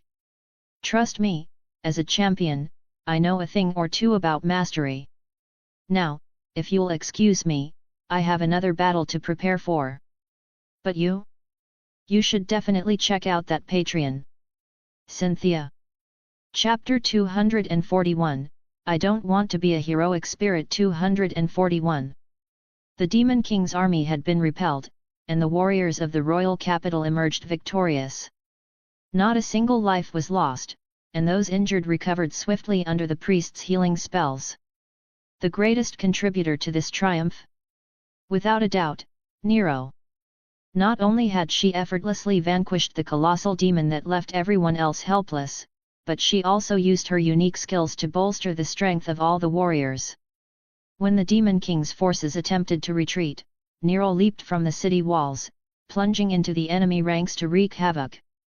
Smitten by her unparalleled valor, the soldiers' morale surged again, leading them to rout the Demon King's army entirely. The future emperor of this nation, behold! Wasn't my performance magnificent? Nero declared confidently, hands on her hips. Yes. Nero was incredibly magnificent. Alice exclaimed without hesitation, her eyes sparkling like stars as she praised Nero, who proudly raised her chin in response. I appreciate those who speak the truth. Feel free to shower me with more praise. In fact, the more, the better. Alice-sama, and Nero-dano. Claire approached them, her expression betraying a hint of concealed envy. I wish I could be the one receiving Alice-sama's sweet compliments, she thought wistfully. The battle with the Demon King's army has ended. We've successfully repelled them, and the cleanup can now be left to others. So, I ask that you both return to the castle and rest well. Nero-dano, we are deeply grateful for your assistance in repelling the Demon King's forces. Tomorrow, a celebration banquet will be held to honor all those who contributed to this battle. We sincerely hope you will attend. In front of Nero, Claire maintained a respectful demeanor. Whether it was Nero's imperial status or her significant contributions in the battle, both demanded such reverence. A banquet? That sounds delightful. Nero's eyes lit up with joy. Hosting a Nero festival, may not be feasible, but no matter. I shall still look forward to it. Red wine, flowers, music extravagance is my true nature. Only the grandest stage can showcase my talents. The valiant warriors who fought today must be utterly exhausted. Since they displayed their splendor, I too must demonstrate mine. At the banquet's climax, I shall dispel their weariness with a voice as divine as the music god Apollo's. That would be the highest honor. You wish to perform at the banquet? That can be arranged, Claire agreed after a moment's thought. Excellent decision. My sublime voice will leave an unforgettable impression on all the guests. The task of cleaning up the battlefield didn't fall to them, it could be outsourced to adventurers through commissioned requests. After all, adventurers accepted all sorts of assignments, as long as they were paid enough. From finding lost pets to teaching skills or purifying water sources, you could find requests for nearly anything on the Adventurer Guild's job board. Nero followed Claire and Alice back to the castle, returning to the room that had been prepared for her earlier. This time, please get some proper rest. No more barging into Alice Sama's room or dragging her off on wild escapades. She is this kingdom's only princess. If anything similar happens again, it will cause serious trouble. At the door, Claire earnestly and sternly reminded Nero, hoping that this self-willed emperor would heed her words. If you have any issues, please rely on the nearest steward or maid. If you find them insufficient, have them report to me, but please, leave Alice Sama out of it. Your reasoning is peculiar. If this were an era of peace, I might understand, but this is a turbulent time, is it not? Monsters and the Demon King's army wreak havoc across the land. Learning to adapt to the battlefield is a necessary skill, Nero responded, tilting her head quizzically. Especially since she is the future emperor of this nation. She must witness the flourishing and decline of civilizations, imprint the growth and loss of life in her mind, and learn the responsibilities of an emperor. As she spoke, Nero glanced at Alice. Alice was present, though she remained quiet, her demeanor more reserved when standing near Claire. Perhaps, it was like how a student feels in the presence of a strict teacher. Alice Sama doesn't need to do anything of the sort. Claire exclaimed, stepping in front of Alice and speaking firmly. Moreover, Alice Sama isn't the future ruler of this kingdom. Her brother, Prince Beltserg, is at the front lines with His Majesty the King, fighting against the Demon King's forces. Both the Prince and His Majesty dote on Alice Sama. With them around, Alice Sama has no reason to step onto a dangerous battlefield. With that, Claire escorted Alice away, bidding Nero farewell with a polite wave. Good night. Good night. See you tomorrow, Alice. No, wait. It's already past midnight, so perhaps I should say, see you at dawn, Alice. As for the mutterings from a certain someone lamenting, why can't I be the one to exchange sweet good nights with Alice Sama, those were magnificently ignored. Closing the door, Nero lay down on the bed, planning to get some proper rest. Though dawn was only an hour or two away, sleep was still necessary. Good night, Makapaka.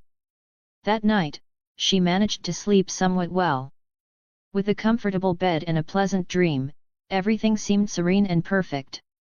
Except for the piercing headache that struck the moment she awoke, a sharp, tearing pain that no remedy could alleviate. Ah! I almost forgot. I suffer from chronic headaches, Nero muttered grimly, clutching her head as she sat up. Nero's persistent headaches were a result of being poisoned by her own mother, Empress Agrippina, which left her with this affliction.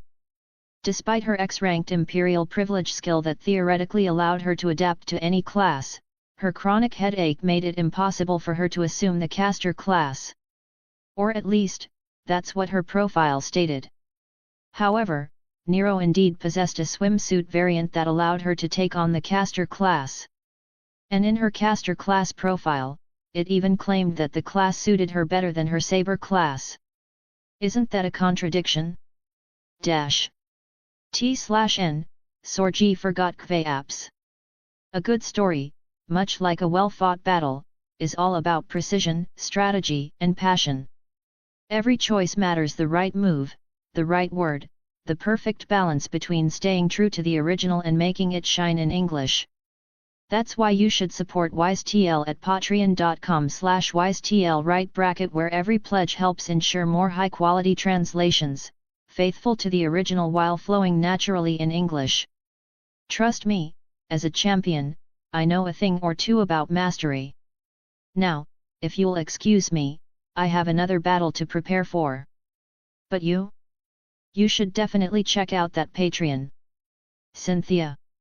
Chapter 242, I Don't Want to Be a Heroic Spirit. 242. Today's breakfast features baby dragon bacon with sunny side-up eggs and a salad made with fresh asparagus and lettuce. The bread is for you to choose, and the salad is made with vegetables harvested this morning. However, be cautious: the asparagus has strong attack power, so beware of counterattacks. The elderly butler who brought Nero her breakfast delivered this peculiar warning with a straight face. For a moment, Nero froze, unable to comprehend the meaning behind strong attack power. Compared to the fact that a dragon, one of the highest-tiered fantasy creatures, was being served on her plate, Nero was far more intrigued by the notion of combative asparagus. What? Is this vegetable going to breathe fire at me or something? And then, the asparagus on her plate snatched her dining knife and lunged at her eye. However, she deftly blocked the attack with the fork in her other hand. Nero. I am the Emperor of Rome. There's nothing I haven't seen. Apologies. This, she truly had never seen before. In a world where even vegetables possess combat abilities. I feel like I've encountered something similar before. What world was that again? Certainly not Plants vs. Zombies. After breakfast, Claire approached Nero, stating her intent to locate Nero's homeland, Rome, so they could arrange for her return. Following last night's battle, most people had come to believe Nero's claim of being a Roman emperor, even if none of them had ever heard of a nation called Rome. However, Nero's response to Claire was, "I am Rome. The land beneath my feet is Rome. You." As she declared this, Nero stood with her hands on her hips, her posture resembling that of a proud and elegant swan. Naturally, Claire was stunned. There was no way for Claire to know of Rome after all. Rome didn't exist in this world. Even in her original world, the Roman Empire had long since fallen. Of course, Nero did not acknowledge the notion of Rome's demise. I am Rome. Human civilization is Rome. The world is Rome. As long as human civilization thrived, Rome would endure. Even in another world, Rome existed. Rome was everywhere. Today, Alice was originally supposed to attend lessons. However, since she had stayed up too late last night, her lessons were postponed. In other words, Alice had an unexpected day off, albeit a rescheduled one. In the afternoon, Alice appeared before Nero, carrying a box of game pieces. "Excuse me, Sister Nero. Would you play this game with me?" Alice asked timidly, as though she feared Nero might decline. Nero's expression grew serious. "What did you just call me?" Could you play this game with me?" "Not that. The part before." Before." Alice tilted her head in confusion. "Sister Nero. Say it again." "Sister Nero? You don't like that name." Alice shrank back like a startled kitten, clearly afraid she had offended Nero. "No. Of course not. On the contrary, I am absolutely thrilled with it. I couldn't be happier," Nero exclaimed with enthusiasm. "To be called sister by such a sweet and adorable girl with such a lovely voice, this is one of the most delightful things in existence. I'm so overjoyed, I could burst into song. Please, you must keep calling me this. Or better yet, just call me sister directly. It would make me even happier." Is that so?" "Yes. Absolutely. So, how about trying it? Call me sister directly. I give you permission. Both Nero's suggestion and her exuberance left the shy Alice visibly flustered. Yet under Nero's expectant gaze, Alice summoned her courage and whispered, in a voice just slightly louder than a mosquito's. Sister. Sister shall accompany you in this game.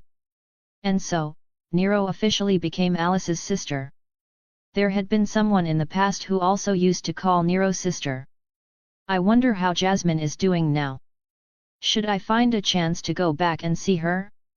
Still, given the differing flow of time between worlds, even if Nero returned, only about a month would have passed for Jasmine. Sister? Sister. Ah, my apologies. It seems I was lost in thought. Nero refocused and picked up a game piece, moving it forward. No, I should be the one apologizing.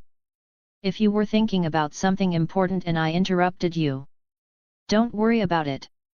I was just reminiscing. Looking at you, Alice, reminded me of someone. I see. That person must be very important to you, Alice said hesitantly. Extremely important. Nero's face softened into a tender expression, one so gentle that it surprised Alice. Curiosity swelled in Alice's chest, compelling her to ask. What kind of person is she? What kind of person? Nero furrowed her brow. Let me see.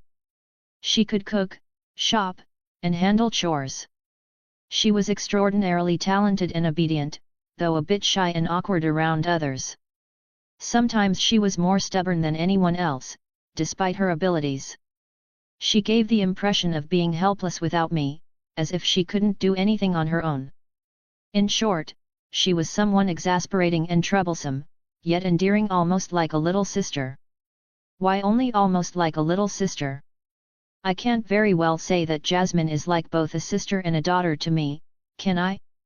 When Nero spoke of Jasmine, her smile was one Alice had never seen before, gentle and filled with warmth.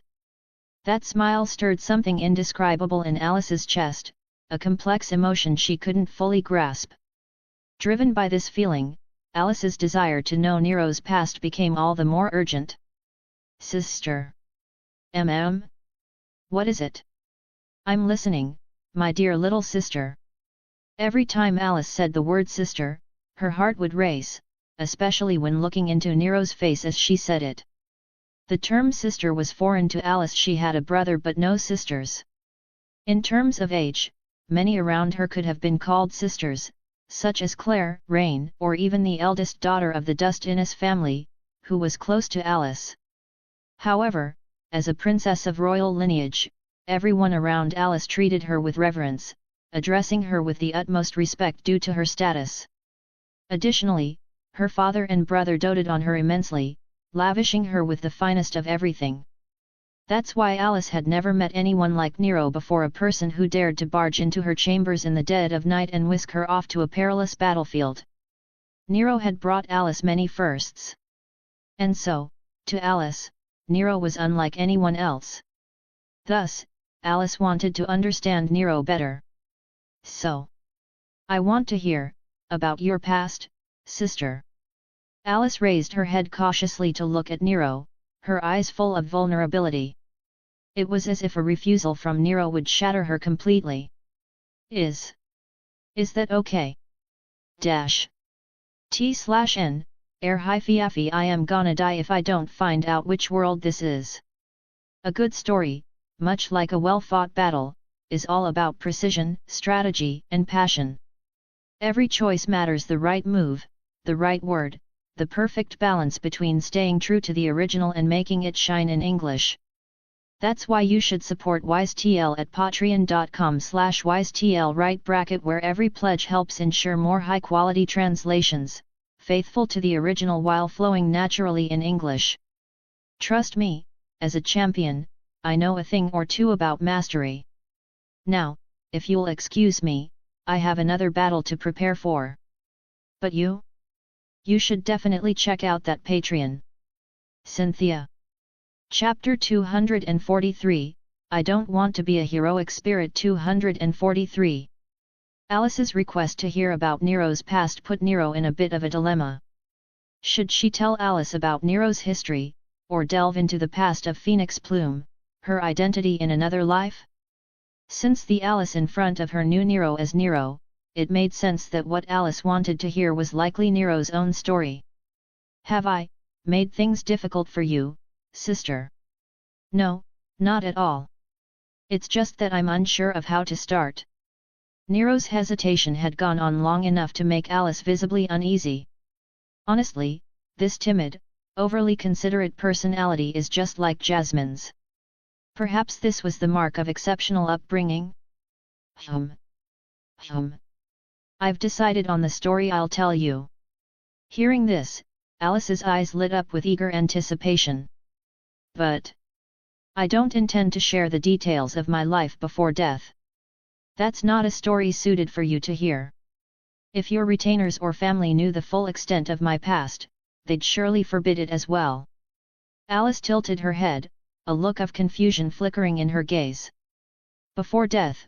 she asked cautiously. "Sister Nero, what do you mean by before death?" "Exactly what it sounds like. I am already dead." Alice's face instantly displayed her shock, a perfectly normal reaction. "Then, does that mean you're an undead, or a ghost?"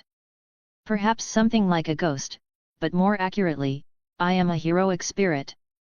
"A heroic spirit?" Alice's puzzlement was evident, so Nero began her explanation. "In simple terms, a heroic spirit is someone who, during their life, achieved great deeds, leaving behind legends or heroic tales.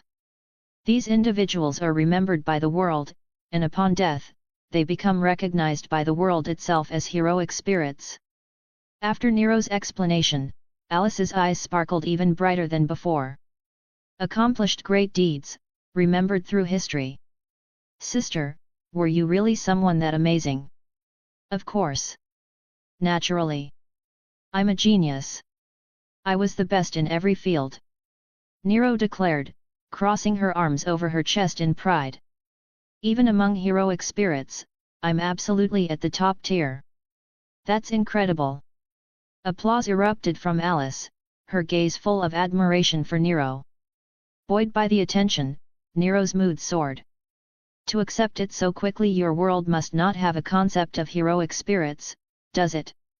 "That's because I trust that Sister Nero would never lie to me," Alice said with a shy, sweet smile. "So Sister Nero truly comes from another world, or rather, is truly a heroic spirit?" "Exactly. That is the correct way to think of it. As the emperor who ruled the Roman Empire and brought prosperity to its people, becoming a heroic spirit is only natural for me." Nero displayed not the slightest inkling of humility. "Another world, what is it like?" Having rarely ventured beyond the castle, Alice was filled with intense curiosity about the other world Nero spoke of. And about Sister Nero's life before. "My past isn't much worth telling," Nero said, waving a hand dismissively. "I doubt you'd want to hear about the time I executed my mother." Alice gasped audibly, accidentally knocking over the game pieces on the board. I'm sorry. There's no need to apologize. If anyone should apologize, it's me, for saying something so startling."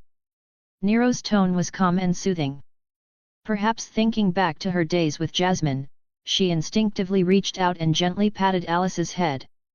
Feeling the comforting touch, Alice visibly relaxed. "My life was steeped in poison and conspiracy. My mother and the nobles were always plotting to kill me. But they were all disappointed. I climbed from the lowest point to claim the throne and became the Emperor of Rome. Even before becoming emperor, I possessed extraordinary talent. Whether it was art, horseback riding, combat, or music, I excelled at everything. After ascending the throne, I brought happiness and prosperity to my people. The elites despised me, but the citizens adored me.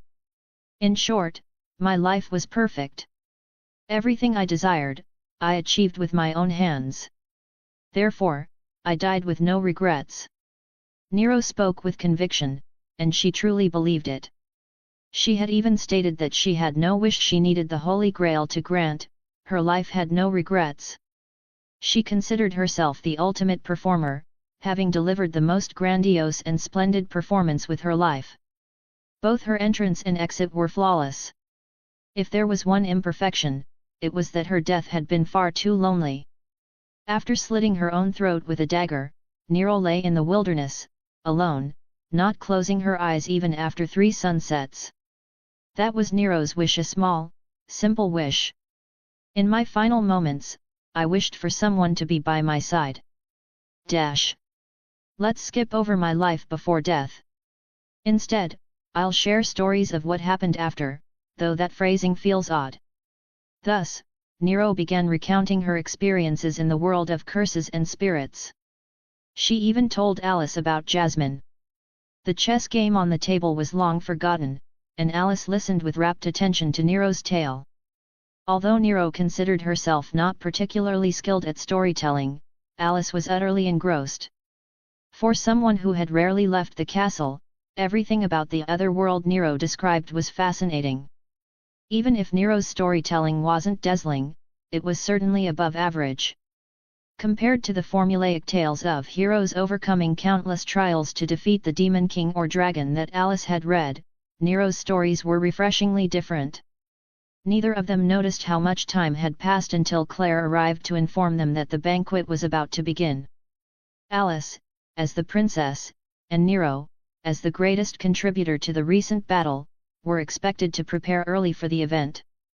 By then, Nero's story had reached the part about the fox-masked spirit. To guard its master's peace in death, it turned into a monster and remained at their side for centuries. That's so touching. Alice wiped at the corners of her eyes, clearly moved by the tale. Even Claire, who overheard the story upon entering, nodded solemnly. Its devotion to its master is truly admirable, so much so that mere loyalty doesn't suffice to describe it. But the lives it took were innocent. Its sins are undeniable. What a paradoxical being. Because the events Nero described were so different from anything in this world, Claire regarded the tale as nothing more than an interesting story. T/N, I'll be by your side, Nero. A good story, much like a well-fought battle, is all about precision, strategy, and passion. Every choice matters: the right move, the right word, the perfect balance between staying true to the original and making it shine in English. That's why you should support WiseTL at patreon.com/wisetl where every pledge helps ensure more high-quality translations, faithful to the original while flowing naturally in English. Trust me, as a champion, I know a thing or two about mastery. Now, if you'll excuse me, I have another battle to prepare for. But you? You should definitely check out that Patreon. Cynthia. Chapter 244, I Don't Want to Be a Heroic Spirit. 244. Let's end today's story here, Nero declared. All right. Alice looked visibly disappointed. She clearly hadn't had enough of the tale. The stories Nero Dano tells are indeed captivating, Claire remarked. They're imaginative, emotional, and feel surprisingly vivid. Then, she turned to Alice. But Alice-sama, don't get too carried away. Stories are, after all, just stories. I understand, Claire. Alice, however, didn't seem eager to clarify further. The idea of sharing a little secret with Nero felt special to her. Well then, see you at the banquet, sister. See you soon, Alice. Wait just a moment. Sister.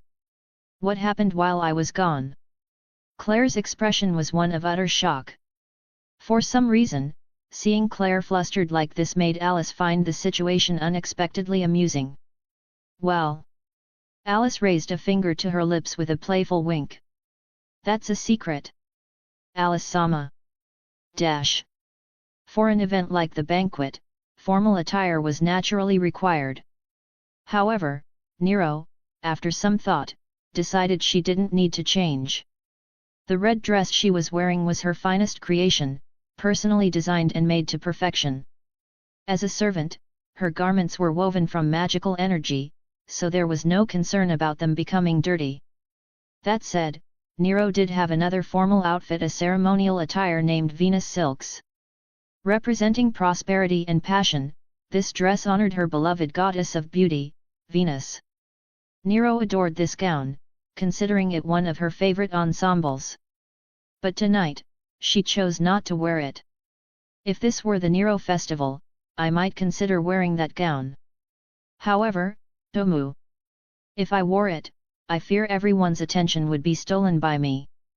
While I certainly don't mind being the center of attention, in fact, I thrive on it, being the greatest emperor and performer this world has ever known. Tonight's banquet is meant to honor the warriors who fought for this nation.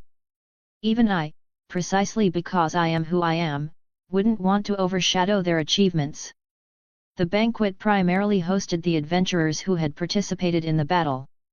The hall was filled with small groups centered around the most active adventurers. There were also a few nobles from the capital mingling in the crowd.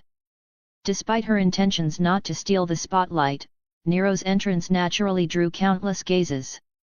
Brave warriors! I commend your efforts.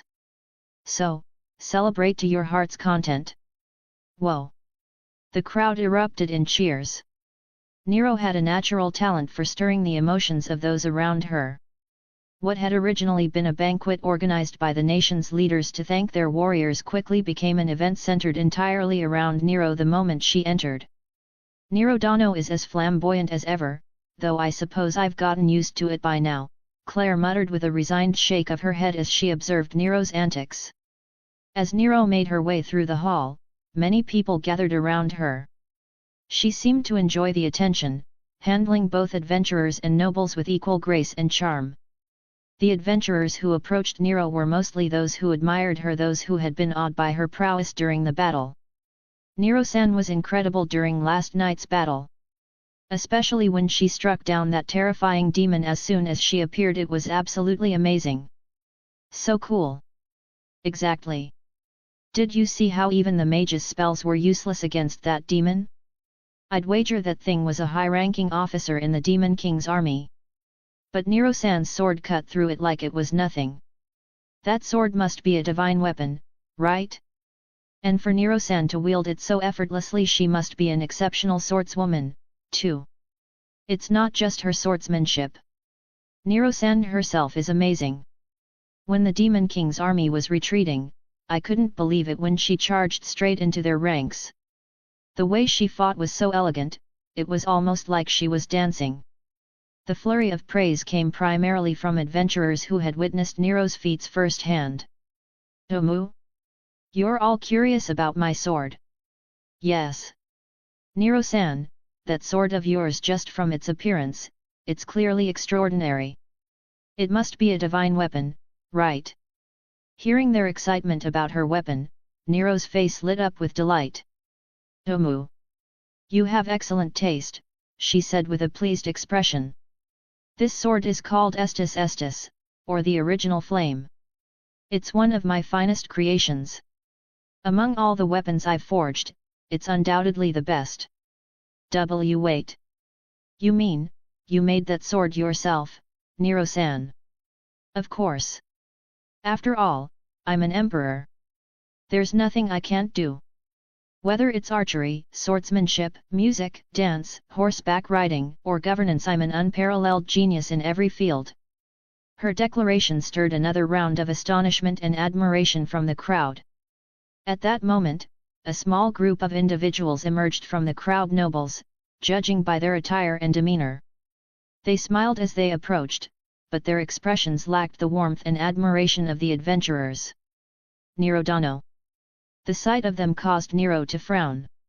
Perhaps due to her life experiences, she found common folk far more lovable than the so-called nobility. Nero Dono, we understand that you are a monarch of your own nation. Please don't misunderstand. We're not questioning your identity. The nobles wore what they likely believed were flawless, amicable smiles, but the subtle mockery and malice behind their words did not escape Nero's notice.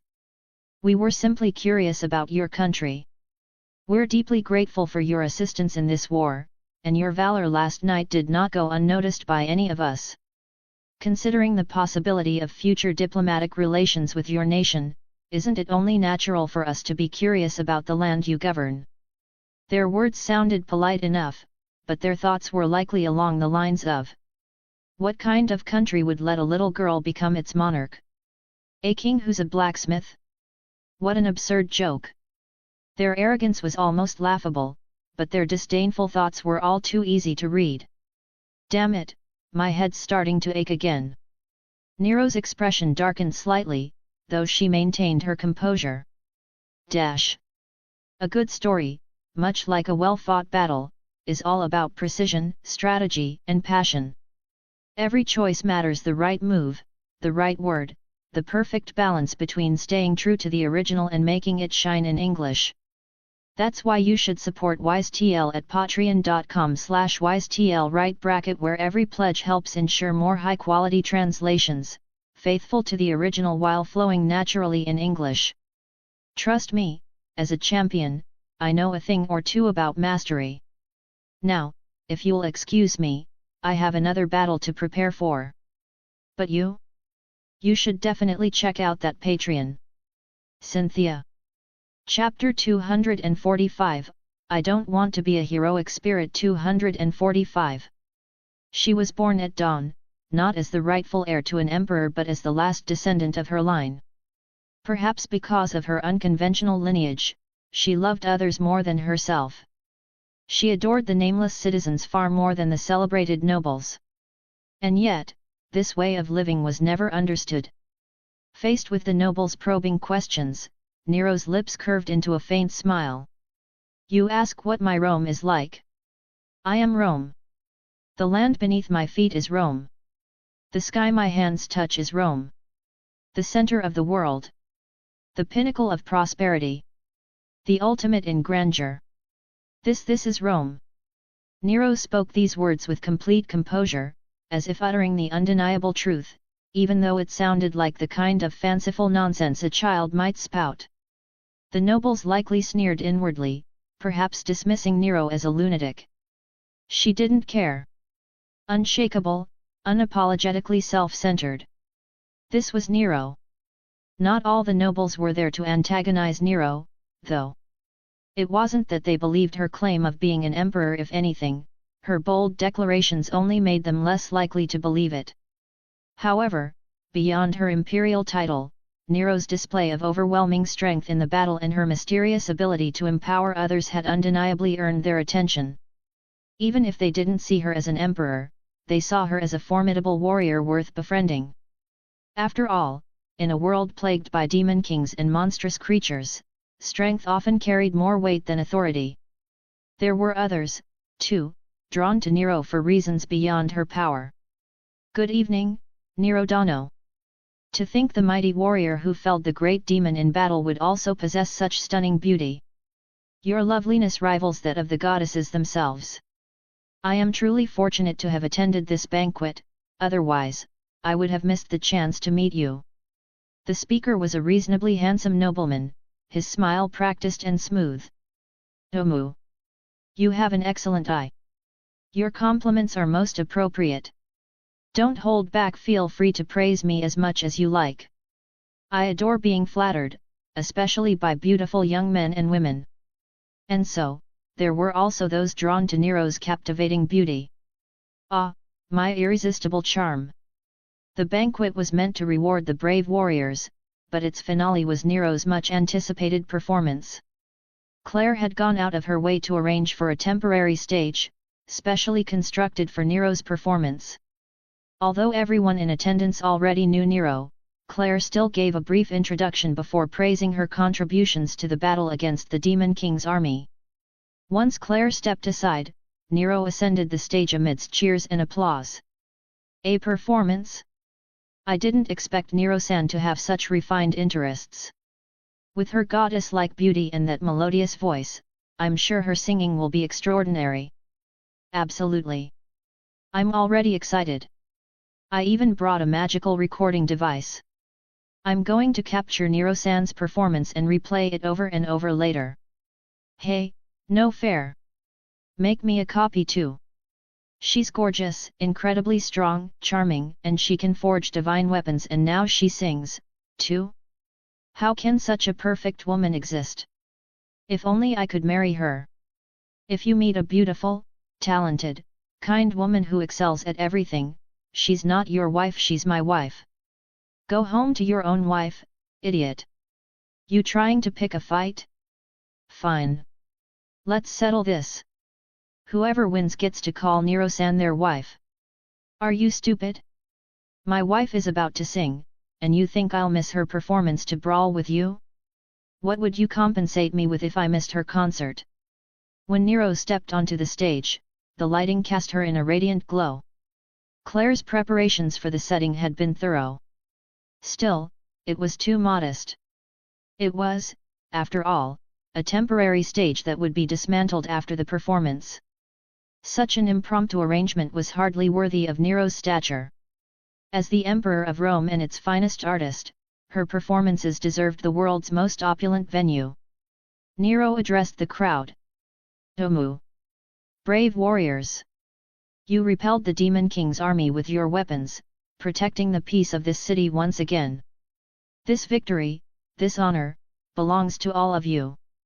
I am deeply moved. Therefore, I have decided to grace this place with my voice. Sing. Celebrate. Rejoice. For the peerless artist, rivaling the god of music, Apollo, will now perform for you. Nero's proclamation only heightened the anticipation. However, this stage is insufficient to bear the weight of my talent. Her words left the audience momentarily stunned. Was she not going to sing after all? But they needn't have worried. For my concert to truly reflect my grandeur, I shall transform this venue. Transform the venue? But at this late hour, was that even possible? These questions filled everyone's minds until they saw crimson petals begin to float through the air. The source of the petals was a mystery. Nero extended her hand to catch a handful, then flung them skyward. In an instant, a peculiar, ornate sword estus, the original flame manifested in her grasp. Rise! My domus aurea! Let the supreme light shine forth! With a dramatic flourish, Nero drove the sword into the stage. In a single moment, the surroundings transformed entirely. The modest temporary stage morphed into a breathtakingly luxurious golden palace. Crimson carpets rolled out beneath their feet, golden columns and walls shimmered in the light, and vibrant roses adorned every surface. Behold my genius! Hear the thunderous applause! Feel the glory of power! Bloom like a flower in full splendor! Ascend, heavens! Blossom, roses! Laus Saint Claudius, Imperium of the Maiden's flowery words! The crowd was left utterly speechless. A golden palace, an embodiment of power and extravagance. This was Nero's noble phantasm, Laus Saint Claudius, Imperium of the Maiden's flowery words. Rank, B-type, anti-army noble phantasm. The absolute domain of the Emperor, brought forth by sheer magical energy. It recreated the golden theatre Nero had designed and built in her lifetime, amplifying her imperial authority to its utmost. Legend had it that during her lifetime, Nero held a concert at this theatre. When some spectators left during her first performance, she was so incensed that she sealed all exits during the second performance, ensuring no one could leave until the end. This golden theatre symbolized Nero's whimsy and tyranny. Now, its reappearance in another world carried an unmistakable message. The exits are sealed. You'll either die here or listen to my song until the end. T/N, LMAOOO rip everyone, this world was quick, sorry I won't be able to read all comments from now on. A good story, much like a well-fought battle, is all about precision, strategy, and passion. Every choice matters: the right move, the right word, the perfect balance between staying true to the original and making it shine in English. That's why you should support WiseTL at patreon.com/wisetl right bracket, where every pledge helps ensure more high-quality translations, faithful to the original while flowing naturally in English. Trust me, as a champion, I know a thing or two about mastery.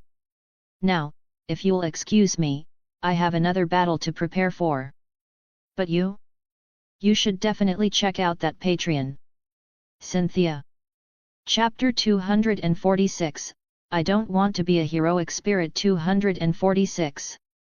Ugh, my head hurts so much. The early morning weather was splendid, the air fresh, the sunlight warm yet not overwhelming, and the clouds scattered just right. On such a pleasant day, one's mood would usually improve naturally. However, Claire was in an awful state. I think I had a nightmare last night. There were so many roses, and then, ugh. It's no use. Every time I try to recall it, my head starts to throb. Her face was pale, worse than after an all-nighter. And the banquet yesterday, it's strange. I can't remember anything from the latter part. I didn't even drink that much, so I couldn't have blacked out. How exactly did the banquet end? Moo? Isn't this Claire? Good morning, Claire. Did you dream a rose-like dream?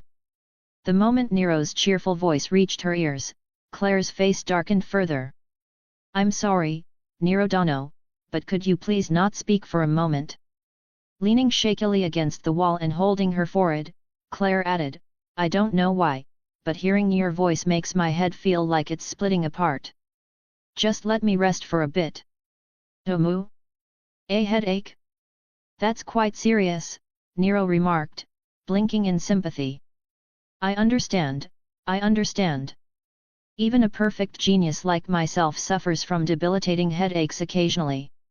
They're quite a troublesome ailment, but I've plenty of experience dealing with them. I can recommend some remedies later. Thank you, Nero Dono, but for now, please, no more talking. My headache's only getting worse. Nero had stayed in the royal castle for several days now. Initially, Claire had mentioned wanting to arrange for Nero's return to her homeland, Rome. However, the topic never came up again, likely because Alice or Claire herself had reconsidered. Over these days, Nero had spent much of her time telling Alice stories. Alice's lessons were supposed to continue as usual, but both Claire and Rain were suffering from persistent headaches for unknown reasons, leading to the cancellation of most lessons. This gave Alice plenty of free time to sit and listen to Nero's tales. Interestingly, perhaps due to her constitution, Alice, despite having also heard Nero's singing, didn't suffer the same after effects as Claire or the adventurers. She retained full memories of Nero's performance. Because of this, Alice's expression was a mix of curiosity and hesitation when she next saw Nero. Aside from recounting her various adventures across different worlds, Nero also shared other stories. One day, she began. The Holy Grail War. Alice tilted her head in confusion. Nero's stories often contained terms unfamiliar to her. But, it sounds like you've mentioned it before, sister. The Holy Grail War, Nero explained, is a conflict in which 7 mages summon 7 servants to battle each other. The last one standing earns the right to make a wish upon the omnipotent wish-granting device, the Holy Grail. Ah, I know about servants. They're like the physical manifestations of heroic spirits in this world, right? Just like you, sister. You. Alice has remembered my words well. The two were sitting in Alice's room. Although Nero had crashed into this room upon her initial arrival, it had since been fully repaired by diligent workers. An omnipotent wish-granting device. Alice's voice was filled with wonder and longing. But Nero quickly dismissed such thoughts. Don't overestimate it. While it's called omnipotent, it's far from truly all-powerful. It has its limitations. In simple terms, the Grail acts like an accelerator. It skips the process to deliver the result.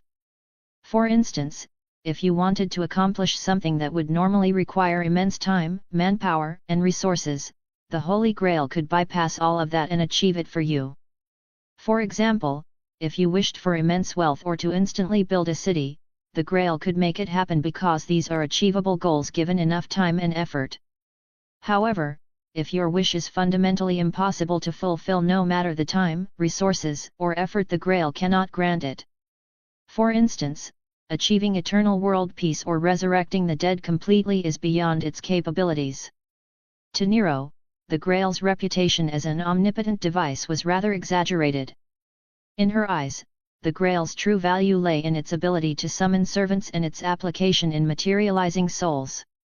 Furthermore, the Holy Grail is actually quite dangerous. While it can't fulfill wishes for saving the world or ensuring peace, it can realize wishes for its destruction. What?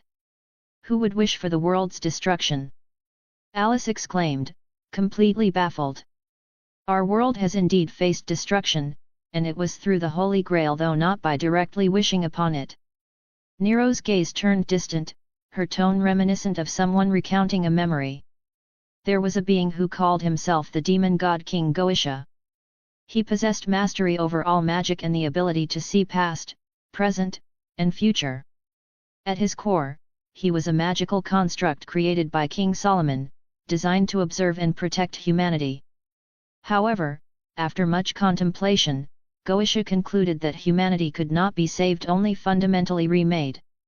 And so, he placed 7 holy grails at key points in human history, obliterating 5,000 years of human civilization. The energy generated from this destruction was collected to fuel his plan, to travel back to the very origin of the world, become the sole true God, and create a new, flaw-free humanity.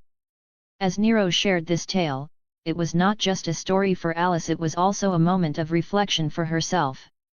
However, before Nero could continue, a knock at the door interrupted her. Claire stepped in, addressing Alice. Alice-sama, it's time for your lessons. Oh, all right then. Pushing herself off the bed, Alice jumped down with a bounce. See you after my lessons, Sister Nero. Omu. See you after class. Since a few days ago, Nero had been barred from accompanying Alice to her lessons. After following Alice to class once and creating utter chaos in what was supposed to be a quiet classroom, Nero was no longer allowed near during lessons. Her presence, as Claire noted, made it impossible for Alice to concentrate on her studies. A good story, much like a well-fought battle, is all about precision, strategy, and passion. Every choice matters: the right move, the right word, the perfect balance between staying true to the original and making it shine in English. That's why you should support WiseTL at patreon.com/wisetl right bracket, where every pledge helps ensure more high-quality translations, faithful to the original while flowing naturally in English. Trust me, as a champion, I know a thing or two about mastery. Now, if you'll excuse me, I have another battle to prepare for. But you? You should definitely check out that Patreon. Cynthia. Chapter 247, I Don't Want to Be a Heroic Spirit. 247. Then I suppose I'll explore the royal capital a bit, Nero decided. Though she had been in the royal capital for several days, she realized she hadn't ventured much beyond the castle. The only time she had stepped outside was on her first day, when she whisked Alice off to the battlefield against the Demon King's army. As Nero strolled through the city, she organized the information she had gathered about this world. First and foremost, she had figured out which world this was. Konosuba, God's blessing on this wonderful world? I recall this world is supposed to be full of eccentric people, isn't it? Yet, the first person she encountered in this world, Alice, was such a sweet and lovable girl. Despite being an isekai story, Konosuba was a refreshing take amidst the flood of genre tropes, its absurd humor like a breath of fresh air. She reminisced about the general plot. The protagonist, Kazuma, had died from the shock of seeing a slow-moving tractor and ended up in the afterlife. There, he was mocked by the goddess Aqua, only to drag her along as his cheat item to the new world as revenge. Joined later by a Chiyuni mage who could only cast one explosion spell per day and a masochistic knight with impeccable defense but abysmal accuracy, Kazuma's party embarked on a chaotic adventure. Back when Nero followed the series, the story hadn't progressed to the royal capital yet, so she hadn't recognized Alice at first. However, Nero vaguely remembered reading a fanfiction where Alice had appeared. As for Alice's companions, Nero recalled there was a pervert and a miser, though their names escaped her. Now she knew, the pervert was Claire, and the miser was Rain. And the protagonist's name? Kazuma Sato, if she remembered correctly. Thinking of the infamous Trash Zuma, Nero's expression turned complicated. Truth be told, Nero didn't dislike Kazuma. Sure, he was shameless, greedy, lazy, lecherous, and constantly getting into trouble. But he always managed to rise to the occasion when it truly mattered. That said, Nero's most negative impression of Kazuma came from another crossover work, Isekai Quartet. In that series, Kazuma had encountered Subaru Natsuki, the protagonist of Re:Zero, on the school rooftop. Their conversation ended with Kazuma accusing Subaru of being a harem lord and a class enemy. Having seen Re:Zero, Nero knew how much Subaru had endured throughout his journey. Even if Subaru did end up with a harem, many would agree it was well deserved. Admittedly, Subaru couldn't share his struggles openly due to the curse preventing him from discussing his powers. Kazuma's misunderstanding of Subaru was akin to Rem's early hostility toward Amelia. It stemmed from ignorance. Still, Nero had found Kazuma's words at that moment deeply irritating. Even so, she acknowledged Kazuma's struggles. Much like Subaru, Kazuma had also died countless times. Besides his initial death from the tractor scare, Nero recalled his other deaths: being beheaded by the Winter Shogun, blown up by Megaman's explosion, dissolved by a poisonous slime, strangled by a cursed magic collar at Wiz's shop, falling from a tree and landing head first, and being beaten to death by kobolds, to name a few. While the comedic tone of Konosuba softened the impact of these deaths, the terror of facing death wouldn't vanish just because resurrection was possible. Now that Nero had confirmed this was Konosuba's world, she felt a growing urge to visit Axel, the beginner town where much of the story took place.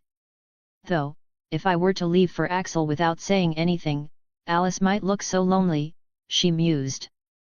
A beautiful girl should always be smiling. I don't enjoy making lovely young ladies cry. When Nero snapped out of her thoughts, she realized. Why have I ended up by the city walls? The towering walls protected the capital from external threats. Looking up at them, Nero idly wondered, could there be a colossal titan hiding within these walls? No, probably not. This world didn't have titans requiring strikes to the nape to kill them. While there were no titans, there was magic. Nero noticed traces of enchantments or perhaps barriers woven into the walls. It was only fitting for a royal capital to have such protection. She wondered if all cities in this world had barriers or if it was a privilege reserved for the capital. Still, this particular barrier seemed crude. Running her hand along the wall, Nero walked a few dozen steps before commenting aloud, for something meant to protect the royal capital, this barrier's design is awfully primitive. It's like trying to race with a clunky old carriage that should have been retired years ago. Hey! You over there! What are you doing sneaking around? Startled by the voice, Nero realized she had been so focused on examining the barrier that she hadn't noticed the guards approaching her. Sneaking around? Me? What a baseless accusation! Moreover, it seemed these guards didn't recognize her. Given her role in the recent battle, she had assumed most people in the capital would know her by now. Just as Nero was about to explain herself, another voice cut in. Oh, I know her. She's a friend of the princess. She's not suspicious.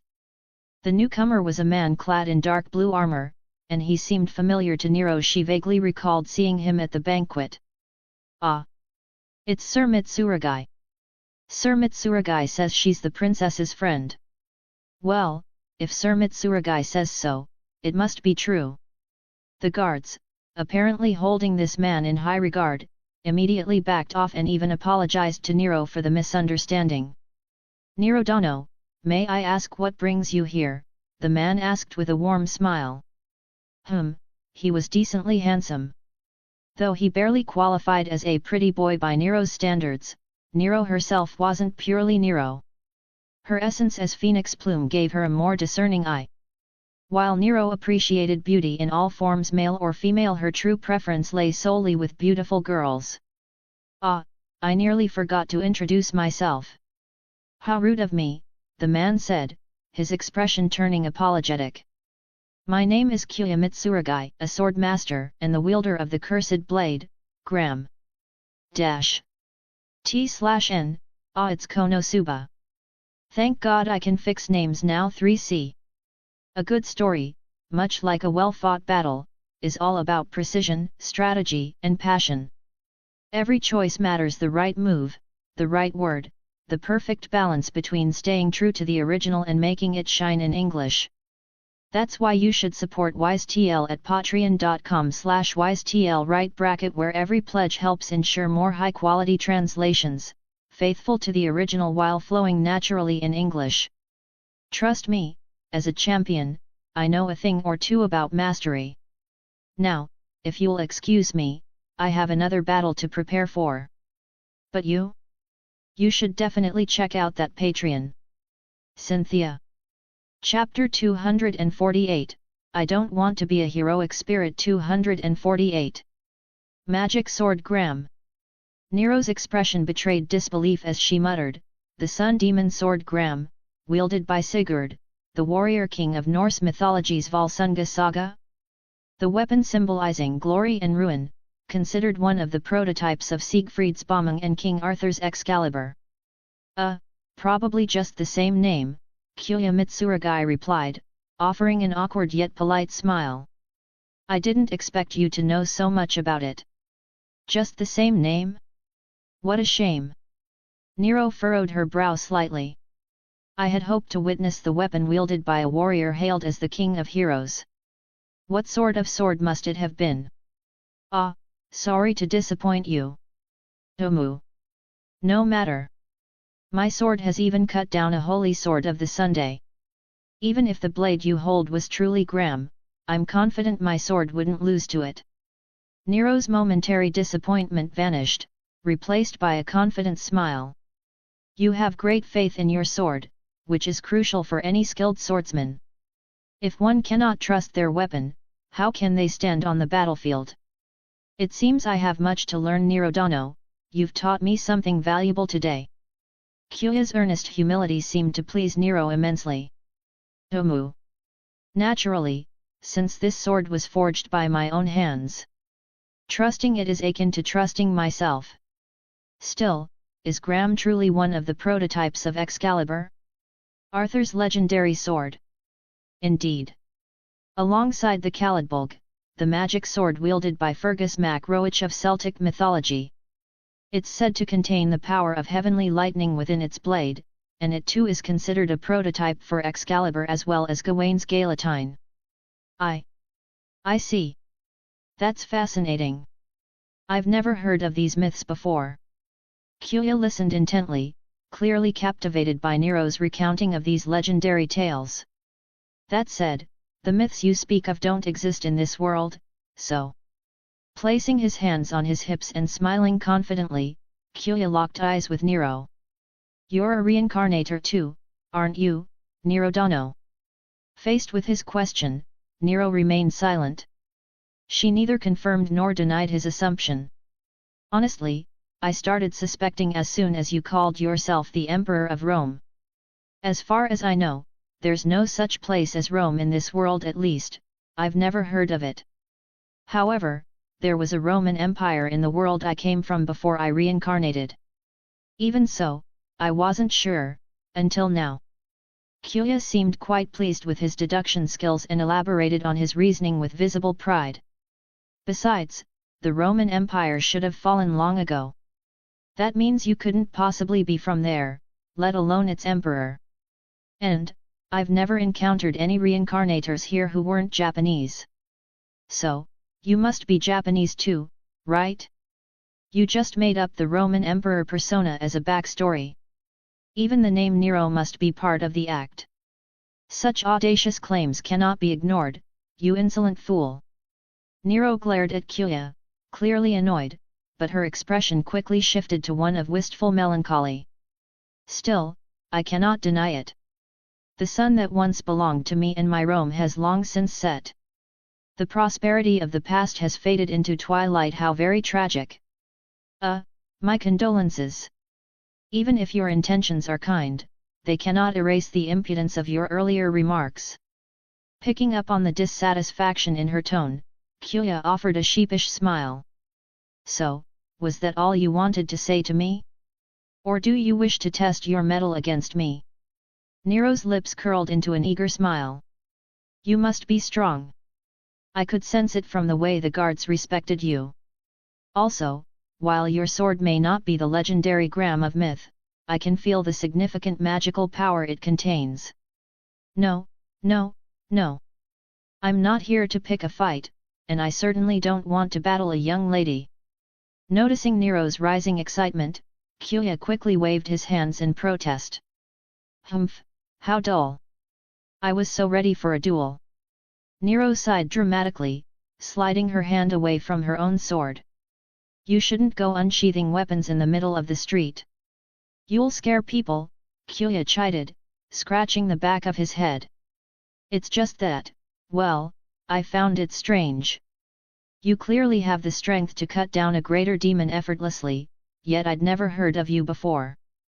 I thought you might have only recently reincarnated into this world, granted some cheat power by a goddess. If that's the case, I figured I should offer you some help after all. We reincarnators ought to support each other in this strange world. To emphasize his point, Chaldea gestured to the magic sword gram hanging at his waist. As you can see, my cheat ability from the goddess is this magic sword, gram. It's a testament to the bond between me and that goddess. By wielding the divine weapon she entrusted to me, I vowed to become a true hero, defeat the demon king, and fulfill her expectations. Gripping the hilt of gram, Chaldea's resolve was evident. You must have received one too, right? The cheat power the goddess gives to every reincarnator so they can adapt to this world. Nero was tempted to explain that she wasn't like him or the others. While she indeed had a cheat, it wasn't granted by their goddess. And frankly, she didn't want to see that idiot goddess anyway. Your cheat must be the skill you use to strengthen everyone on the battlefield, right? Or? Chaldea stroked his chin thoughtfully. Maybe it was that thing from a few days ago at the celebration banquet that, It seemed that, like Alice, Chaldea hadn't lost his memory of Nero's performance. Perhaps resistance to her singing was proportional to one's physical constitution? Even so, Chaldea's expression soured at the mention of the banquet. Rubbing his temples, he muttered weakly, it could also be that golden palace you summoned. I've never seen anything like it. It must be your cheat ability, right? Wait a second. I get it now. Of course. Watching Chaldea's face light up with an expression of sudden clarity, Nero barely resisted the urge to blurt out, what nonsense are you about to spout now? That golden palace is your cheat power. The ability you used to strengthen the army on the battlefield was just one of its manifestations. You need to meet specific conditions to freely wield your cheat ability. That's why you claim to be Emperor Nero, because it's part of the requirement to activate it. Isn't that right? Chaldea seemed utterly convinced of his brilliant deduction. So that's it. No wonder you keep calling yourself the Roman Emperor. It all makes sense now. As Nero stared at the smugly self-satisfied Chaldea, she found herself at a loss for words. Because, he was sort of right. She did possess a cheat, her connection to the Nero Claudius Saint Graph. Her skills and noble phantasms came with that identity, and her behavior was indeed influenced by the essence of Nero. Which begged the question. How on earth did this guy stumble upon the right answer with such a completely wrong process? It was like someone using the Pythagorean theorem to solve Goldbach's conjecture, a ridiculous, yet somehow correct, leap of logic. T/N, Akonosuba, Hehe, future me here. I just noticed that Graham makes another appearance next world. Hehe. A good story, much like a well-fought battle, is all about precision, strategy, and passion. Every choice matters: the right move, the right word, the perfect balance between staying true to the original and making it shine in English. That's why you should support WiseTL at patreon.com/wisetl right bracket, where every pledge helps ensure more high-quality translations, faithful to the original while flowing naturally in English. Trust me, as a champion, I know a thing or two about mastery. Now, if you'll excuse me, I have another battle to prepare for. But you? You should definitely check out that Patreon. Cynthia. Chapter 249, I Don't Want to Be a Heroic Spirit. 249. Today, why don't you tell me about your world? Inside Alice's room, the atmosphere was slightly different from usual. Typically, Nero would be the one regaling Alice with her stories, but today, Nero decided to switch things up. As a side note, Nero's unrestricted access to Alice's room was a constant source of jealousy for Claire.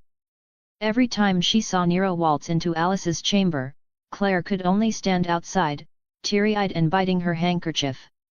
Jealousy, after all, can reduce even the most composed to ruins. Hey? Talk about our world. Alice blinked in surprise at Nero's suggestion. Well, I suppose that makes sense. Sister, you've only just arrived in this world, so there must be a lot you don't know. Our world is probably very different from yours. So, is there anything specific you'd like to know? Although I haven't really left the royal capital much, so there might be a lot I can't explain. Having spent her entire life within the confines of the heavily guarded castle, Alice had always been sheltered. Even the rare times she ventured outside, she was surrounded by an entourage of guards. Alice was a good child, understanding that all the rules and restrictions were for her safety. But precisely because she was such a good child, she evoked a sense of pity. A girl who had never once acted willfully, gazing longingly at the sky through the bars she had willingly locked herself behind. You don't seem like royalty at all. Hey! Alice tilted her head in confusion, caught off guard by Nero's comment. You're the princess of this country, one of the most powerful individuals in the realm. And yet, you live so timidly, always treading carefully. In every world, there is a hierarchy. The weak look up to the strong, rely on them, and in turn, the strong govern the weak. This is an unchanging truth across all worlds. It's why so many people fight desperately to rise up. They want to avoid being controlled and instead experience the thrill of controlling others. This is the essence of power and status. But you, as a princess who stands at the very top of this hierarchy, are overly concerned with the feelings of those beneath you. That's not how royalty behaves at all. Nero's frank words were met with a rare show of defiance from Alice. That's not true. Alice puffed up slightly, her voice carrying an uncharacteristic trace of indignation. What Sister Nero said isn't right at all. It's precisely because someone has power that they shouldn't misuse it. That power ultimately comes from the people, which is why it's important not to use it in ways that burden them unnecessarily. Seeing the determined expression on Alice's youthful face, Nero suddenly chuckled. Omu. Well, what do you know? You can articulate your thoughts and convictions clearly. You're not as timid as I thought. Expressing yourself with such resolve, it's quite admirable. Instead of being angered by Alice's retort, Nero praised her, throwing the younger girl completely off balance. Thank you, sister. And just like that, you're back to your usual self, Nero sighed with a hint of exasperation. Alice's confidence seemed to crumble with just one compliment, leaving Nero at a loss. So, does that mean you were just pretending earlier, sister? Or maybe you didn't actually mean what you said before? Alice asked hesitantly, her cheeks flushed. Were you trying to provoke me into speaking my mind? No. I don't waste my time with roundabout methods like that. Crossing her arms, Nero's voice turned firm. Right is right, and wrong is wrong. If I like something, I praise it loudly, if I hate it, I throw it into the fire. I am an emperor, an absolute sovereign. I have no need for deception, everything I say is the undeniable truth. Afraid of burdening the people? Wrong. Completely wrong. As emperor, it's natural to inconvenience the people. It's their duty to bear the weight of the emperor's whims. As emperor, I must live more freely and indulgently than anyone else. Being willful is my privilege as well as my right, and bearing the consequences of my willfulness is the responsibility of my subjects. Nero's expression left no room for doubt, and Alice's resolve visibly wavered under her gaze. Before Alice could respond, Nero continued. But you're right about one thing, the emperor's power does come from the people. And because of that, that power must ultimately be used to repay them. To Alice, Nero's words sounded contradictory. Is something confusing you? Nero asked, noticing the conflicted look on Alice's face. It's just. Sister Nero, didn't you contradict yourself? You said it's fine to trouble the people, but also that we must repay them. Omu. You think that's a contradiction? Nero smiled confidently. No. It's quite the opposite. One-sided giving or taking creates the weakest relationships imaginable. If you try to do everything for others without troubling them at all, you'll end up achieving nothing. Understand this, avoiding troubling others is a fantasy. The emperor and their people share their glory and their struggles. The people entrust their power and love to the emperor, and in return, the emperor must bring them prosperity and happiness. And I succeeded. Because I am an emperor. There is nothing I cannot do. That is my privilege as an emperor and my duty as well. I grant my people the right to happiness and indulgence. And as their emperor, as their leader, as the bearer of all power, I must be the most indulgent and the happiest of all. This is Rome. This is what Rome means. Alice, princess of this country. Lowering her head, Nero's emerald green eyes locked onto Alice's startled gaze. If even you can't grasp the shape of your own happiness, how can you ever hope to bring happiness to your people? It was as though Nero's words had forcefully flung open a door Alice had kept sealed deep within her heart.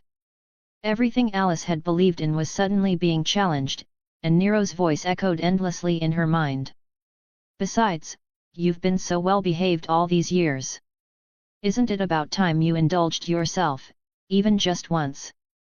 Nero's lips curved into a gentle smile as she continued. Don't overthink it. This country, this world, it won't collapse just because of one little act of selfishness from you. You're only 12, aren't you? This is the perfect age to start being willful. A good story, much like a well-fought battle, is all about precision, strategy, and passion. Every choice matters: the right move, the right word, the perfect balance between staying true to the original and making it shine in English. That's why you should support WiseTL at patreon.com/wisetl right / where every pledge helps ensure more high-quality translations, faithful to the original while flowing naturally in English. Trust me, as a champion, I know a thing or two about mastery. Now, if you'll excuse me, I have another battle to prepare for. But you? You should definitely check out that Patreon. Cynthia. Chapter 250, I Don't Want to Be a Heroic Spirit. 250. The town of Axel, known as the starting point for novice adventurers. Unlike the royal capital, where the Demon King's army frequently attacked, Axel was surrounded by weak monsters that appeared infrequently. The peacefulness here was such that adventurers relying solely on hunting monsters for income risked starving. Today, the Adventurers Guild was lively as always. Inside the dimly lit hall, groups of people in armor or robes gathered to discuss quests at the request board, consult with staff, or chat over drinks at the tables. The main doors swung open, and a pair of hands pushed them aside. Rose petals floated in from outside, and the bustling guild quieted noticeably. Omu. So, this is the Adventurers Guild?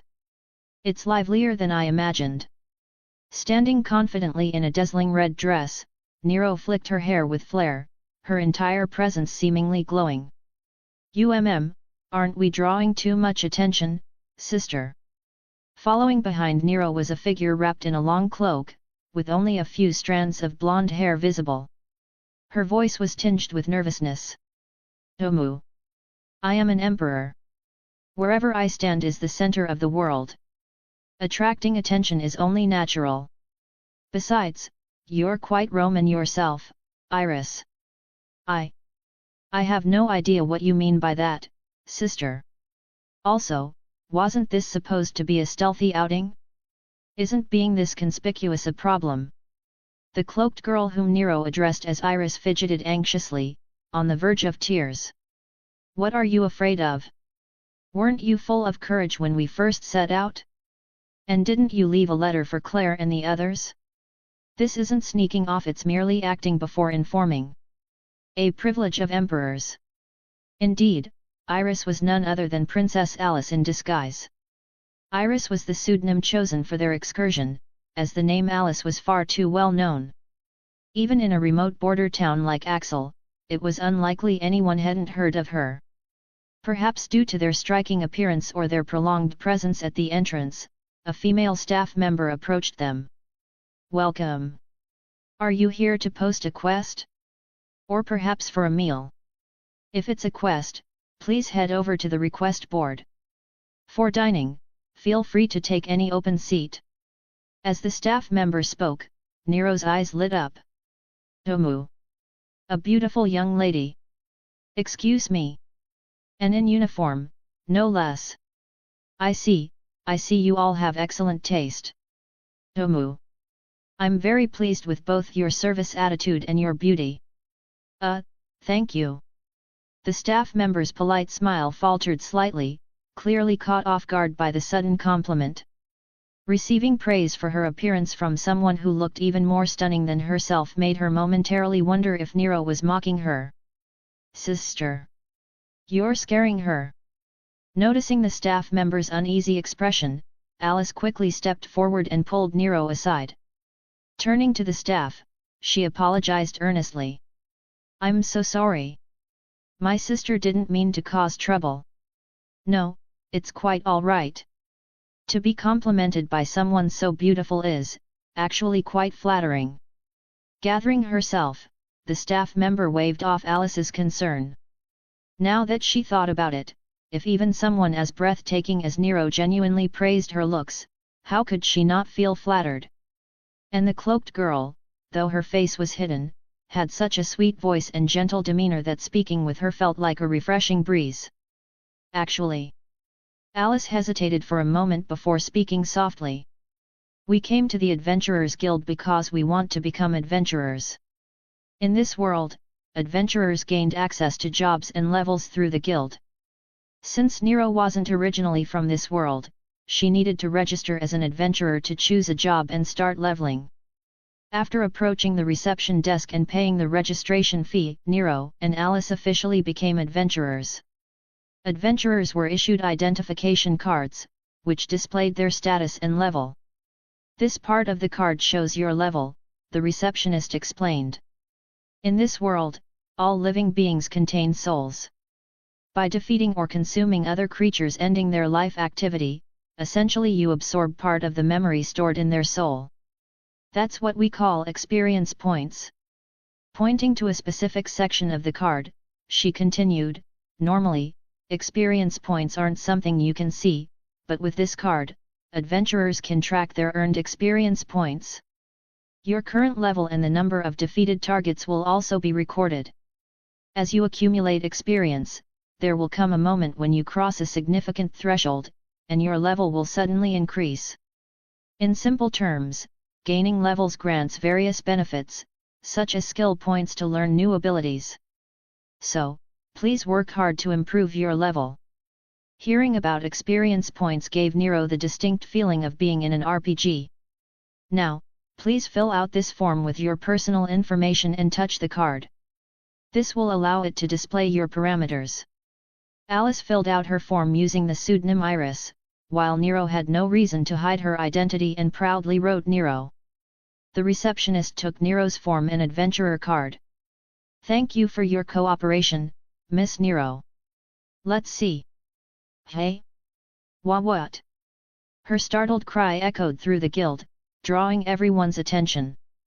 Holding Nero's card, the receptionist repeatedly double-checked the readings, her disbelief growing with each glance. Finally, she looked at Nero with a mix of awe and shock. "Omu? Is something the matter? I am so sorry. Please forgive my reaction. It's just, your stats are astonishing, Miss Nero. All your parameters far exceed the average, and your agility and luck are the highest I've ever seen.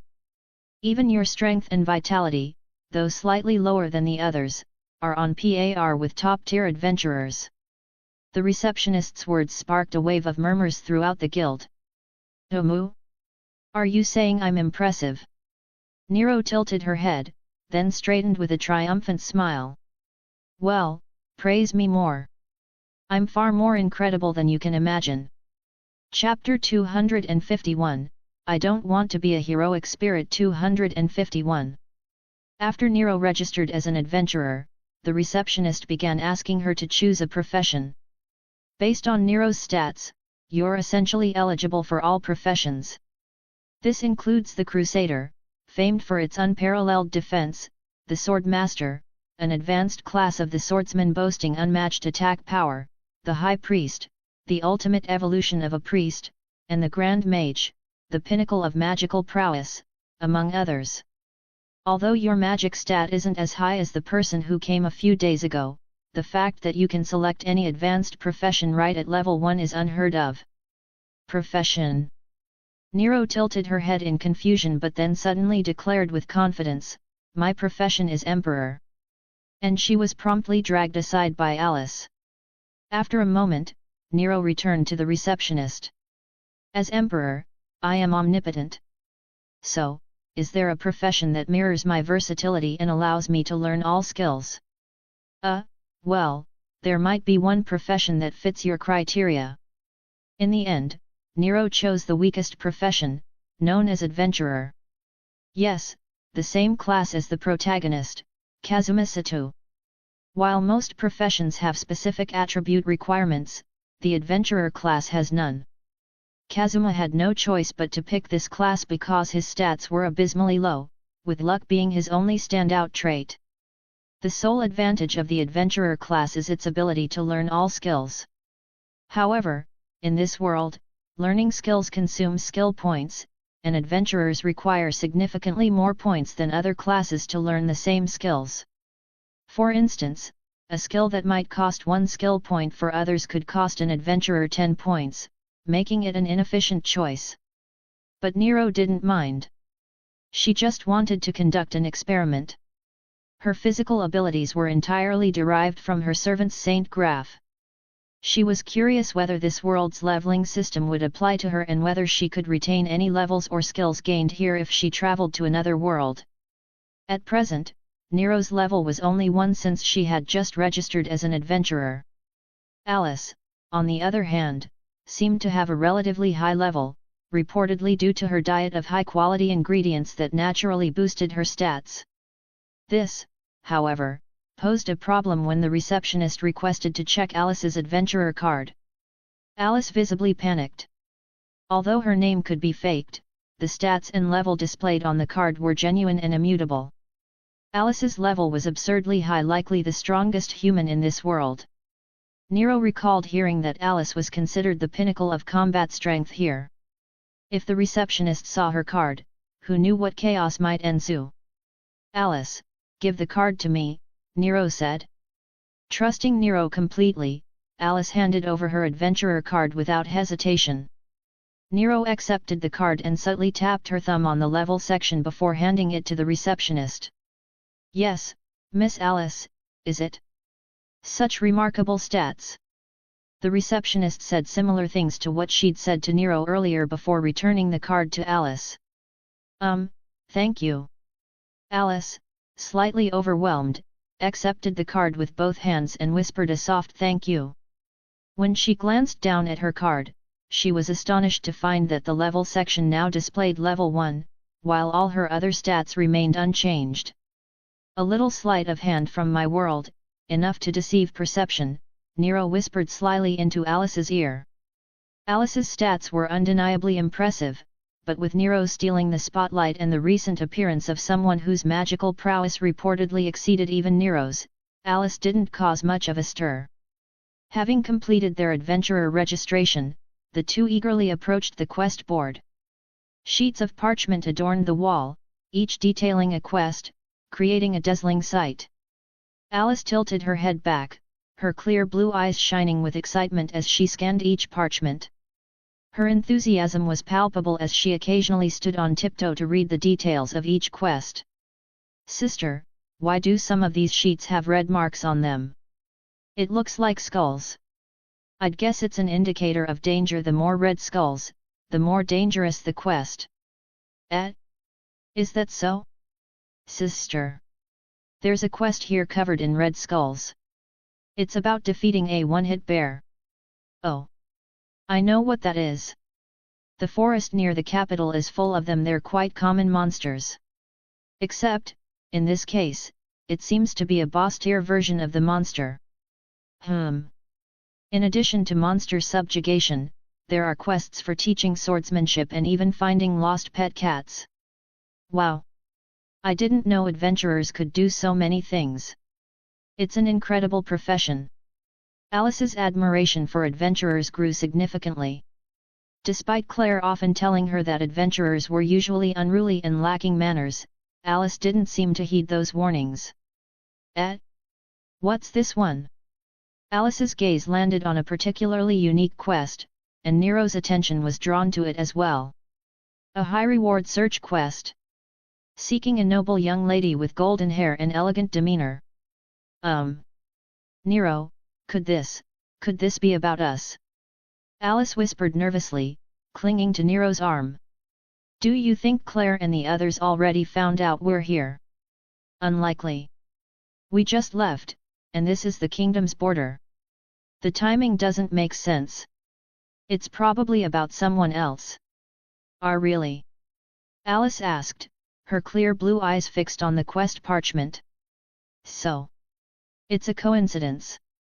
Perhaps another noble girl who bears a slight resemblance to you ran away before us. Look closely. This parchment seems to have been here for several days. It doesn't match the timeline of our escape.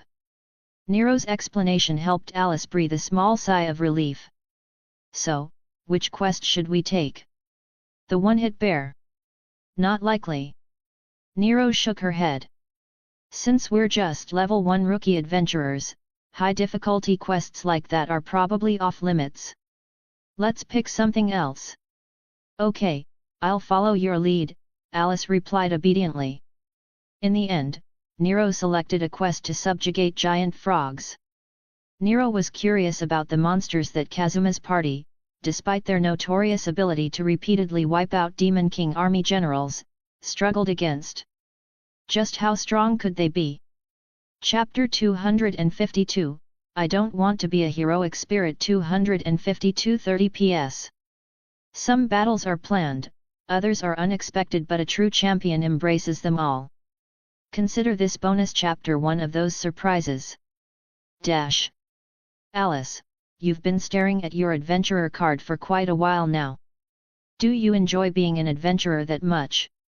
Nero asked, noticing Alice had been gazing at her card since they left the guild, tilting it under sunlight and examining it from every angle. Yes. Absolutely. Alice replied, her excitement palpable. Not only have I left the castle, but I've also registered as an adventurer. One day, I'll find trustworthy companions to face powerful monsters with. We'll camp by a fire under the dark sky, explore cities I've never been to.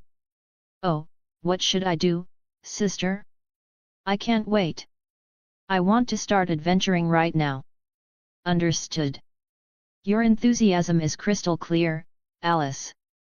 Compared to the obedient and reserved girl back in the castle, the current Alice was brimming with energy. This was how someone her age should behave, vivacious and full of dreams. Since their mission was to subjugate giant frogs, Alice and Nero were heading out of town. On their way, a commotion caught Nero's attention. What the heck? This is supposed to be another world. Why am I stuck doing soul-crushingly mundane tasks like bricklaying? This is supposed to be the dream of countless people, and I'm out here building walls. What are you even talking about, you neat? If you don't work, you can't survive. That's a universal truth, no matter which world you're in. Now, stop complaining and get back to work. If the boss catches you slacking off, your pay will get docked. I don't care about your so-called universal truths. I came here to defeat the Demon King, not to be a construction worker. Nero glanced toward the source of the argument and saw a man and a woman bickering near a short wall. What is it, sister? Are those two in trouble? Alice asked curiously. Not really. Let's keep going. I heard giant frogs are quite popular as ingredients. While their level isn't particularly high, they're supposedly delicious when fried. We can sell them to the guild for extra rewards. The giant frogs were somewhat of a specialty in this world. Their notoriety had been amplified by their consistent ability to annihilate Kazuma's party time and time again. Due to being eaten by giant frogs so often, Megumin had even discovered that their stomachs were warm enough to keep her comfortable during winter. She'd also figured out how long it was safe to stay inside before being digested. Currently, it seemed to be the breeding season for the frogs, so they were out in large numbers. To prepare for laying eggs, they sought out human settlements with ample food, swallowing livestock like goats whole. Though their appearance might seem oddly cute, these frogs were dangerous monsters. Their elephant-like size allowed them to easily devour a full-grown adult, and every breeding season brought reports of missing persons. Extelion!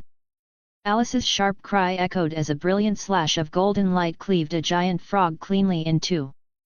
Their quest required them to subjugate 5 giant frogs within 3 days, but at this moment, nearly 10 giant frog carcasses surrounded Alice. In fact, if not for the area being cleared of frogs, Alice's tally would likely have been even higher. The golden slashes she unleashed seemed immensely powerful, yet even after using the technique 10 times, Alice showed no signs of fatigue. Turning back to Nero, Alice's face lit up with a sweet smile. Sister! Sister! I defeated those fearsome monsters. How did I do? Was I good? Clutching her long sword, Alice jogged over to Nero, her face glowing with anticipation. Magnificent! As expected of Alice.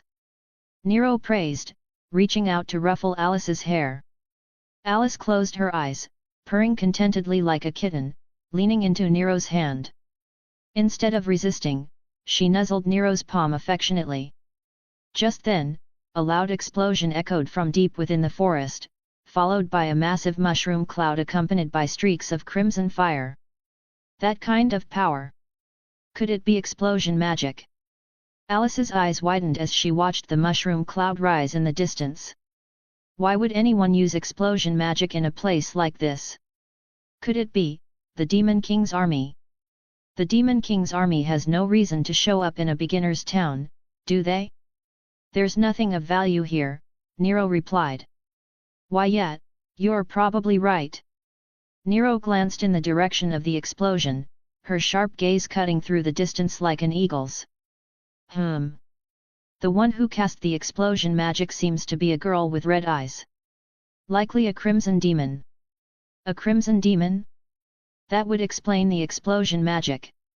The Crimson Demons were a peculiar race in this world. Every one of them was a high-level mage afflicted with an extreme case of Chnabi syndrome.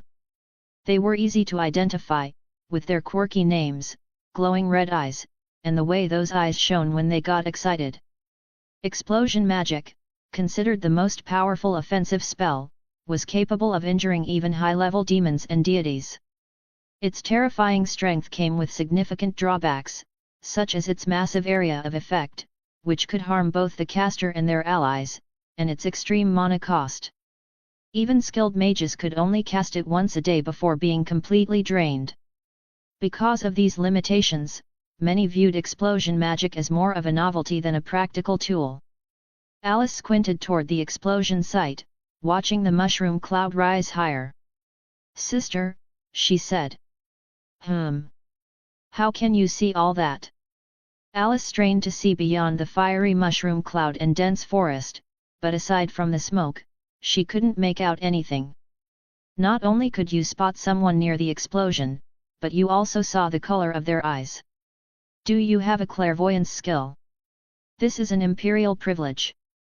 "Because I'm the emperor, of course," Nero replied smugly. "Ugh!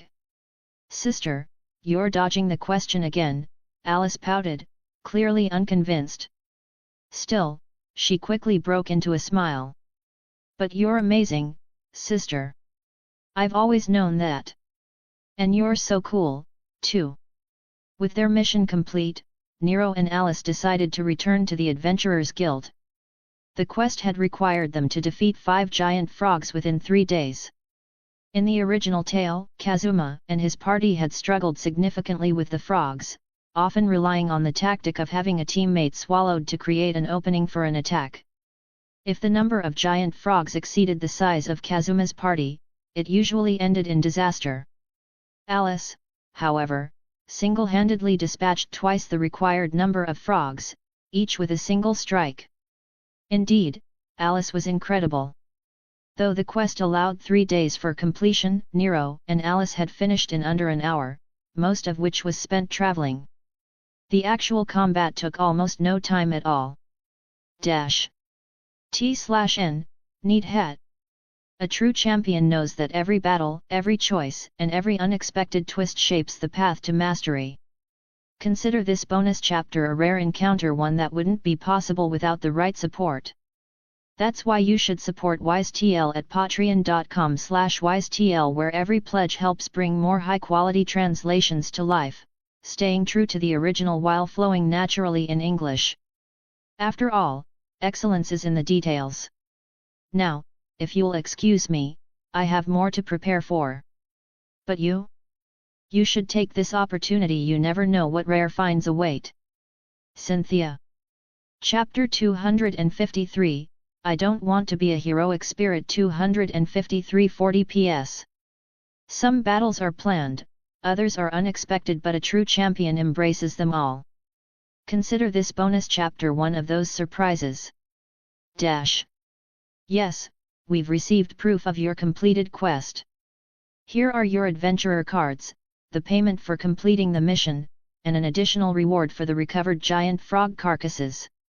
Since the flesh was preserved in excellent condition, the payment is slightly higher.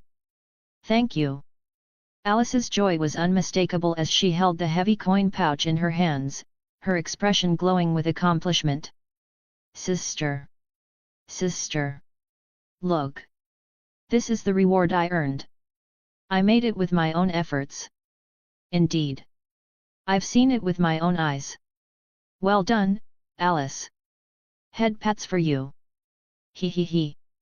Every time Nero interacted with Alice, she was reminded of Jasmine, and as a result, patting Alice's head had become an instinctive gesture. Fortunately, Alice seemed to enjoy it immensely.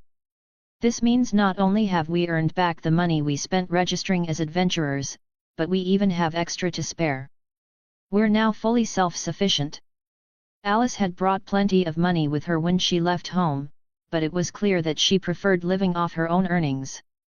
It gave her a deep sense of pride, as though proving, even without relying on my identity as a princess or the affection of others, I can still thrive. In that case, let's use some of this money to find an inn. As for dinner, let's eat at the guild. The receptionist mentioned that tonight's meal will be made from the giant frog meat we brought in.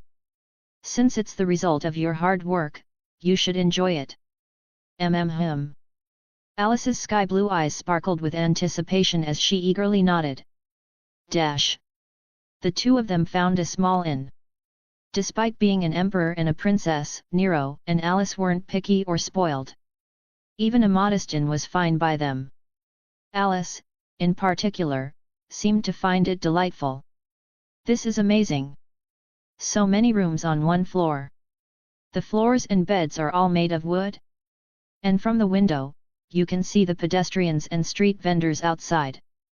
The room was simple, consisting of a single bed, a window, and a small wooden table and chairs by the window. It was, admittedly, a bit plain. For now, until Claire and the others find us, this will be our base, Nero said, standing at the door and watching as Alice kicked off her shoes and jumped onto the bed. So, this is our secret base, right? Sitting on the bed in a duck-sitting posture, Alice hugged a pillow tightly and looked at Nero, her cheeks flushed with happiness.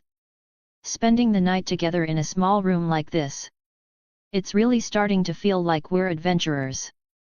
Initially, Nero had intended to rent 2 rooms. Money wasn't an issue, after all. However, upon hearing this plan, Alice clung to Nero's hand and pleaded, her lake-like blue eyes shimmering with a hopeful glimmer. I want to stay in the same room as you, sister. Is that okay? Faced with Alice's earnest gaze, it was impossible for Nero or anyone with a conscience to refuse. With their room settled, the two headed back to the Adventurers Guild. Not for another quest, but for dinner, as it was getting dark. As Alice reached for her cloak, Nero suddenly stopped her. There's no need for the cloak. Let's go as we are. Really? Alice asked, a hint of worry in her voice. Won't that cause problems? It won't. This is the kingdom's border. Few people here would recognize a lofty princess like you. Lofty? You're teasing me again, Sister Nero. The only ones who might recognize you would be the local lord or other nobles. But nobles usually disdain adventurers and avoid the guild altogether. So, at least within the guild, you don't need to worry about being exposed. After all, who would believe a princess would become an adventurer? Well, if you say so, sister. Under the starlit night, the two walked along a cobblestone path, the cool air carrying the occasional waft of delicious aromas. The chatter from nearby restaurants could be heard, one of them especially lively. Hey, newbie, don't tell me you don't even know what a Pacific Sorry is. What kind of life have you been living? No. Of course I know. Pacific Sorry is a fish, right? You're talking about the salt-grilled sorry set meal on the menu, right? Exactly. Pacific Sorry. It's a fish with scales that jumps around and is especially plump and delicious this season. I know that. But, sorry, could you repeat what you just asked me to do? Go to the fields out back and catch 2 Pacific Sorries. You've got to be kidding me. What is this? Workplace harassment? Do you think just because I'm new here you can mess with me? Making me do ridiculous tasks just to see me flounder, does that make you happy? Pacific Sorry, caught in a field? Nero frowned. Though she didn't know much about fish, she was fairly certain Pacific Sorry were sea fish. Then again, this was another world. If asparagus here could snatch forks and fight back, the idea of sorry being found in fields wasn't entirely absurd. Hey, Alice, can you catch Pacific Sorry in a field? Why are you asking that all of a sudden? I don't think so. I've never heard of such a thing. Even Alice didn't know. It seemed that poor fellow had indeed fallen victim to workplace harassment. Once inside the Adventurers Guild, Nero and Alice found a random table and sat down to enjoy their meal. Sister Nero. This fried frog dish is so delicious. Despite having grown up in the castle with access to delicacies like dragon meat, Alice's eyes sparkled as she savored the frog meat. Good? Eat as much as you like. After all, this was made from the giant frogs you hunted today. That reminds me, I didn't contribute much to the hunt. Does that mean I don't deserve to enjoy this meal? That's not fair. I mean, we're in the same party, aren't we? So these giant frogs belong to all of us. You can eat too, sister. Watching Alice struggle to come up with a reason, her cheeks flushed red, Nero couldn't help but chuckle. Since you've said as much, I'll accept. But after this, I'll have to prove my worth. Otherwise, I'll feel guilty eating this meal. Nero smiled. Prepare yourself. Even on the harshest battlefield, I bloom like a rose in full glory.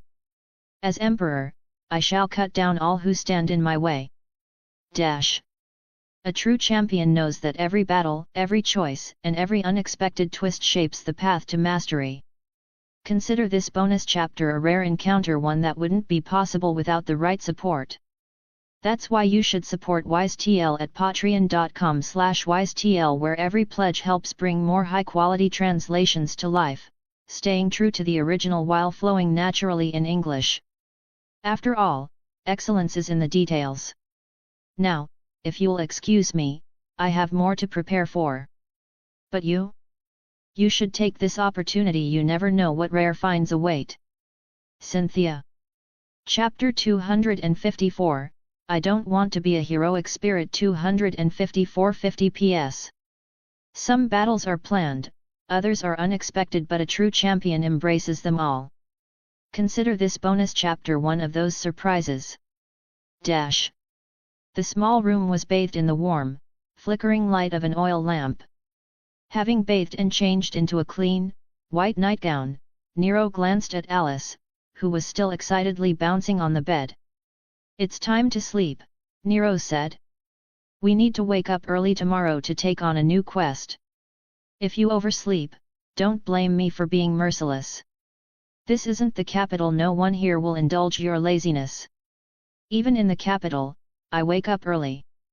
I have classes, after all, Alice replied, sitting upright on the bed with a pillow hugged tightly to her chest. Perhaps because they were discussing life in the capital, Alice's expression turned pensive. I wonder how Claire and Rain are doing now, she said, her voice tinged with worry. Do you think they're worried about me sneaking away like this? Undoubtedly. They're probably causing an uproar that's turned the entire capital upside down, Nero replied, patting Alice on the head. But don't fret. To Claire and the others, you're always the sweet, obedient girl who never acts out. In the end, they'll probably blame everything on me. That's not fair. You only did it for my sake. It's all because. Enough, Nero interrupted, gently tapping Alice's forehead to stop her. I know what you're about to say. Something dull about how this is all your fault, about how you're being selfish. I don't want to hear it. Nero crossed her arms confidently, her tone firm yet reassuring. I am Nero Claudius, Emperor of Rome.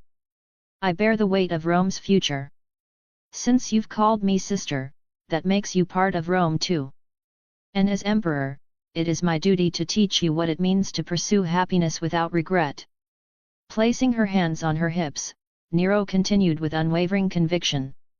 When I desire something, I act. I never leave room for regret. If Claire and the others want to call my decision a mistake and oppose it, let them try. Why, you're not really planning to fight them, are you? Alice asked, her voice a mix of shock and concern. If it comes to that, drawing my sword would be the simplest solution, Nero replied nonchalantly. But I doubt it'll come to that. The key is you. As long as you make your intentions clear, the situation shouldn't escalate. Do you think so? I know so. Now get to bed. Did you brush your teeth? You didn't eat anything after, did you? Of course I did. Ugh, why are you as annoying about these things as Claire and Rain? Nero extinguished the oil lamp, plunging the room into darkness. The bed was small, much smaller than the grand beds Alice was used to in the castle, but it was just big enough for the two of them to lie down. It was also much harder than the beds in the castle, as it was made of wood. Even with a sheet over it, it was still quite firm. Nero recalled her mother saying that children should sleep on hard beds to promote healthy bone development. Whether or not that was true remained a mystery. Despite sharing a bed with an undeniably adorable and beautiful girl, Nero felt completely at ease. Even as Alice clung tightly to her arm, she remained unbothered. He he he. What's so funny? Aren't you going to sleep? Nero could feel the softness of Alice pressing against her arm. Though it wasn't immediately obvious, Alice was definitely growing up. It's just, thinking about everything that happened today makes it impossible to sleep, Alice said, raising her head to look at Nero. Her eyes, sparkling like stars, mirrored the brilliance of the night sky outside. The moonlight streaming through the window illuminated Alice's blushing face, making her look even more endearing. Fighting monsters with you, completing a quest, earning a reward, eating a meal made from the monster we hunted, and now sharing a bed while reminiscing about it all. It feels like a dream. What if it is a dream? I wouldn't want to wake up. If it were me, I wouldn't dwell in a dream, Nero replied confidently. I'd turn the dream into reality because I have the power to make it happen. The room fell silent once more. The faint scent of freshly washed hair and the warmth of two bodies filled the space. Even the sound of their heartbeats seemed audible in the stillness. Thank you. Alice's sudden, dreamy whisper broke the quiet. Her voice was so soft that the wind almost carried it away, but Nero heard it clearly. You're part of Rome too, Nero said gently, lifting her free hand to pat Alice's back. Her voice was calm and tender. As emperor, it is my duty to grant the people of Rome happiness. There's no need to thank me. Living in your kingdom must be such a blessing, Alice murmured, her voice growing quieter. She nuzzled her face against Nero's arm, her words barely audible as sleep overtook her.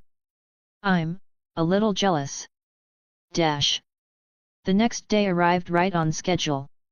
Alice was bursting with energy, reminiscent of an excited child on a school field trip. Sister. Sister. What quest are we taking today? Are we going to hunt more giant frogs like yesterday? I really want to eat more of that fried frog leg. I see your motivation is entirely food-based, Nero teased. But before we leave, sit still and let me brush your hair. After a simple breakfast provided by the inn, the two headed to the Adventurers Guild. Arriving early, they found the guild much quieter than usual. Their goal was clear, the quest board visible as soon as they entered. Since most of the tasks were for beginner adventurers, Nero and Alice found them relatively easy. By the end of the morning, they had completed several quests. Their efficiency didn't go unnoticed. It wasn't long before someone approached them. You want us to join your party? A burly man stood before Nero, impressed by the skills she and Alice had displayed. Nero's response was swift and decisive. I refuse. The reason? Equally straightforward. My party is reserved for beautiful boys and girls only. Strength is irrelevant because I am strong enough for us all. As long as I desire victory, it is already mine. But beauty? That is non-negotiable.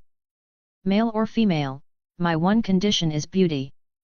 Nero declared this boldly, leaving everyone in the guild momentarily stunned. Dash. T/N, sue me. A true champion knows that every battle, every choice, and every unexpected twist shapes the path to mastery. Consider this bonus chapter a rare encounter, one that wouldn't be possible without the right support. That's why you should support WiseTL at patreon.com/wisetl, where every pledge helps bring more high-quality translations to life, staying true to the original while flowing naturally in English. After all, excellence is in the details. Now, if you'll excuse me, I have more to prepare for. But you? You should take this opportunity, you never know what rare finds await. Cynthia. Chapter 255, I don't want to be a heroic spirit. 255 100 PS. Some battles are planned, others are unexpected, but a true champion embraces them all. Consider this bonus chapter one of those surprises. Dash. After Nero declared, only beautiful boys and girls can join my team, no one else came forward to request teaming up with her or Alice. Perhaps what put people off even more than her unusual criteria was Nero's unabashedly self-assured demeanor. Faint murmurs could be heard throughout the guild. Why are all the promising adventurers these days so weird? There was that guy a few days ago claiming to be a goddess and a follower of the Axis cult. Don't forget the Crimson Demon who can only cast explosion magic. They're all talented and good-looking, but their personalities. Nero paid no attention to the gossip and continued scanning the quest board. Her eyes quickly landed on something interesting. Recruiting teammates. Looking for someone gentle, someone willing to listen to boring stories, someone who won't make fun of weird names, and someone willing to keep me company even on days without quests. Preferred, a vanguard role, ideally someone around my age. Posted by a 13-year-old archmage. Why does this sound so depressing? Nero furrowed her brow deeply as she read. Sister, what are you looking at? Alice asked, tilting her head curiously. It's a recruitment notice, though it feels more like a personal ad, Nero replied. Personal ad? Alice's confusion deepened, her golden hair cascading down with the tilt of her head. To Nero, the notice's tone was less about forming a team and more like seeking a life partner. Well, Alice, didn't you mention wanting to find companions you could entrust your life to as part of your adventurer journey? Hey? Well, yes, that's true. Why do you ask? Oh, it's nothing. Nero recognized the handwriting and style. This recruitment notice was undoubtedly the work of Yun, the perpetually lonely Crimson Demon girl. Having read fanfiction about Konosuba before, Nero vividly remembered one particular story. The protagonist, Fang Li, was so intimidated by the heaviness of Yun's notice that he immediately backed out and ended up joining Kazuma's chaotic party instead. Even though Fang Li had the power to defeat gods and demons alike, Kazuma and his team drove him to the brink of madness repeatedly. Nero had a grudging respect for them, particularly Aqua, the so-called smartest when intelligence has a color, and that color is blue. Despite often being hilariously clueless, Aqua somehow became a tactical genius when scheming to frustrate Fang Li, even roping in Darkness, Megaman and unsuspecting townsfolk to outmaneuver him. Nero had sworn back then, if she ever ended up in the Konosuba world, she would form a team with Yun to avoid Fang Li's pitfalls. Yun was, after all, one of the few relatively sane people in this world. In a quiet corner of the guild, two Crimson Demon girls were chatting while eating. Their red eyes, paired with the mage hats and staffs beside them, made their lineage unmistakable. Megaman, how did it go today? Did you find a good party? Yun asked, her tone curious but cautious. Nope. I went on a quest with some people yesterday and showed them my power by annihilating a huge monster in one shot. They seemed interested in forming a team, but the moment I said I only knew explosion magic and wasn't interested in learning anything else, they rejected me, Megaman said, stuffing food into her mouth as she spoke. See? I knew you were an idiot. You could have easily become the most sought-after archmage if you'd just learned one high-tier spell. Instead, you chose explosion magic, Yun said with a sigh. Don't call me an idiot, Yun. I was born for explosion magic. When people hear the name Megaman, they should immediately think of explosion magic. And when they hear explosion magic, they should think of me, the world's greatest explosion magic user. All other magic is just second-rate nonsense. People who can't appreciate explosion magic don't deserve to be my teammates. There's no one else in this world as ridiculous as you, Megaman. Wait a second, did you just call people who like explosion magic ridiculous? Are you picking a fight? If you are, then let everyone witness the brilliance of my explosion magic right now. Wait. Megaman, stop joking. Don't say something so terrifying in broad daylight, there are so many people here. Why are your eyes glowing redder? Please tell me you're kidding. Yun, now on the verge of tears, grabbed Megaman's shoulders and shook her desperately. Fortunately, after much pleading, Yun managed to calm Megumin down, preventing her from blowing up the entire guild. Though this was a relief, it came at a cost. Yun had to promise to pay for Megumin's meals for the next 7 days. You know, Yun, you should really be more realistic, Megumin said after gulping down a drink. No one's ever going to respond to that depressing recruitment notice you posted. That's not true. Yun protested. Someone came to me yesterday because of that notice. He said he wanted to team up with me. Megumin choked on her drink. What? Who was it? Well, he looked like he could have been my dad's age, Yun said hesitantly. He said, "You're 13. Well, I'm 13 too. So your notice mentioned a vanguard role? Don't worry, I've got you covered. I'm a high-level crusader. Let me protect you, little lady." You rejected him, right? Tell me you rejected him. Megumin shouted. I did, but he kept me company and even bought me lunch. He seemed really nice. He said he'd come back today to chat with me again. Perfect. I haven't used my daily explosion yet, so I'll save it for that creep you just described, fat, unshaven, and probably hasn't bathed in half a month. Wait. Why are things escalating again? Just as Yun braced herself to stop Megumin's meltdown again, a new voice interrupted them. Ah, such fiery passion from beautiful maidens. Your playful bickering is like butterflies dancing in a field of flowers. I must say, I quite enjoy this spectacle. However, I must ask you to calm yourselves in my presence. The two turned to see a striking woman in a red dress standing before them, her presence radiating authority and elegance. Tell me, adorable maidens, would you be interested in forming a team with me? A true champion knows that every battle, every choice, and every unexpected twist shapes the path to mastery. Consider this bonus chapter a rare encounter, one that wouldn't be possible without the right support.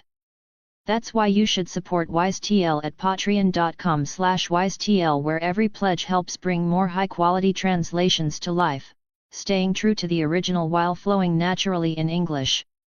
After all, excellence is in the details. Now, if you'll excuse me, I have more to prepare for. But you? You should take this opportunity, you never know what rare finds await. Cynthia. Chapter 256, I don't want to be a heroic spirit. 256-200 PS. Some battles are planned, others are unexpected, but a true champion embraces them all. Consider this bonus chapter one of those surprises. Adorable maidens, would you like to form a team with me? Nero, accompanied by Alice, approached Megumin and Yun, directly extending an invitation to join forces. Yun stared at the sudden appearance of the striking beauty in front of her, her mind struggling to process the situation. Megumin, on the other hand, lowered her head and let out a sinister chuckle. Ha ha! Ha ha ha! Megumin. Yun, visibly trembling, stared at Megumin as though she were possessed by a demon. Megumin, stop it! Act normal. Why you re-scaring me? Finally. Someone who appreciates the glory of my explosion magic.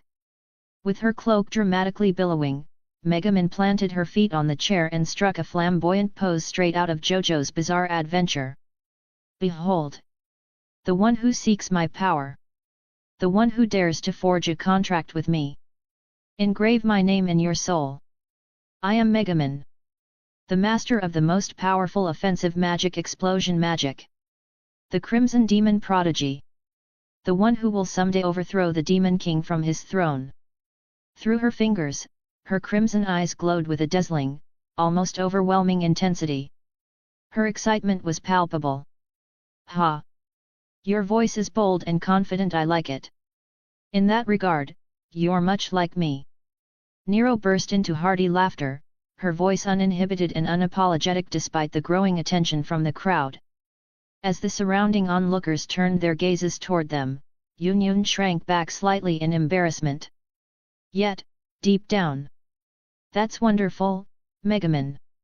She couldn't help but feel happy for her friend, even if a small pang of envy crept in.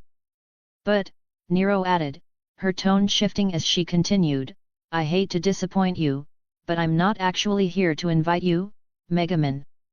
Both Megumin and Yunyun froze, startled by Nero's unexpected statement. Nero's gaze shifted to the bewildered Yunyun. This is your work, isn't it? Oh. That's the recruitment notice I posted on the board. Nero held up the very notice Yunyun had written. Indeed. And so? We are here to become your teammates. You're not dreaming, nor have you misheard. And rest assured, we're not approaching you with any ulterior motives. Of course, mere words alone may not convince you. I'll prove my sincerity with time. Happiness struck like a bolt from the blue. I look forward to working together though. Nero paused, her tone growing serious. We have a more pressing matter to deal with right now.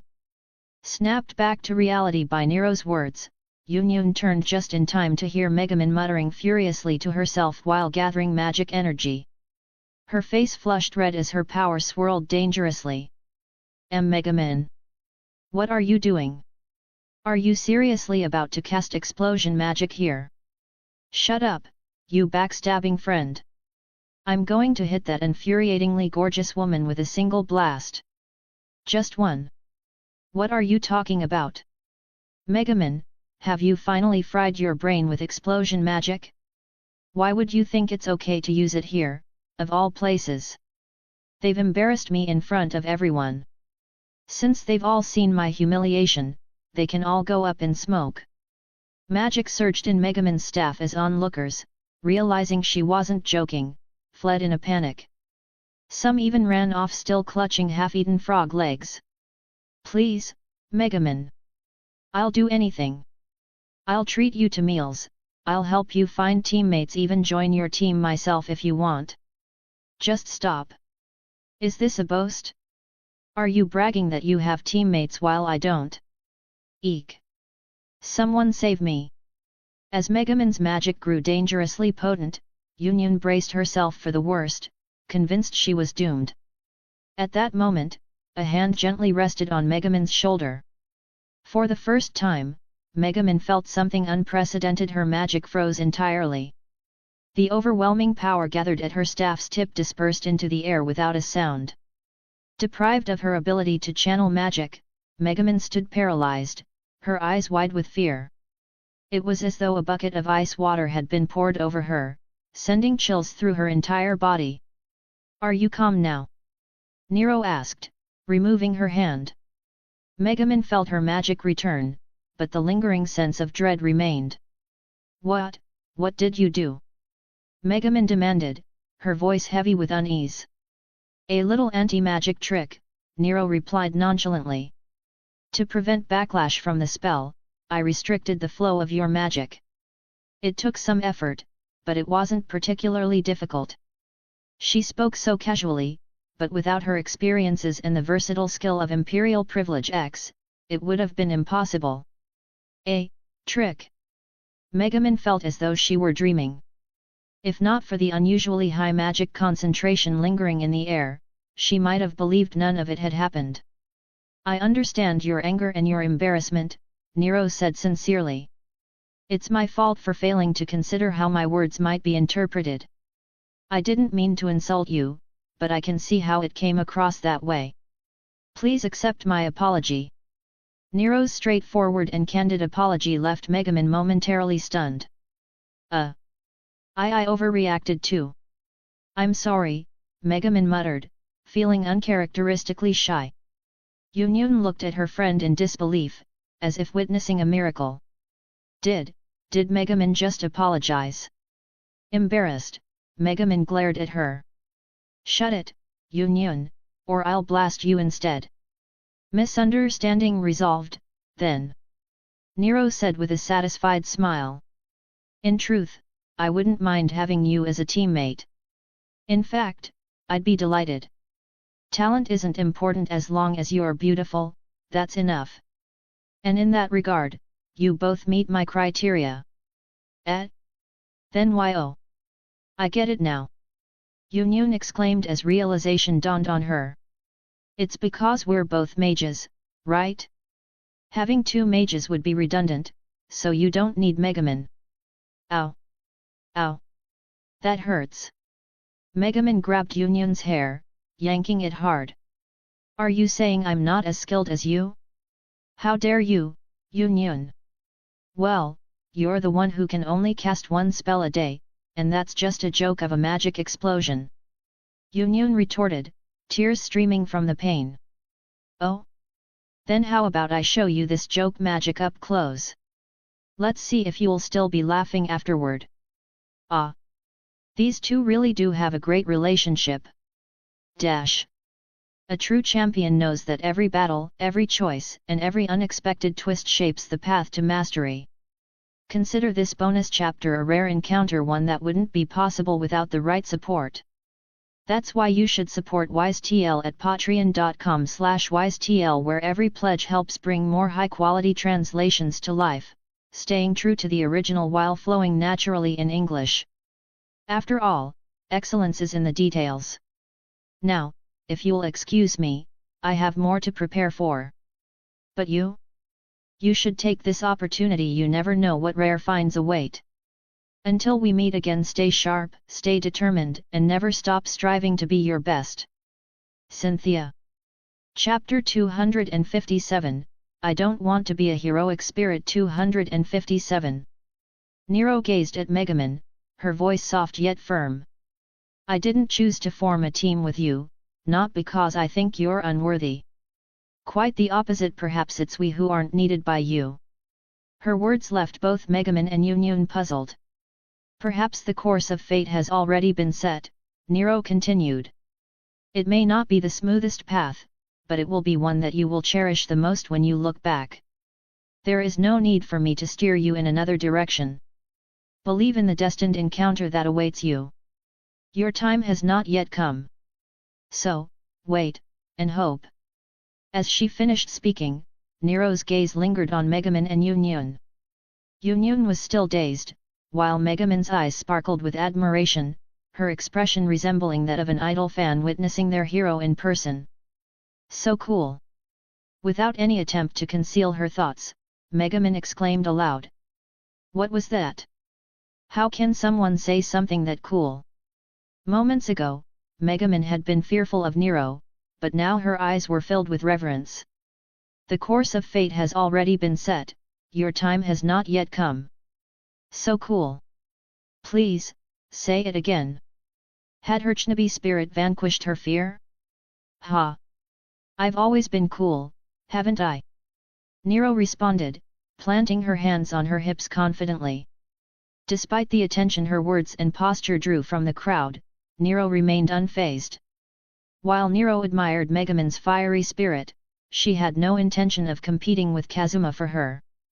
She knew from stories that Megaman would eventually join Kazuma's team and develop a sweet relationship with him. She was even the main heroine. So, Nero decided to let Megaman follow her destined path, joining Kazuma's notorious party of misfits. My name is Nero Claudius, the Rose Emperor of Rome. A traveler among the stars. Turning to Yunyun, Nero extended her hand in invitation. O maiden with eyes as lovely as roses, I invite you to be my teammate. This is a gift of grace from me, and you should accept it with gratitude.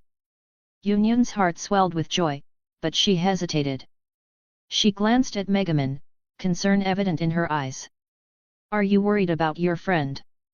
Nero asked gently. I can assure you, your concern is unnecessary. She will find companions who suit her far better than we do. But... Yunyun looked at Megaman, meeting her gaze, only to find a look of disdain staring back at her. What? Someone actually wants you in their team, so just say yes already. Stop dithering, or they'll change their mind, and you'll spend the rest of your life without a teammate. You. Megaman, you idiot. Here I am, worrying about you being unable to find a team and doing something reckless. Do I need your pity? How dare you, Yunyun? Megaman glared at Yunyun, striking what she thought was a dramatic pose. Mark my words. I will find the best team in this world. Just as Lady Nero said, I'll meet the perfect companions someday. My team will have a noble crusader who can endure any attack, a pure-hearted priest to heal and support us, and a leader so brilliant they can utilize all our skills to their fullest. Together, we'll defeat the Demon King and go down in history as legendary heroes for centuries to come. Megaman, what nonsense are you spouting now? Nero, please talk some sense into her. Yunyun pleaded. However, Nero only chuckled softly. In a way, she's not wrong. I don't get it at all. To anyone aware of the original story, Megaman's vision, though embellished with filters and bias, did sound suspiciously like Kazuma's team. And in the end, they really did defeat the Demon King. So, Nero continued, turning to Megaman, would you mind if I borrowed your companion, my new teammate, to introduce her to her new team? Please. Take her away. She's all yours, less headache for me. Admit it, Megaman, you'll miss me. Deep down, you're just a tsundere. Ow, ow, ow. Why are you pulling my hair? Dash. Later, Nero introduced Yunyun to Alice. Originally, Yunyun had wanted Megaman to join her to meet her new teammates. However, Megaman had refused, likely motivated by a renewed determination to find a team that could truly accept her. And my name is Yunyun. I'm an archmage. Thank you for letting me join your team. I promise I'll do my best and never let you down. In front of Nero and Alice, Yunyun bowed at a perfect 90-degree angle, her sincerity clear. Welcome, Yunyun. My name is... Alice hesitated. She wasn't sure whether to reveal her real name, so she turned to her most trusted Nero for guidance. Her name is Alice, Nero said decisively. She opted for honesty, feeling that withholding Alice's true name from a teammate might lead to unnecessary misunderstandings later. Yunyun, as someone deeply sensitive about friendship, could misinterpret even a small omission. For instance, Nero recalled a story where Kazuma invited Yunyun for dinner, but the food was terrible and expensive, and everyone secretly hoped she'd leave so they wouldn't have to waste it.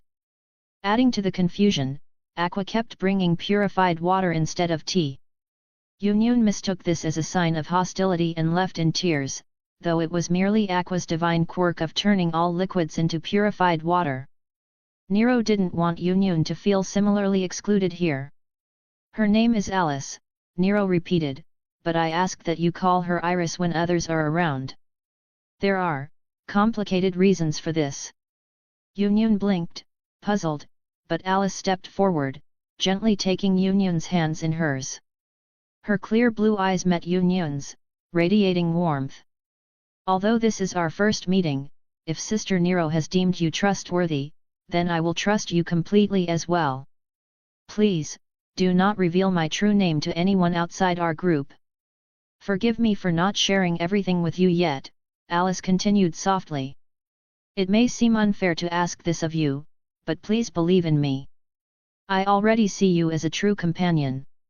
At Alice's heartfelt words, Nero noticed Yunyun's body tremble slightly.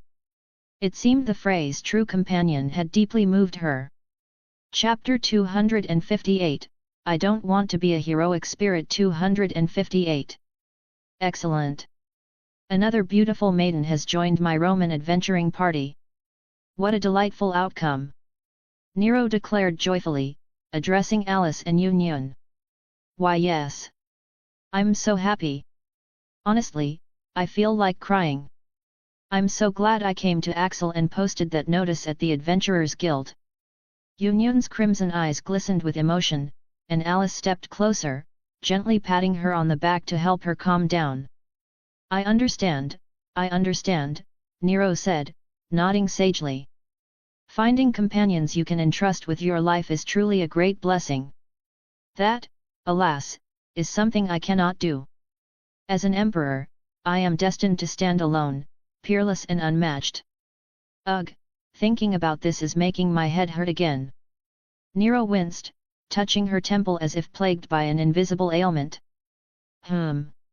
If only I had a holy grail, it might alleviate this persistent headache. Why didn't I feed myself a grail back then? Oh, right. I fed them all to that other woman with my face Morgan. I even leveled her to 120. Not only did I use up every holy grail, but I almost threw up grinding ember missions. Why does leveling beyond 100 have to be such a nightmare?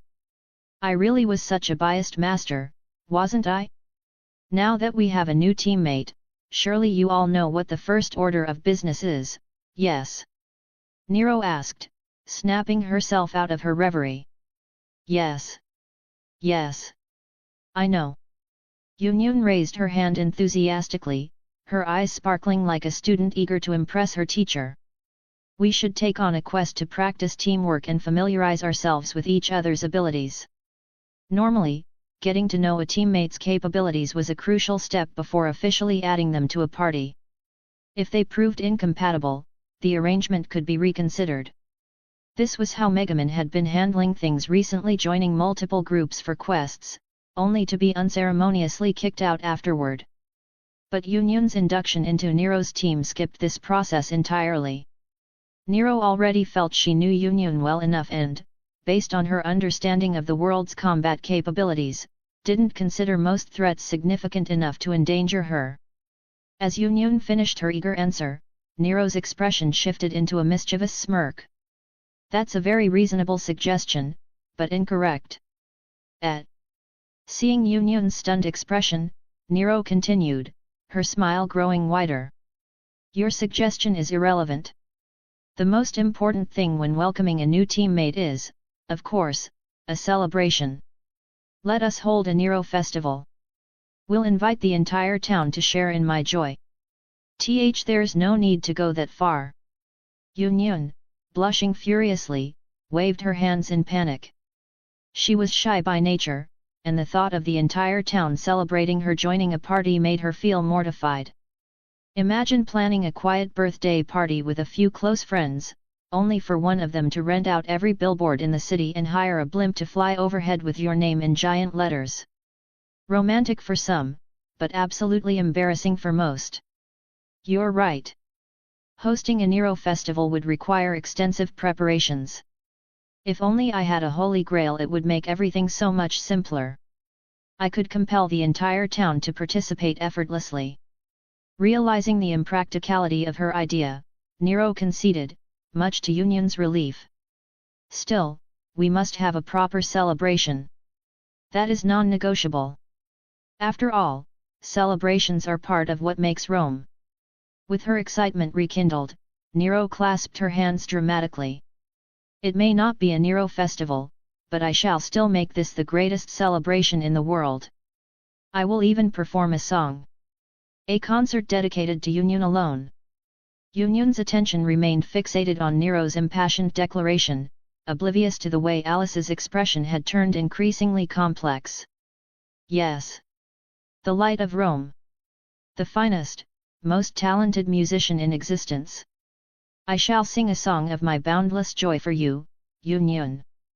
Dance and cheer as much as you like. Even the gods would envy such a divine gift. Now that I think about it, Alice has heard my heavenly voice before, but you haven't. Such inequality is unacceptable. As a wise and just emperor, it is my duty to right this wrong. Alice frowned deeply. After a moment of inner turmoil, she decided she had to warn Yunyun. However, when she turned to speak, she froze. Friend. Friend.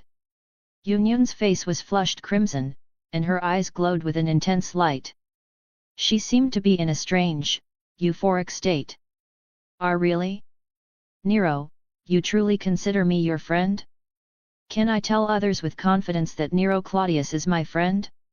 Without fearing thoughts like, what an idiotic question, or, why is she so casually calling me by my name when we've just met? Of course. When I invited you into my party, it should have been obvious. Besides, do you think anyone who isn't my friend could possibly qualify as my audience? Nero's tone was as if the answer was self-evident. Friend. Friend. I finally have a friend. No longer will people call me the lonely weirdo destined to die alone. No longer will I talk to the potted plants on my windowsill because they're my only confidants. I finally. The air around Union seemed to grow heavy with emotion. Suddenly, she grasped Nero's hand tightly, her glowing red eyes staring directly into Nero's. I'll listen. I'll listen. A song from my friend welcoming me. My life feels complete. Even if I die right after hearing it, I'll have no regrets. I'll record it and replay it every year on this day. Oh, thank you. You're very enthusiastic about my concert, aren't you? I'm flattered. Nero replied, smiling brightly. But a recording could never capture the essence of my performance. Still, since you're so dear to me, I'd happily sing for you anytime you wish. Nero. Nero. I'm so glad I met you. Watching the two embrace, Alice, having realized the futility of her warnings, sighed and let her thoughts drift. Some people are determined to self-destruct. You can't stop them. T/N, so Morgan is his strongest servant. I see. Chapter 259, I don't want to be a heroic spirit. 259. Early the next morning, Nero and Alice arrived at the Adventurers Guild to take on more quests. Yes, just the two of them. Union, who had joined their party the previous day, was absent. The reason? Well, Nero began with a flourish. Last night, as I was passionately performing my serenade, Union, bathed in the splendor of my angelic voice, fell asleep in blissful delight. Surely, she must have been dreaming of roses, her face glowing with happiness. But who would have thought that even by morning, she'd still be in such a deep slumber? Sister Nero, I really have to ask. Did you check if she was still breathing before you left her room? Alice asked, looking up at Nero with concerned blue eyes. Nero blinked in confusion, her emerald gaze wide and uncomprehending. Ah! I seem to recall hearing something about this before, that powerful lullabies can put people into such deep sleep they might pass away. So, are you saying my melodious voice rivals that of such lethal lullabies? Don't worry, though Union was alive when I left. She seemed to be having an intense dream, her temperature was rising, and her breathing was quickened. But her vital signs were perfectly fine. Alice couldn't help but feel a little sorry for Union. Still, experience was the best teacher, and after enduring Nero's singing firsthand, Union had probably gained a deep understanding of its unique power. Surely, she wouldn't make the same mistake again. By the way, there seem to be a lot more monster subjugation quests today, Nero said, gesturing to the increased number of parchment requests on the quest board. Isn't this supposed to be a beginner town? Why are there so many monsters? I don't know. I've never been to Axel before, but it does seem a bit strange, Alice replied, her gaze falling on several requests to defeat one-strike bears, novice killers, and ogres. Claire taught me about monster behaviors. In this season, we should mostly see weak, abundant creatures. The stronger ones that roam in winter are usually dormant now. We shouldn't be seeing multiple one-strike bears or other high-level monsters. Even though Alice had spent her life as a sheltered princess, her knowledge of monster habits far exceeded Nero's as a visitor to this world. Ah, if you're curious about that, I can explain, a smiling waitress said as she approached, her demeanor warm and approachable. Typically, the monsters inhabiting the nearby forest stay deep within it. Occasionally, weaker monsters wander to the outskirts, and adventurers handle those easily. The waitress touched her cheek, her expression turning troubled. But recently, rumors of a powerful demon spotted in the forest have spread. It seems the monsters in the forest's depths are terrified, causing them to flee toward the town. That's why there have been so many subjugation requests lately. It's quite troubling. A demon. Alice's eyes widened in surprise. Why would a demon appear here? We don't know either, the waitress admitted before excusing herself. After the waitress left, Nero turned to Alice.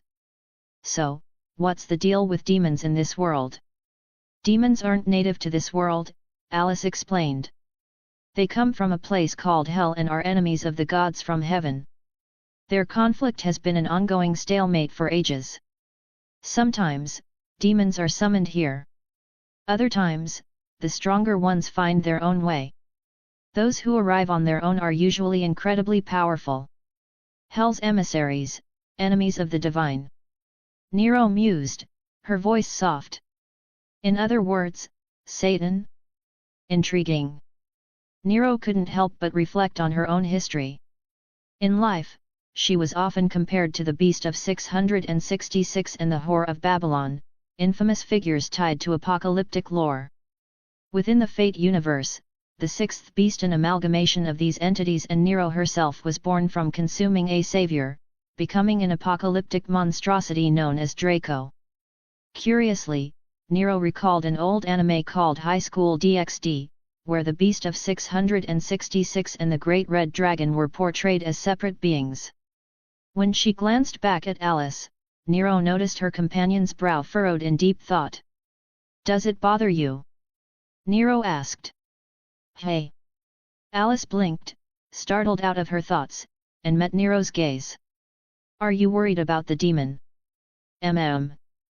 Alice nodded, clutching the hem of her dress tightly. Whether from compassion or a sense of royal duty, Alice couldn't ignore the idea of a demon roaming freely in the nearby forest. "Demons are inherently evil, after all," Alice murmured. "It's hard not to imagine them scheming something terrible." "Interesting. A demon, hey? Sounds like it could be fun." "Let's go have a look," Nero said with a grin. The plains near the town were their first destination, a relatively safe area frequented by beginner adventurers. However, beyond the plains lay the forest, home to stronger monsters and now the rumored demon. Since encountering the demon wasn't guaranteed, even with Nero's high luck stat, they decided to take on a few monster subjugation quests while searching. Extelion. Alice unsheathed her legendary holy sword, a family heirloom passed down through generations, and swung it at a hulking creature before her. The monster, a grotesque abomination with the head of a teddy bear and a body as muscular as Escanor at high noon, was a one-strike bear, known for its terrifyingly lethal attacks. Yet Alice's radiant slash cleaved it cleanly in two. Watching her in action, Nero nodded approvingly. "Impressive. As expected of my dear sister. If I keep slacking off, I'll be overshadowed." With a gleam of determination, Nero turned toward 5 approaching one-strike bears. Her sword, the Estus Estus, shimmered with fiery red flames as it cut through the air with a resonant hum. "O Spring of the Saint! O Sword of Flames! Dance gloriously! Dash! Garde voir!" End of chapter. Support the translator at patreon.com/ystl !right. Chapter 260, I Don't Want to Be a Heroic Spirit. 260. As Nero had predicted, she and Alice didn't encounter the rumored demon in the forest. However, they did defeat a significant number of monsters, making the trip worthwhile. "Lady Nero. It's almost nightfall, so..." Alice, clutching her ornately designed holy sword, looked up at Nero with hopeful, sparkling eyes. Indeed." Nero glanced at the sky before making her decision. "Then, let's return to Axel." "Ah." Alice let out a disappointed sigh, her head drooping as she mumbled, "I was hoping we could camp outside tonight." "You?" Nero gave her a blank stare, exasperated. "Camping outdoors is a last resort for those without other options. Axel is just a short walk away, why would we need to camp?" But, I've read so many adventure stories where the hero and their trusted companions camp in the wild, sitting around a campfire with such a wonderful atmosphere."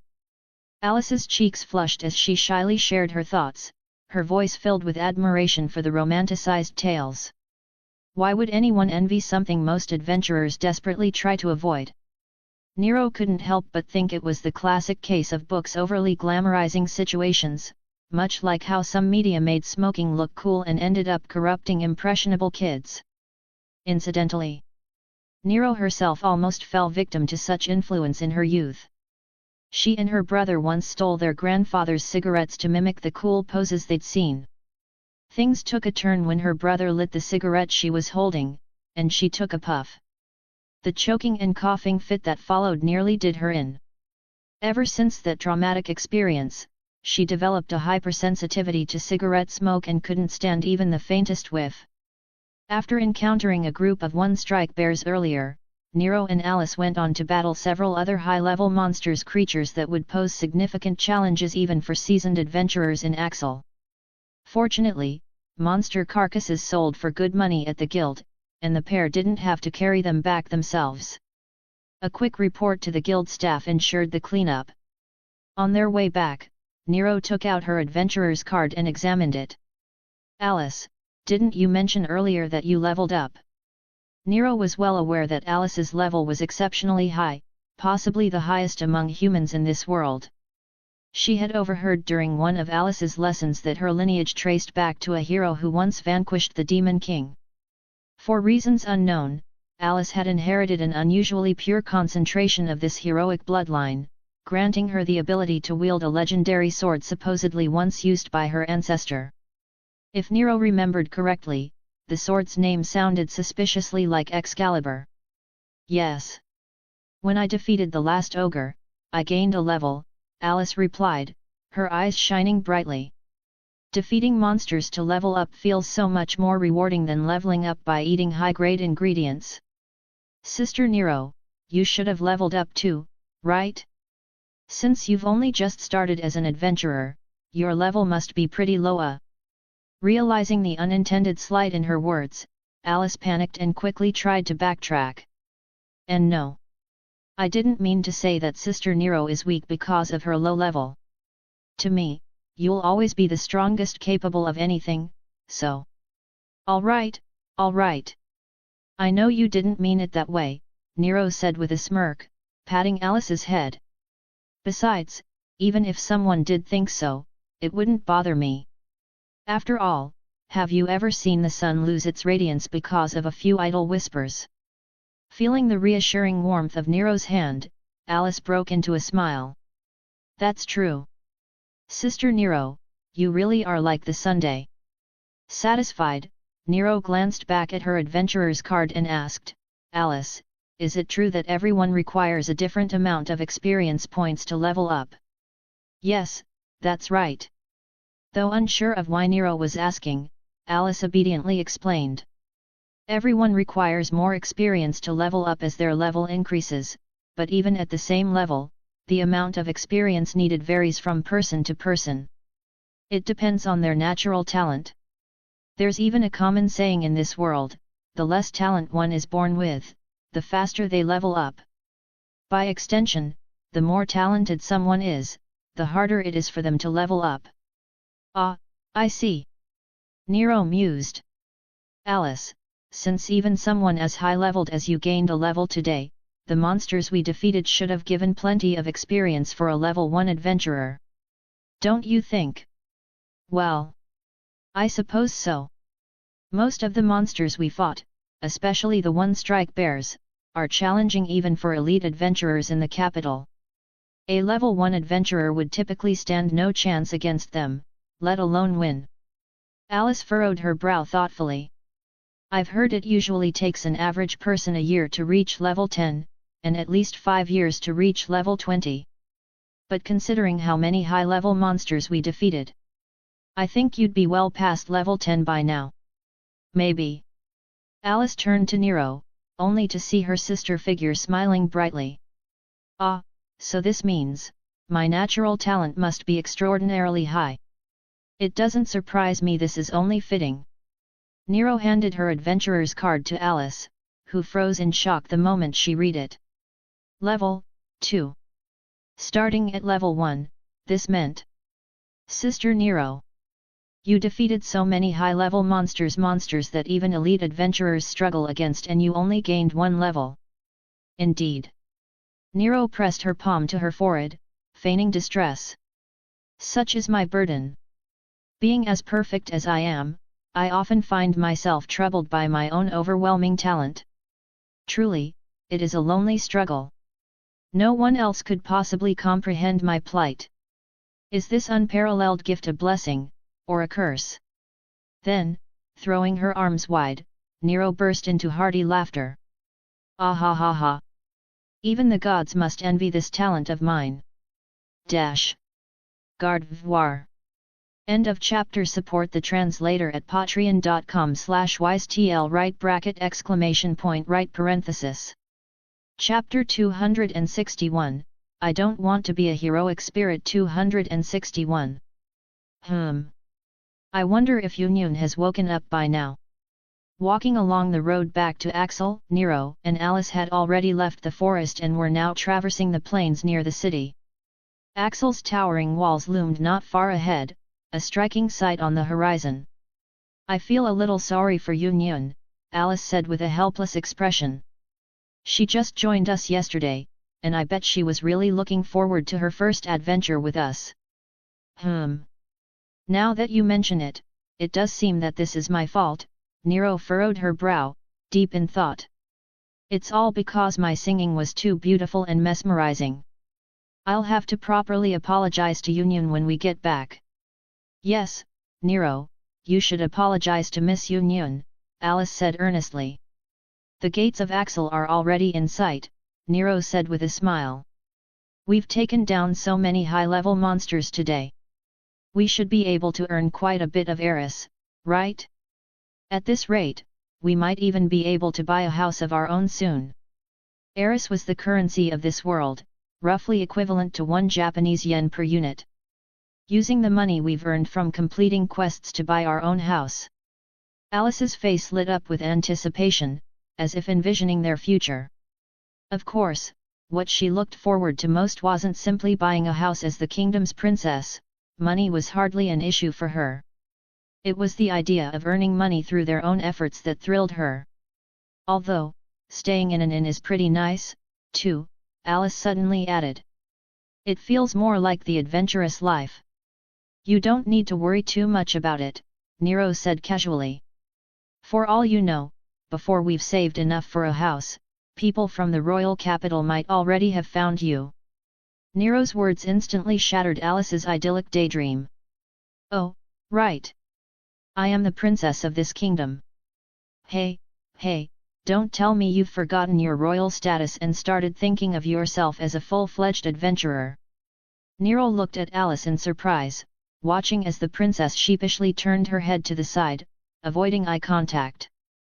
After their light-hearted banter, the two arrived at the gates of Axel. Passing through the entrance, Nero and Alice returned to the newbie adventurer town, planning to head to the guild to submit their completed quest. But then... boom! A deafening explosion rang out in the distance, and a brilliant flash of light briefly outshone the sun. The sheer destructive power could only be attributed to one thing, explosion magic, known as the strongest offensive spell humans could wield. Isn't that the same explosion magic we saw in the forest last time? Alice recalled the event vividly. Didn't you say the one who cast it in the forest was a Crimson Magic Clan girl? That's right, Nero squinted, gazing at the slowly rising mushroom cloud. And this time, it's likely the same girl. Did you see her again? No, I'm just guessing. Explosion magic, with its massive mana cost and tendency to cause overkill, was generally dismissed as impractical. Only 2 kinds of people used it, those with inexhaustible mana reserves like liches or goddesses, and peculiar individuals like Megaman. Move aside! Move aside! A frantic voice called out from behind them. Before Nero and Alice could turn to look, a man pushing a wheelbarrow rushed past them, heading out of the city. Not long after, the same man returned, still with the wheelbarrow, but now grumbling loudly. I told you before, if you're going to throw spells around, Do it in the forest. Stop blasting the plains near the town. Do you have any idea how much work it causes, filling in all those craters? We've even had to hire extra hands to fix the mess you've made." As he spoke, the figure lying limply in the wheelbarrow responded nonchalantly, like it was the most obvious thing in the world. "Don't underestimate me. As a member of the Crimson Magic Clan, my intelligence is incredibly high. That's why I know if I used explosion magic in the forest full of monsters, the commotion would draw them all in, and a mana drained, immobile me would become their prey. But here on the plains, I can count on you to come save me, uncle. That's trust. Get lost." The two of them seemed to know each other well. The man, likely a construction worker in town, was visibly irritated, while the girl in the wheelbarrow. "Megaman? What are you doing here?" Megaman jolted upright, looking like someone caught red-handed. Her expression was akin to a guy cosplaying in drag at a convention, only to bump into his best friend. Nero. Her pale face, perhaps from mana exhaustion, was now tinged with embarrassment. Clearly, Nero was the cause of her stammering. "Nero. Why are you Before Megaman could finish, the wheelbarrow tilted, dumping her onto the ground. The red, pointy hat she had been holding tumbled off, landing neatly on her head. "She's your acquaintance? Good. Take her off my hands," the man said, glaring at Megaman sprawled on the ground. "I've got work to do, and I don't want her anywhere near me. Not for one more second." With that, he pushed his wheelbarrow back toward the mushroom cloud, leaving without so much as a backward glance. His brusque attitude was a bit much, but Nero could understand. Imagine finally completing a major project, only to be yanked back to the office while you're boarding a flight for a long-awaited vacation. Yeah, the guy's reaction was actually pretty restrained. Nero crouched down next to Megaman, poking the hat perched atop her head. "Hello? Can you hear me? Still alive?" Drained of mana, Megaman barely managed to shift her head to glance at Nero. Her flushed cheeks betrayed her embarrassment. Nero chuckled softly. "I'll carry you back. Garde voir." End of chapter. Support the translator at patreon.com/wisетl right !!